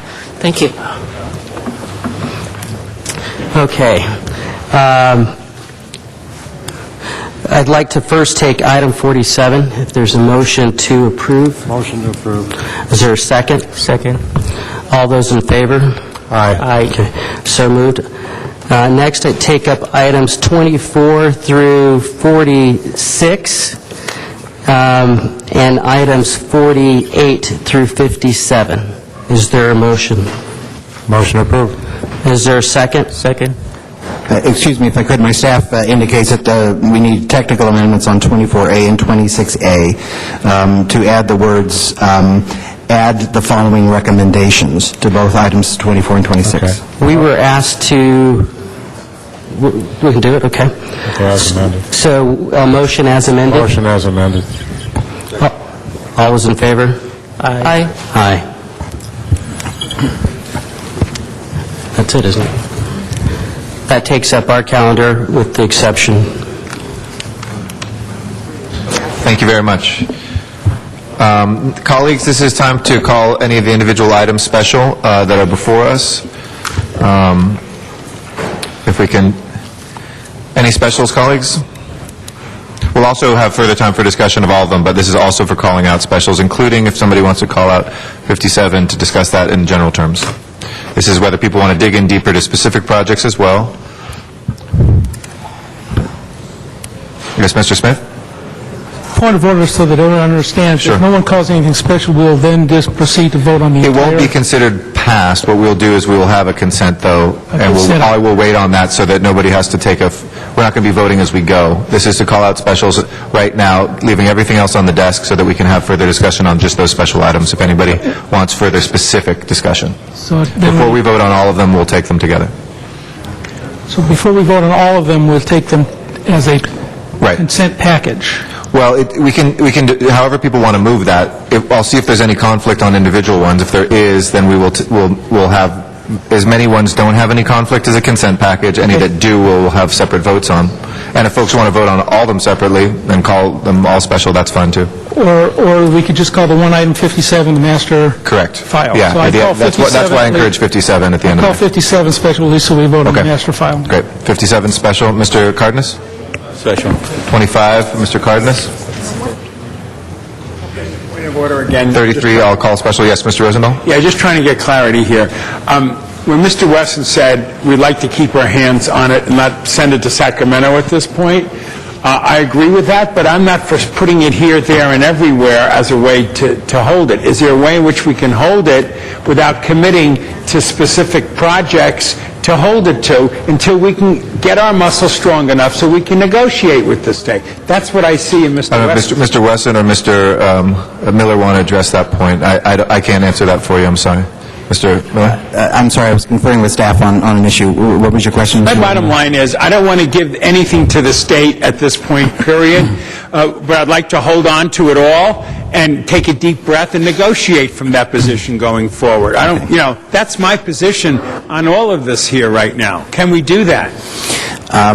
Well, Mr. Rosendahl, I don't believe that you can. To be very clear, the purpose of the cooperation agreement is to encumber the $930 million, period. If you don't act to do that, and the bill passes and is signed into law, then the $930 million would, in fact, largely be swept to balance the state budget, and the agency would cease to exist.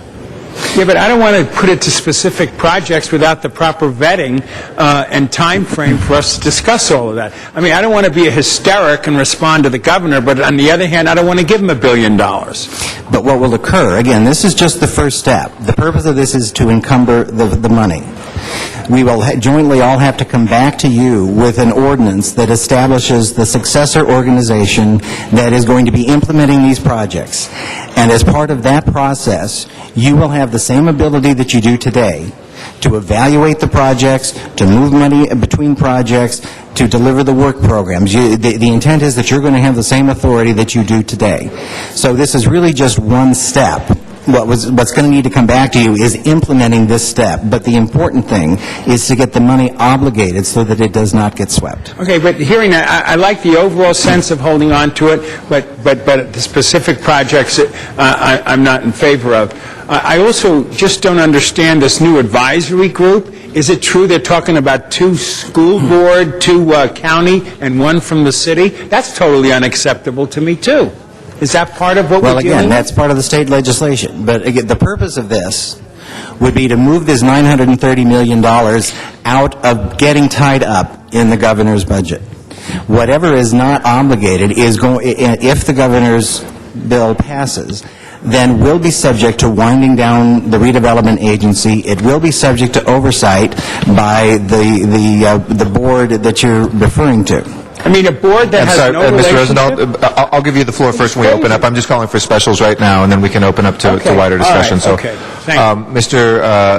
Cardenas withdraws 25 from being special. 25. Or not. We'll keep it special. I want to unspecial the unspecial on 25. It's re-specialed. We might have to clarify some language. Is anybody... In other words, 25 special. Okay. The clerk recommended it may be the cleanest folks to go through this one at a time and just take those individual votes. And the best way to describe this is 57, in some ways, is the expenditure of monies that are detailed in 57 as well as the encumbrances on all of the items leading up to that as well. So that's what 57 is. So we can't exactly vote on 57 first without first going through each of these. Okay? So they don't have to require debate on each one, but they would certainly require a vote. And before we take any of those votes, I'm going to open up the floor for any discussion in general. So Mr. Krikorian, or Mr. Rosendahl, did you want to ask questions of a general or specific nature on all of those items? We'll take them up simultaneously for purposes of discussion. Yeah, actually, this is sort of general. Sure, go ahead.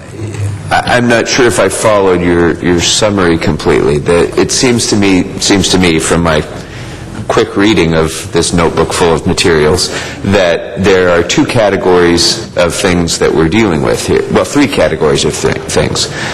One is particular encumbrances for particular projects that are already in the pipeline. One is expenditures for different kinds of administrative transactions like law firms, insurance payments, and so on. And then the third is number 57, which is $930 million that is not associated currently with projects in the pipeline, but is going to be encumbered through a process still to be determined through this other new agency that we're going to form. Am I not understanding that correctly? I think the first two you have correct, but I'll defer to the folks at the table. I think the third one does have a 5-year plan and specific projects in it as well. It's not just... But they're separate from the other projects that we're considering here. Correct. They're projects that are not, that haven't been put through the process of scrutiny that these other projects that we're considering individually already have. Some of them have, and some of them haven't, I believe, but I'll let the CRA speak to it if somebody wants to address that. Mr. Hollis. Mr. President, Cal Hollis, maybe I could describe it this way.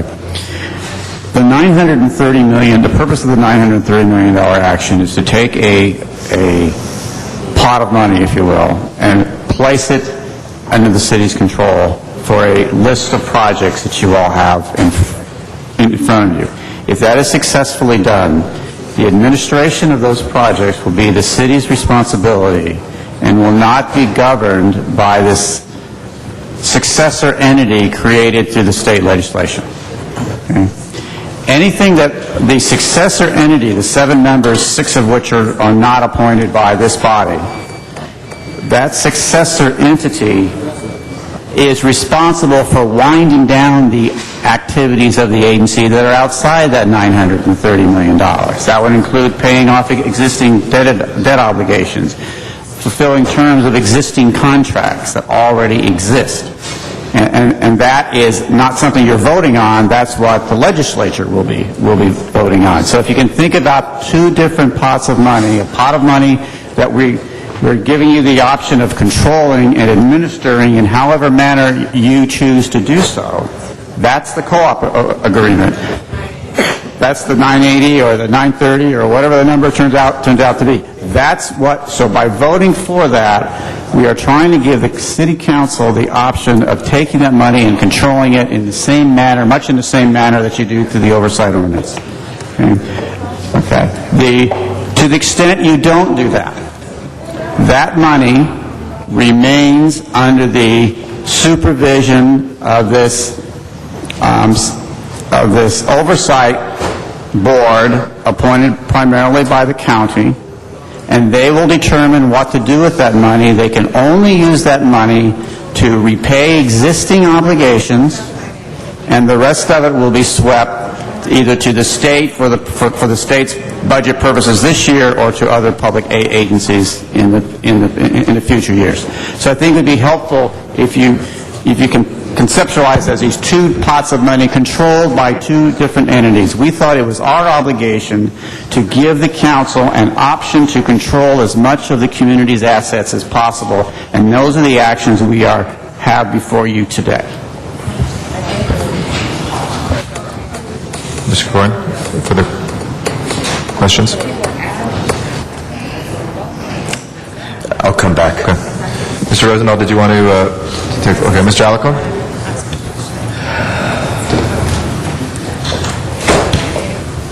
Mr. Alacon? Ms. Cecil, with regard to the $15 million in repayment, did we not meet in my office to talk about the general concepts? I'm sorry, which item are you referring to? Regarding the $15 million to pay back CDBG? Right. At that time, didn't I ask you whether any of the money was coming out of the Pacoima project? Yeah, this would be a whole... Did you not tell me that none of that money was coming from the Pacoima project? That was then, this is now, So at what point did you advise me that the money was coming out of Pacoima? This came up over the weekend as we're trying to find ways... No, that wasn't the question.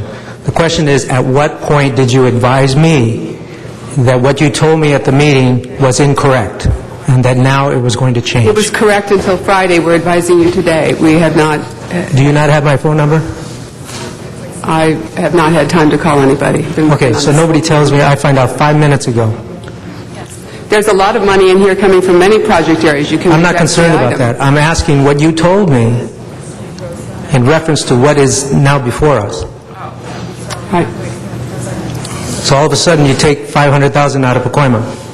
Well, it's either that or we lose it to the state. That's the concern. What difference does it make to Pacoima? Well, it's going to CDBG, and CDBG has the possibility of bringing it back to Pacoima again. Well, where's the benefit that we got out of CDBG for these particular funds? These funds were already allocated to, CDBG funds were already lent to CRA to cover expenses. So what were those expenses that benefited Pacoima? That was something that happened many years ago. I didn't have anything to do with that. Can anybody answer that?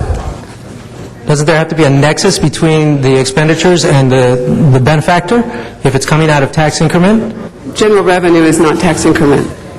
It's not the same money. But it's being paid back in tax increment.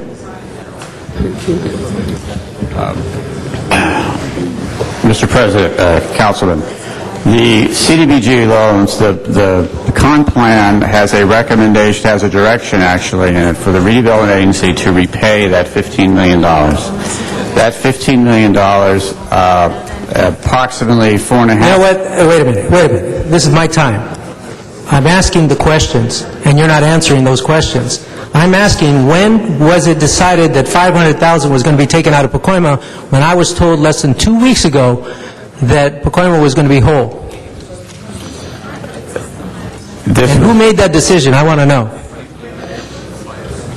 This recommendation was prepared this weekend in response to the... Who made that recommendation? The management team. The management team. So without consulting me.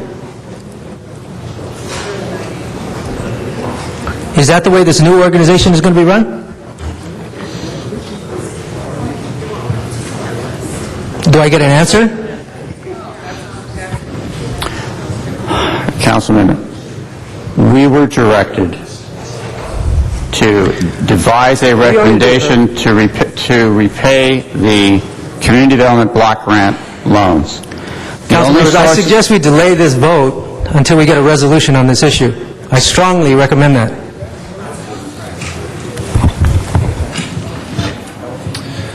Thank you. Other members wishing to be heard on any of these items? There's been the suggestion made that possibly, besides the 3 items called special, that the rest be considered together.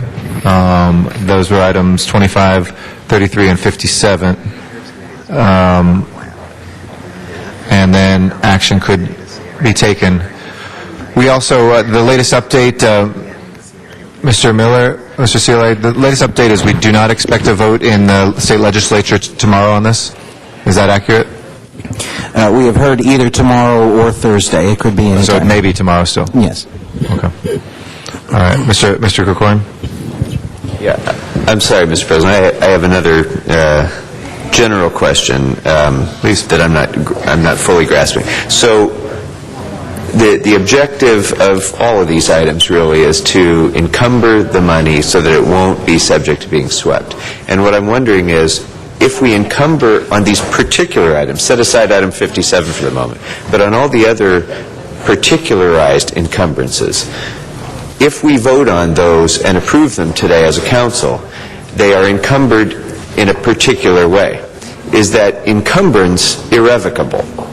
Or can we take, item 34's encumbrance and later choose to shift some of that money or reallocate it in a certain way to what had previously been allocated under item 28 or whatever?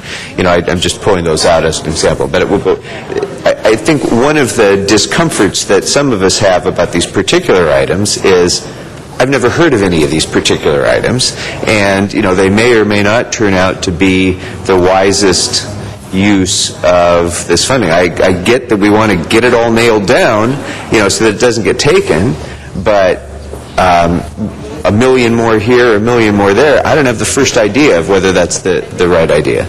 Kelly Martin, City Attorney. It depends which item you're talking about. So, for example, on the repayment of the $50 million, which is one of your big ticket items, which is item number 26, what that does is transfer over to the city in repayment of a CDBG loan properties that will throw off an income stream for years to come.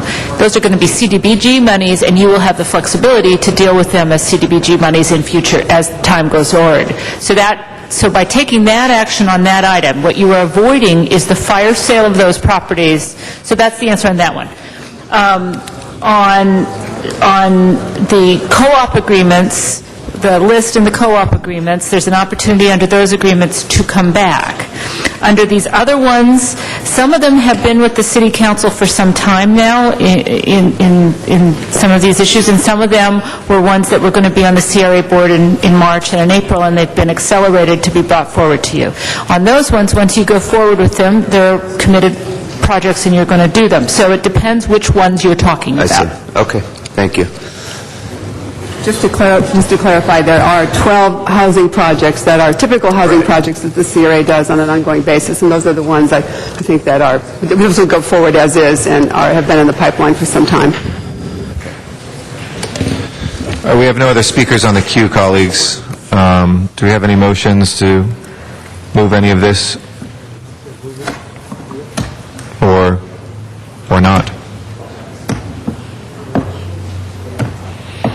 Mr. Smith? Mr. Miller, you said that the legislature will not be taking this up tomorrow? They may be taking it up tomorrow. They may be. I thought you said tomorrow or Thursday. We don't have, as you know, they can take it up at any time. We heard it could be tomorrow or Thursday. Mr. Koretz? Yeah, just for a little clarity, we're obviously passing this in a rush because we have a deadline to deal with the legislature. But what if we find one of these decisions was something that we didn't want to do exactly as it was structured? Using the example that Mr. Alarcon just gave, what if we find that $500,000 was taken from Pacoima and we really wanted that in? Do we have that kind of flexibility after we've allocated all these projects to make some very significant change like that after the fact? Or are we doing what we're doing now, and is that kind of funding decision already set in stone by what we do here today? Mr. Koretz, if I could, Mr. President,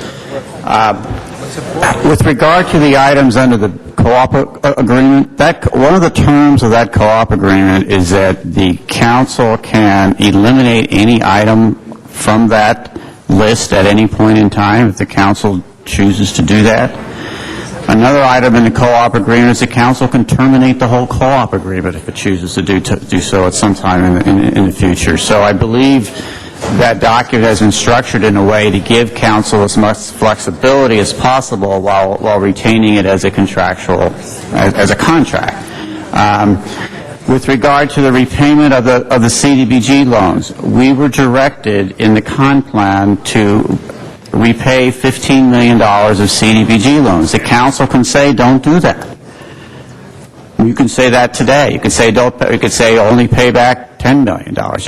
It's your option to decide what you want us to do. We're trying to provide you with all the options, and you can decide which of those that you choose to do so. Well, certainly to do any of it today would be almost impossible for most of us, certainly me especially as one of the people in the district that have no involvement in this whatsoever and really haven't paid that much attention. To suddenly be trying to make any of those allocation decisions now would be ridiculous. So the question is whether we can do it later. It sounds like we have left ourselves some flexibility to do that. If that wasn't the case, I think this would be crazy because we're making decisions on the fly, and many of us really don't know exactly all the details of those and intricacies of those decisions. Mr. Reyes. Yes. Thank you, Madam President. Colleagues, it's been a long day. It's almost 3 o'clock.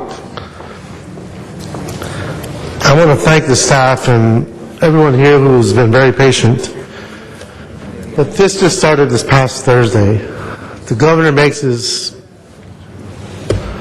message known to us. The staff works 24 hours a day to get us prepared for today. And here we are. Now, I appreciate Councilor Corretz's observation and all of my colleagues who maybe don't have these CRA projects, maybe don't have the poverty that some of our districts have, maybe don't have the challenges parts of the city has. But we're doing the best with what we have. I'm hearing the best advice to keep within our grasp that which we have earned as city employees, as CRA employees, as community advocates, in all aspects of our sectors of our economy. So I would submit to you, and I want to follow the advice of the chairman of this committee. I've heard him already speak to this issue and saying that this is about us getting the playing field ready. This is about us posturing ourselves in the strongest position possible. We've heard our attorneys say that we still have a process to go through, how we defend, how we could counter legal actions. There's other issues up in the air. They could vote tomorrow. This could all go away tomorrow, and we could lose it tomorrow. So they're giving us a chance to make a decision. So Councilman Koretz, I'm sorry you don't have a sense of whatever security you need to make a decision here. And I'm sorry you don't have as many projects in that district. Or maybe you're not sorry because it reflects a better social condition, perhaps. But the fact is, there's a lot at stake. I wish Councilman Cohen's responses could have been given to him. They weren't. I understand his frustration and anger, but I don't think it was done out of spite or out of anger or out of malice. It's just a lot happening at one time. So I ask you, colleagues, let's consider where we're at today. If the chair would like to move this, I would second this. But it is an action we need to take. They could vote tomorrow, and I would hate for us to hear a collective oops, and then we have to be listening to all of the different issues that are going to arise, but more importantly, the suffering that will be compounded by those that this agency serves and this city is supposed to serve. And I would just appeal to you to let's put this into context. Thank you. Most eloquent. Mr. Alarcon? Oh, Mr. Wesson, I'm sorry, Mr. Wesson. Thank you, Madam President and members. Members, I know that you have concerns, and I know that you have angst, and I share them also. But like I said earlier today, what we are attempting to do is protect assets that are valuable to us. I think it was Mr. Hollis that indicated that where it relates to item 57, the agreement, we can undo that ourselves. So it does not have to be permanent. But I can't get a true read on Sacramento. I'm being totally honest with you. they could have a discussion and this thing could be put together as we speak right now. And it's in our best interest to act before they take action. I do believe that if we do not, and they do, we will regret this. Now, I had mentioned to Mr. Krikorian earlier, I never envisioned that it would come to this point. In my years of experience and in my years in Sacramento, at the end of the day, there's something negotiated. You work things out. This is a new wrinkle to me. We've got to, I believe, if we believe that these are valuable assets that we control, we need to protect them. This is not the end.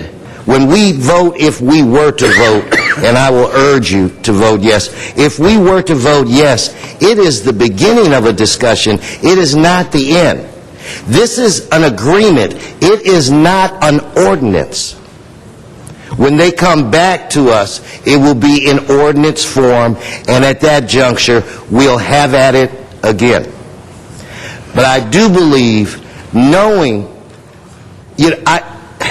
I can remember being in Sacramento, believing that everything was done, wasn't going to get the votes, getting ready to make plans to come home for the weekend, and within 20 minutes, I hear there's going to be a deal. And within 20 minutes, it happened. I can't handicap. I don't have a magic ball. I don't know if they vote on this tomorrow. I don't know if they vote on this Thursday. You hear all kinds of things. We hear that some of the minority members, the Republican members, are holding this up because they want to change CEQA. And if they were to get that, then maybe they would roll. So I don't know what's real and what's not. The only thing that I know is that I think it's in our best interest to vote on this today. So, Mr. Reyes, if you were to move it, I would urge that we vote on this. I would hate for us to lose out. So that's, all I have to say. Again, I appreciate your concerns. I share your concerns. I just think that our backs are against the wall, and it's in our best interest to act quickly and then work together to try to resolve a lot of the concerns that have been mentioned by many members on this floor and by individuals who came here from the public. Mr. Zine. Thank you. Thank you, Madam Chair. We've been discussing this around 5 hours now. And I know that in my district I've got two areas, Canoga Park, Reseda, that are CRA. We have some projects that are earmarked with dollars. The question, has the state taken CRA money in the past from us? Yes, sir. State took $85 million over the last 2 years from us. $85 million in the last 2 years they've taken. Yes, sir. So that leaves us with fewer dollars to do the projects that we promised the community. Now, I've been listening to all the discussions. Some districts have CRA, some districts don't. I have two of the areas which we're working with the CRA folks to try and make some improvements. What action we take today, whatever we vote or don't vote, will that be superseded? Can that be superseded by the state and the governor? In other words, we could spend all this time and all this energy and vote to do something, to put this money there, and they come in and say, on February 28th, whatever was there, that's what we're taking. Everything you've done after that date, that is null and void. Can you answer that question? Councilmember, again, it goes down to the specifics of which action you're talking about.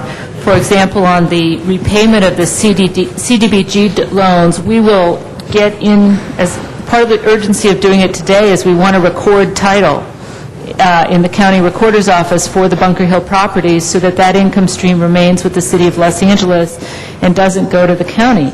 So that would be a legal position that would hold us. That would be, and I would be much happier defending that legal position than one where we haven't recorded title. So everything that you do that we can get done, that we can get signed, that goes into place before the urgency legislation, that we have a much better chance of defending those actions. To the extent that you delay, to the extent that you don't have documents signed, deeds of trust recorded and the like, you're weakening our ability to defend and protect. But do you think one way or another it's going to end up in litigation, whatever we do? Some of it will, not all of it, but some of it will. And how many cases do we have pending with the state now on previous actions they've taken on local CRA? The last CREF take, the $85 million that Cal spoke We're in about. litigation on that. We are in appeals court on that right now. But meanwhile, they've taken the money. They've taken the money. Who has actual possession of that money? The money that we're talking about now? $71 million of the $85 million the state has. We are to write another $14 million check on May 1st as part of the CREF of 2 years ago. Okay, so they seem to have the upper hand, and what we're trying to do is gain some control of what we've got control over, and if we don't, then the option is they can take it all. In the state legislation that is being proposed, they have given themselves 3 years to litigate any action that we've taken, any city's taken, since January 1 of this year. Normally they have 90 days. So they are giving themselves more time to come back and look at actions taken. As our city attorney said, the more nailed down a project is, the less likelihood that they're going to come after that or win in that. The co-op agreement is probably one of our more weaker conditions because we do have so much flexibility in it. But we still think we're better positioned having the co-op agreement in place than not having it in place. And are we hooked up with other jurisdictions that are facing the same dilemma? Yes, many other cities have already passed these co-op agreements. At least 40 or 50 other cities have done this ahead of us. And the League of Cities? The League of Cities plans to challenge the governor's bill language when he signs it. They're going to go right to court on that. They hope to get a stay because they believe it violates Prop 22, Prop 13, Prop 1A.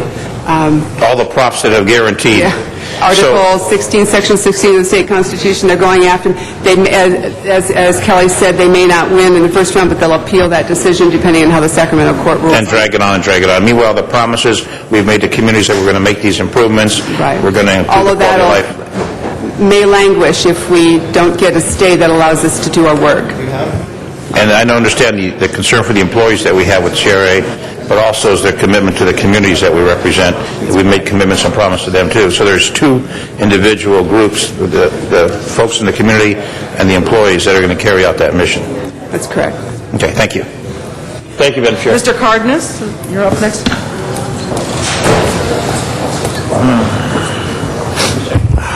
I'd like to clarify what was prefaced by Councilmember Wesson a little while ago, that basically what we have before us today, should we take a series of votes, including item 57, which is the most ominous of all the items that are before us, that is not an action that we will be enacting signatures and transactions or a change of process going forward, Mr. Miller, or is it? Well, it's important to recognize that the co-op agreement would be a pledge of these funds. Now, how it is implemented and how these projects are delivered, and the specific roles of the agency board and/or any successor entity and the city council will need to come back to you via ordinance. But the funds would be pledged by the adoption of the co-op agreement, and that's a very important distinction if we are going to have an argument against the state taking the money. Yeah, that's what I figured, because the state doesn't recognize deliberations. All they recognize is actions taken. And then we can deal with our lawyers and their lawyers and decide whether or not they're right or they're wrong, if they disagree with our actions should stand. However, when it comes to the co-op agreement, I guess that's the term we'll be using for today, that co-op agreement, I still have my concerns that in that co-op agreement, where does this body stand when it comes to the utilization of those funds, and whether or not we can interject ourselves in that process, or are we formally part of that process? Because, for example, what we're going to talk about when 25 comes up in a few minutes, the example where staff at CRA were assuring our office that $501,100 was not coming out of the CRA area that covers my district, but my staff kept insisting, but it looks pretty black and white to me, and it wasn't just until a few minutes ago that the CRA staff read it themselves over and over, and they said, my gosh, you're right, I'm sorry, we misstated ourselves. It does come out of your area. So had we not been here, they could assure us all they want, but unless we have some authority or responsibility to correct those kinds of misinterpretations, they can spend the money however they want, and we can have whatever opinion we want, but it doesn't matter. Well, again, Noreen may want to weigh in as well, but Section 4 of the co-op agreement, notwithstanding anything to the contrary set forth here in the city, shall have the right to eliminate any of the projects and decline to implement/continue implementing, etc. So you retain the authority to make the decisions about the ultimate decision about how the projects can go forward.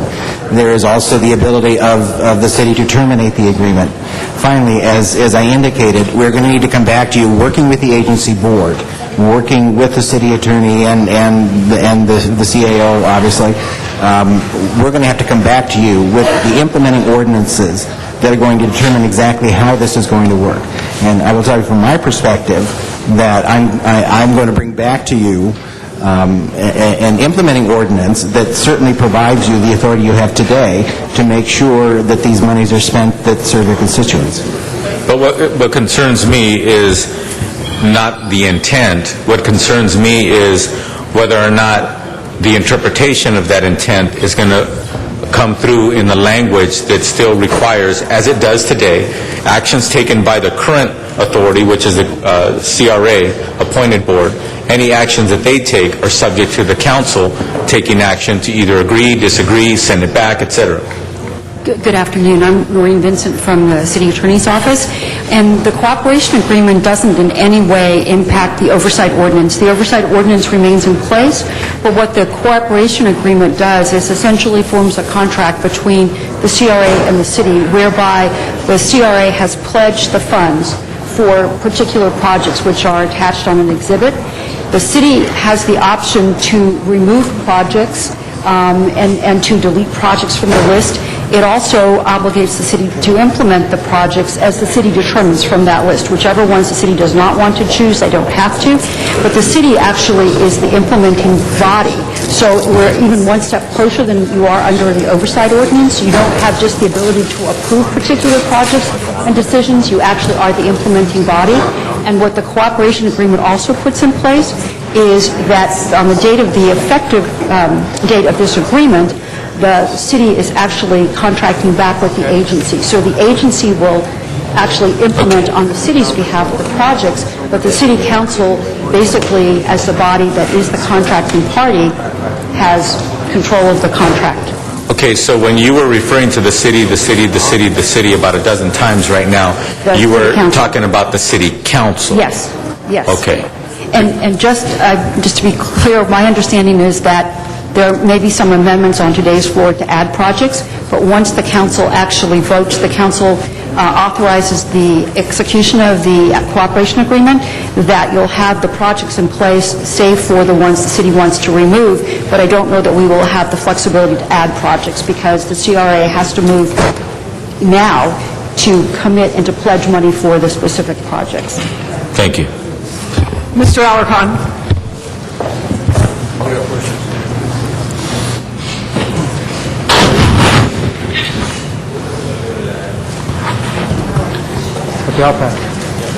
Mr. Krikorian. I forget what I was going to say. Thank Okay. you. Mr. Rosendahl. Time for the record. That's lovely to hear all that. Look, my bottom line is this. 5 of us, 15, 1 out of 3, have been in Sacramento. And so they know something about the history up there. And when the former speaker clearly says to us, you got to hold on to it, otherwise you're going to lose it, that bothers me. I'm not a big fan or not a fan or for a fan of CRA. I'd like these to go back on tax rolls. I've been saying that since I got on the council. I know the transparency is between that one council member and that particular project. And I also heard from the community people that obviously these projects have impacted them in a positive way. So where am I at? I am at holding on to our options as best I can and then sitting down with the governor's people or the governor. In fact, I'd like to invite the governor to come here and tell us why he's doing this and what this is all about as well, because I want to do what's best for the community. Look, we are where the rubber hits the road. If I could do something about what we're doing overseas and what we're not doing with our super rich and get our health care for all our people, get our education, get our infrastructure, I'd be really happy. And at this particular moment in time, I think we as a city need to preserve all our options. And if you're all telling me collectively around this table that the only way I can preserve all my options is to encumber it now and come from a position of strength, that's a no-brainer for me. So that's where I would move forward on this. Any disagreement here? Did I conclude it the right way? All right, thank you. Mr. Reyes? I'd like to move the item, please. All right, Mr. Reyes has requested that the item be moved. Madam President, for clarification, is Mr. Reyes moving all the items except the 3 that were called special? Gets us to a conclusion. Is that, I will move all the items. Would that include, except for the ones called special? Including the ones called special. Including the ones called special? Special. Is there a second on that? Excuse me, the ones that are called special, I think there's 3 that are called special. I know that I have to recuse myself on one of those, so I would ask that those 3 be called special, that remain special. That's fine, then leave them out. Okay. Let's move to 57. A second from Mr. Huizar. All right, we've just opened the roll on that. They're coming up in the queue. Move it. All right, Mr. Krikorian. Thank you, Madam. Thank you, Madam. Thank you, Madam President. I remembered what I wanted to say. I appreciate it. I wanted to comment on Mr. Reyes's point, which I thought was a very important one, and also Mr. Wesson, who I think, both of them tried to bring this matter to a positive kind of closure and tone down the discussion about CRA and whether it's a positive or negative, and I appreciate that. I think there was way too much discussion of that. That's not really what we're all about today. But Mr. Reyes made an important point when he said we would hate to be in a situation of having the inadvertent oops, and which would potentially happen if there's a sweep of these funds and we haven't acted. But my concern is that the inadvertent oops can go in both directions. And when I'm asked to vote on something, that's quite complicated and quite detailed and a whole bunch of money without any time to review, other than as I was trying to listen to 100 public speakers flipping through my notebook to try to evaluate, a couple of $100 million worth of obligations or something. To me, I'm concerned about the inadvertent oops I'm about to make if I vote on it like that. Now, I know there's a sense of urgency here. As we've been sitting here, I've been texting the leadership of the Democratic leadership and Republican leadership of the State Assembly, and unanimously, everyone that I communicated with said that there won't be a vote on this until next week. Now, can we take that to the bank? No. As Mr. Wesson correctly said, it could happen in 5 minutes from now. And that's the way it works up there. You could be going in one direction and all of a sudden it changes. But today, I'm not comfortable that I've eliminated my concerns about the inadvertent oops of voting on things that are premature.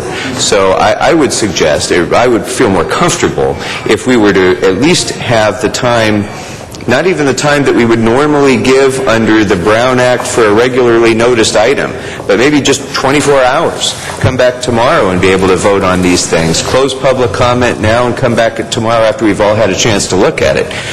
But if it's not the sense of the body to do that, I'm not going to be comfortable supporting these matters today. Okay, thank you very much, Mr. Krikorian. There's no additional speakers in the queue, so, Mr. Clerk, what is the first item before us? Motion that has been made by Councilmember Reyes, seconded by Mr. Weezer, is to move all the items with the exception of 25, 33, and 57. All right, let's open the roll on that motion. Close the roll. Tabulate the vote. 12 ayes, 1 no. Okay. So now before council would be all of the items with the exceptions of 25, 33, and 57 that would include all the amendments that were circulated throughout today's meeting. All right, Mr. Zine, I believe. Well, I can't state wrong. 33. Okay, do you want to excuse yourself? I want to excuse myself on 33. Okay, all right. Okay. You good? All right, so we are going to vote on these items as amended. Mr. Cardenas, did you have a question? Are we going to hear each item individually? Yeah, I mean, obviously, if no council member pushes their button on 15, which is the first one, then we can go ahead and vote on it. But are we going to call each item individually? The motion by Mr. Reyes was to take up all the items at one vote. You just passed that motion. Except that I'm referring to the ones that are special. I thought we just voted on all That the is items. with the exception. We voted on the Reyes motion, which was seconded by Mr. Weezer, and Mr. Reyes is to move all the items with the exception of 33, 25, and 57. Okay? All right, so where are we now, Mr. Clerk? So that will be as amended.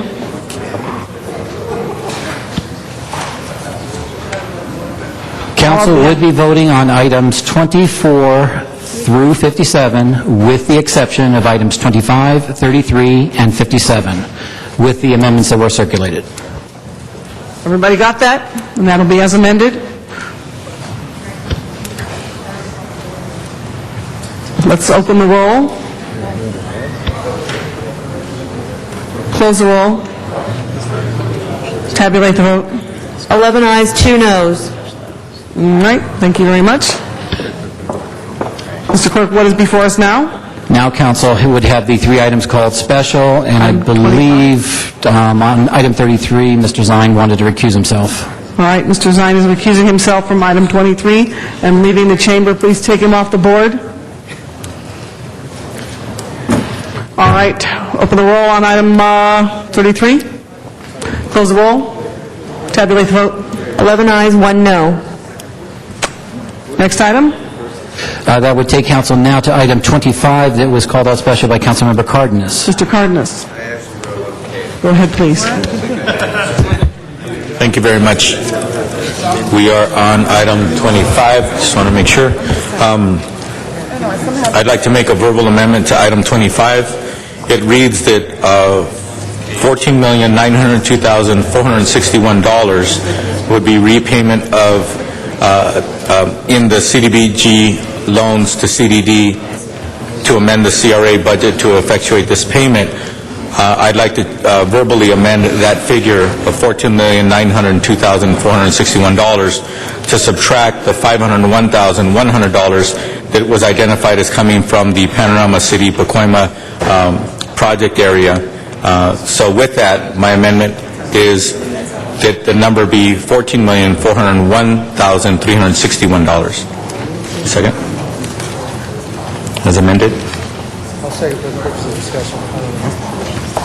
Okay, did you have anything else to add, Mr. Cardenas? You finished? Done? Yeah, I'm done. Okay, great. All right, we don't have any additional speakers in the queue on this item, so if you would open the roll, please. Close the roll. Tabulate the vote. 13 ayes. Okay, I believe Mr. Zine should come back in the chamber now. Okay, great, all right. All right, next item.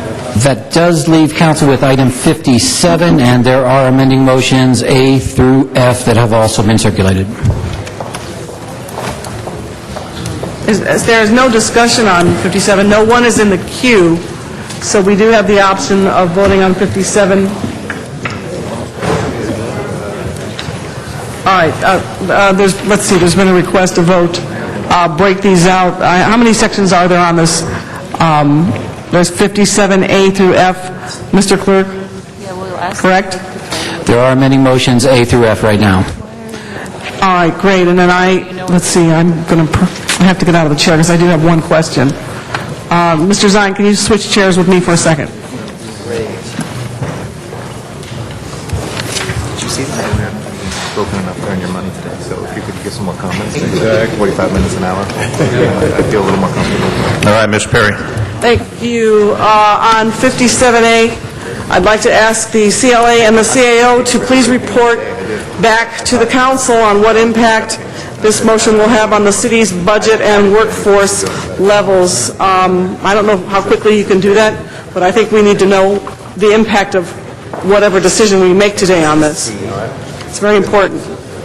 Okay, thanks. Do I have to get a second on that? If there's no objection. I got a second for Mr. Krikorian. Okay, so CLA, CAO, report back on the impact of this motion we'll have on the city's budget and our workforce levels. Thank you. Mr. Clerk? Ms. Perry's back.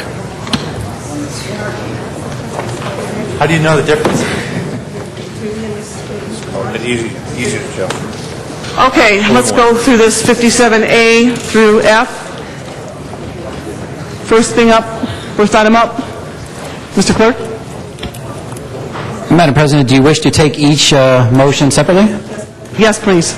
First motion is 57A, and again, this has been circulated by Council Members Alarcon and Koretz, Weezer, Hahn, and Garcetti.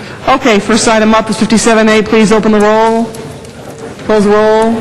Tabulate the vote. 12 ayes, 1 no. Okay, thank you. Next one is 57B. 57B, introduced by Councilmember Wesson, seconded by Councilmember Garcetti. All right, open the roll. Close the roll. Tabulate the vote. 13 ayes. Next item. 57C, introduced by Councilmember Weezer, seconded by Councilmember Perry. All right, open the roll. Close the roll. Tabulate the vote. 13 ayes. Next item. 57D, introduced by Councilmember Wesson, seconded by Councilmember Reyes. Open the roll.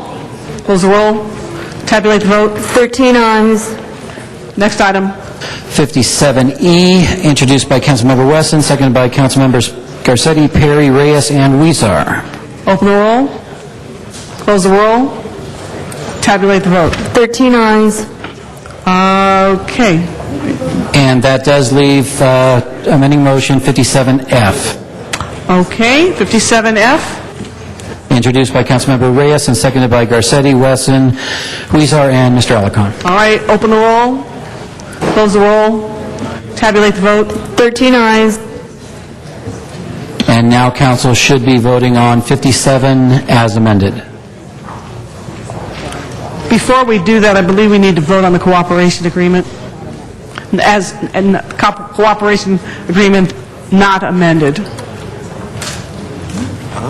What? Open the roll. Close the roll.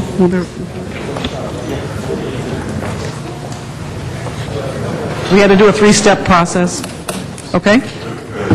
Okay, so open the roll, close the roll, and then tabulate the vote.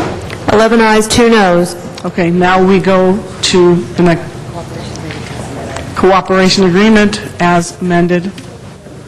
Open the roll, close the roll, and then tabulate the vote. 11 ayes, 2 noes. Okay. Okay? I think that's it. All right, we go back to the redevelopment. Madam President, do you wish to make all those items go forthwith today? Yes, forthwith on everything. CRA has to vote again. Mr. Cardenas? I'd like to reconsider item 25. Do you want to second that, or no? Well, okay. Mr. Cardenas is asked to reconsider item number 25. Mr. Alarcon has seconded his motion for reconsideration. Open the roll on the reconsideration. Close the roll. Tabulate the vote. 13 ayes. Okay, the motion is before us now, Mr. Cardenas. Thank you, Madam President. I appreciate it, colleagues, your patience. Some of it has to go along with what Councilmember Krikorian was talking about, having to sift through all this information, et cetera, after discussing item 25 and the $501,100.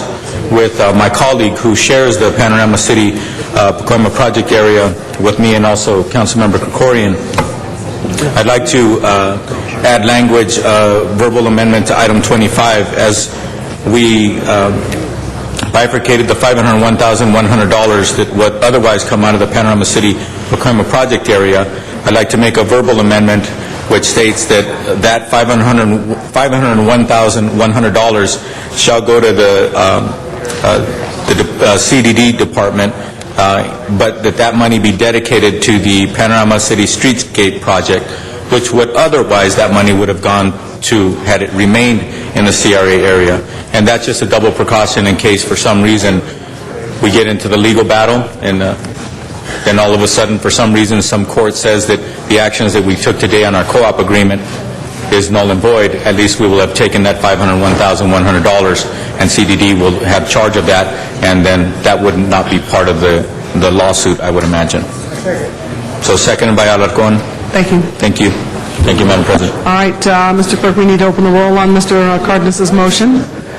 Please open the roll, close the roll, tabulate the vote. 13 ayes. Thank you very much. Now, at this point, I have to turn the meeting back over to the chairman of the Redevelopment Agency Board of Directors. Is that correct? Oil. I don't know, 124 points. Mr. Clerk? We now formally turn the meeting back over to the CRA Board of Directors. What's 105? Madam President, we'd just like a few moments so that the other commissioners can review the various amendments A through F on item 57.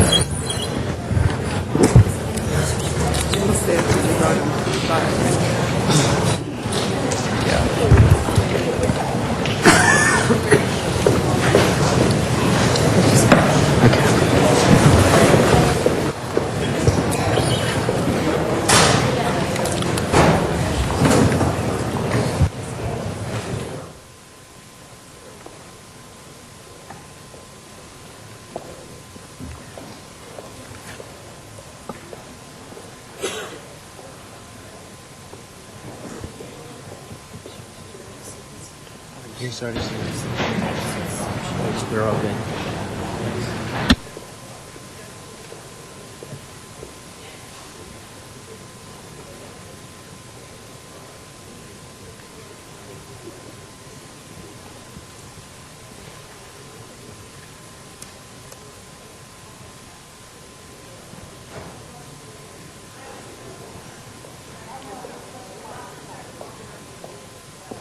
All right. Are we ready? Okay. All right. Madam President, we're ready. Can we get a motion for the approval for item 57, Amendment A? I move approval. Second. All those in favor? Aye. Next item is 57B. Motion to approve. Second. Is there a second? Second. All those in favor? Aye. The next would be Amendment C to item 57. I move approval. Second. All those in favor? Aye. Next would be Amendment D. Motion to approve. Second. All those in favor? Aye. Next would be Amendment E. Move to approve. Second. All those in favor? Aye. Lastly, Amendment F to 57. Move approval. Second. All those in favor? Aye. Okay. All right. Next is the amendment to item 24A. And all of those, you can move 24 as amended. You don't have to go through each of these individually. I don't have to say anything on that. So I can just do 20? Yeah, these aren't going to be a problem. All in one lumping? Yeah, all the other, 24, Okay. all the other. Okay. All right, next would be to approve items 24A, 24 as amended, item 25 as amended, 26 as amended, 28 as amended, and item 38 as amended. Is there a motion? Move to approve. Is there a second? Second. All those in favor? Aye. Just for clarification, would you please include 25 as amended by Mr. Cardenas orally? Move to approve that. Is there a second? Second. All those in favor? Aye. You finished? We're done. You're done? Okay. Mr. Clerk?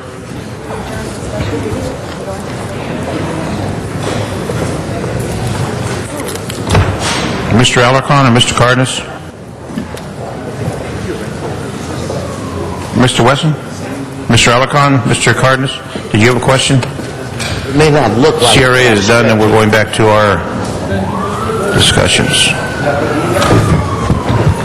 I wanted to make a statement to the CRA board. Can I do that in... Pardon me? Can you say Can I that? make a comment to the CRA board? While they're in session. While they're in session? Go ahead. See, they're saying yes, but the city attorney's not here. Oh, well, he's not here, so go ahead. I'm the council president, right? The question is whether or not, in 57B, we wanted to insert language that said, according to existing city policies relative to AB 1290 money. That language was not inserted. There was some miscommunication, or in the other controversy that we just had, it was missed, and I believe the chair was going to insert that language. He didn't, but I would recommend or request that the board insert that language as an amendment, if they can. Let me, Mr. President... Hold on. Mr. City Attorney, do you have a comment on that? Then Mr. Yes, Wesson. since we're still in the same meeting, council could reconsider that item to make that change, and then the board would then re-adopt it. But they would have to recess their meeting, we come back to us, then We're still in the same meeting. We're still in the same We haven't discussion recessed meeting it right yet. now. Then I would ask for reconsideration of 57B. Mr. Wesson? Yes. All right, so let's open the roll on the reconsideration, colleagues. And that is just on 57B. Yes. Close the roll, tabulate the vote. Yeah, and on section 1 after the word... Hold on. We got to tabulate the vote. It's not tabulating? 13 ayes. All right, Mr. Wesson. Okay, on section 1 after the AB 1290 funds, we want to add consistent with existing city policy for the oversight and expenditure of the funds. Mr. Alarcon, is that satisfactory? Yes, thank you. All right, colleagues, on that, now open the roll. Close the roll, tabulate the vote. 13 ayes. Thank you. Now, CRA Board, you have to adopt that. Move to readopt. Is there a second? Second. All those in favor? Aye. Aye. Very well. Now we can adjourn the special meeting, Mr. Clerk. And then return to the regular. That would take council now back to item 15 that was called special for cards. All right, number 15, we have a number of cards. Noel Weiss. Ms. Perry. Special before we get into 15? Because it will be very quick. All right. Mr. Weiss, hold on. Let's, Mr. Clerk, go to special 1, and then we'll go to number 15. Yeah, there is a special one, and the city attorney will speak to the findings. The one you're trying to help out. In the chambers, we're still in session, so Sergeant Arms, can you please quiet down the chambers, and thank you, CRA representatives. Since the posting of today's agenda, the development agreement related to the Wilshire Grand Hotel project was finalized and transmitted to the clerk. Due to the impending council recess, immediate action is required to act to shorten the public hearing notice period to the state-mandated 10 days. Council must first make findings pursuant to Government Code Section 54954.2 before considering the substantive motion. Open the roll, close the roll, tabulate the vote. 13 ayes. Ms. Perry? Thank you very much, Mr. Chair. This is a project that had been under review by the Office of the City Attorney. They missed a key deadline this past Friday because the attorney was on furlough and put the project in jeopardy. In 1985, the City Council approved a development agreement resolution which required a 24-day public notice period for development agreements. Now, State of California law requires only a 10-day public notice for development agreements. So today, I'm asking that we suspend the city's development agreement resolution and shorten the public notice period for the Wilshire Grand Development Agreement to 10 days because this project is now at risk for its financing. Our council has done this before. If you need a reference, it was done for REW DeSoto Partners LLC Development Agreement, Council File 070947 in Council District 3. The Wilshire Grand redevelopment project, which has been in review in the City of Los Angeles for 22 months, must have all of its entitlements in place before April the 1st, or the project's financing is in jeopardy, and that is why I'm in this position that I have to ask for your help today. Just to review and recap, we're talking about 7,300 new construction jobs, 9,700 new permanent jobs. The construction jobs will be handled through a project labor agreement, ensuring that local city residents are put back to work. Additionally, starting in 2015, this project will create a $22 million a year in new tax revenue directly for the city's general fund, so that I hope that you will approve this resolution today and help me move this project forward. That's it. Thank you, Ms. Perry. Mr. Cardenas. You have your button pushed, sir. That's not lit. Well, it'd be better if you didn't. All right, on Ms. Perry's special one, open the roll, close the roll, tabulate the vote. 13 ayes. Very well, thank you. Now, let's go to 15, then we'll go to special 2, Mr. Clerk. Forthwith on Ms. Perry's matter, Mr. Weiss on number 15. Thank you, Mr. President. Hold on, Mr. Weezer. Stop the clock, stop the clock. Before I forget, can we also send 16 and 17 forthwith, please? 16 and 17 forthwith, thank you, Mr. Weezer. Okay, start the clock again for Mr. Weiss. Thank you.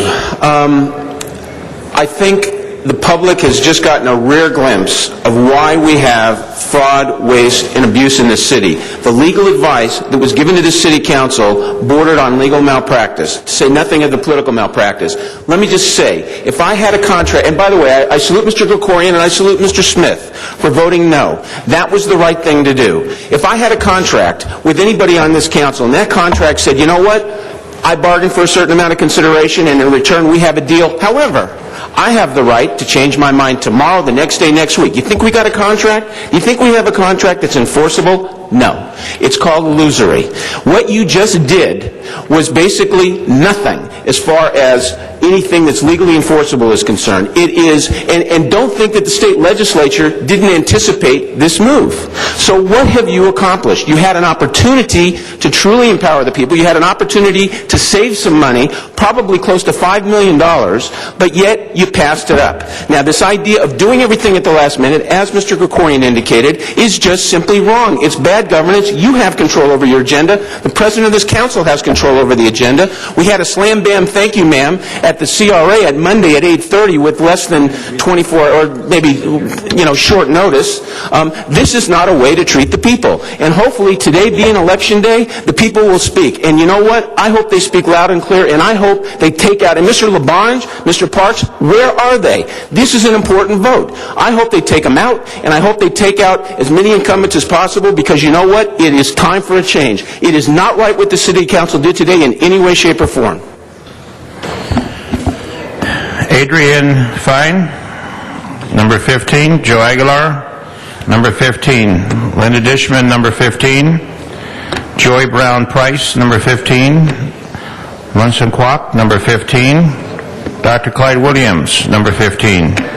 Jean Jacques, number 15. John Walsh, number 15. Mike Kolker, number 15. Armenic Medjugorje, number 15. Ziggy Cruz, number 15. And let's go to the San Fernando Valley, please.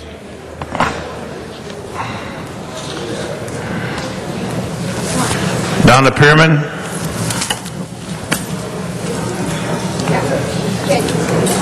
Yeah, I'm here.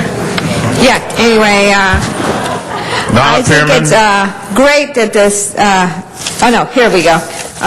My name is, anyway, I think it's terrible what they're doing.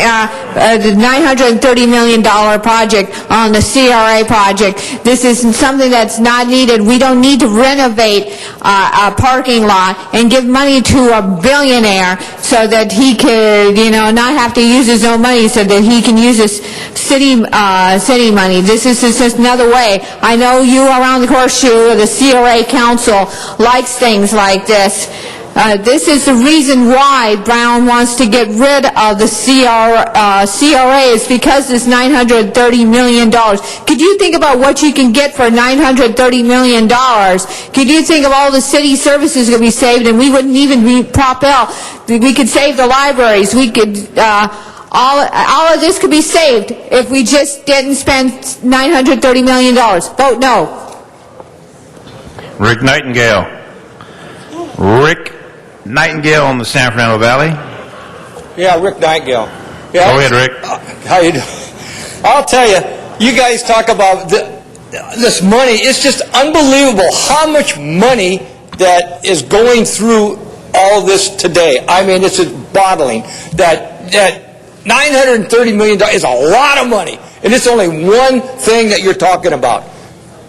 And what gives you all this right to have this much power to turn around and have this stuff going on? It's just unbelievable that a handful of people is controlling this much money. It's just unbelievable, especially when you've got 4.5 to 5 million people in the city of Los Angeles, and we're going through this. And the way I hear this talking, it's just like, well, we can do whatever we want. It's like a three-ring circus down there today. It's just unbelievable how you think that you're entitled to all this. I know you're not going to vote no, but it sure is a three-ring circus. Thank you. Wayne Spindler. It's really good to see this meeting where you take in the middle of the horseshoe and conduct a CRA meeting unnoticed and then ram it right through. This is good. As I told you, you should do this. Don't worry about due process of law. But see, Rosendahl, the letter to the NFL, just forget it. It's a phony, Krikorian, you voted no on one of them, but they had the 12 votes. Now, the other one, they're screaming about the $500,000 for Pacoima. How about move into CD7 first and see what's over there? You still live in CD2. So all of you guys, you know what? I don't know what to say. I never thought it would come to this, but you have put on one of the best shows of absolute crap I have ever seen in all of this. It's wonderful. So just go ahead and make your vote. But Jerry Brown will win, and I'm going to support Jerry Brown against you. Miriam Fogler. I have never seen such president in all my life. To see the riffraff, the charade that went on here. What a mess you are. You people deserve to go to prison, spend time there. You're all racketeers, criminals. You come here and support the unions one day, and then you bash them. Then you support the taxpayers, and you bash everybody else. You don't care about nobody but yourselves, and it's self-serving. That's all. It's like the Tower of Babel, and the people are rising up against it. Is it going to fall tonight? Is the voters going to answer to it, or are we going to have more of the same Tower of Babel? That's a question that's going to have to remain. But I can tell you, rest assured, one thing, that I can't find more words, just that I'm tired of you, and I'm tired of CRA. Please leave us. Get out. Thank you very much. Now let's go back to City Council. Mr. Clerk. Mr. President, this item should be received and filed in as much as it was handled through item 57. So, without opposition, receive and file. Mr. President, there is a special 2, and the city attorney will speak to the findings. Number 2, Mr. City Attorney. Thank you, Mr. President. Since the posting of today's agenda, the CRA transmitted to the clerk its report relating to the agency's contract with Civic Resource Group to upgrade the experiencela.com website. Immediate action is required to act on this matter before the council recess. Council must first make findings pursuant to Government Code Section 54954.2 before considering the substantive motion. Mr. Reyes. Well, on the matter, open the roll. Special two, Mr. Krikorian. We will hold for a moment.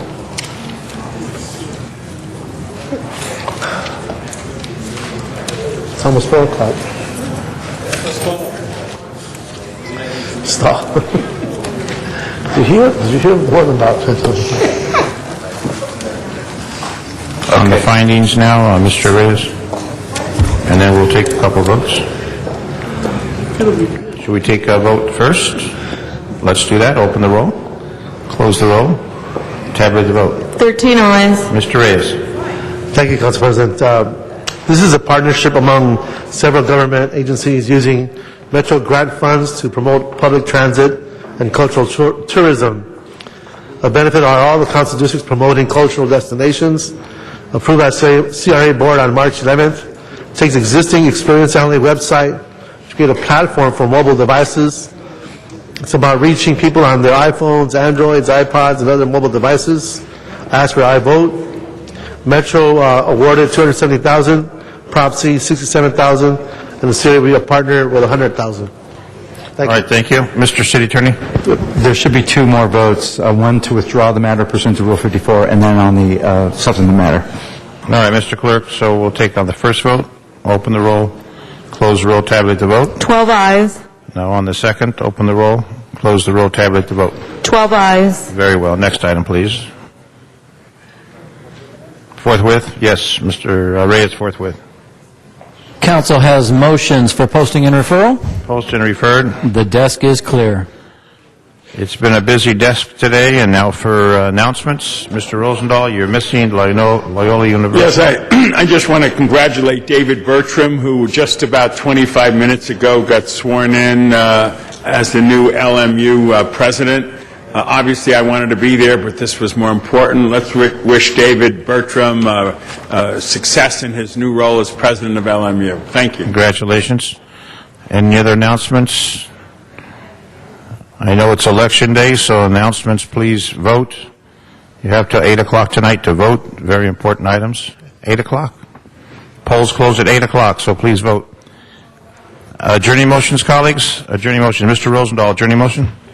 Comment as life goes on, and we know we only have the moment. Evelyn Masad, who's been a dear friend of mine since 1978, that's 33 years, who's been the mother of Phyllis Masad Linder, just passed away this morning. I was with her just 10 days ago, wishing her happy birthday, her 85th birthday, and she just passed about a couple hours ago.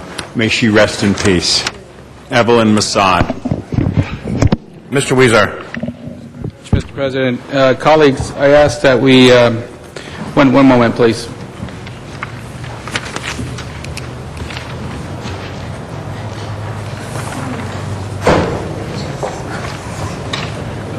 Give me a second.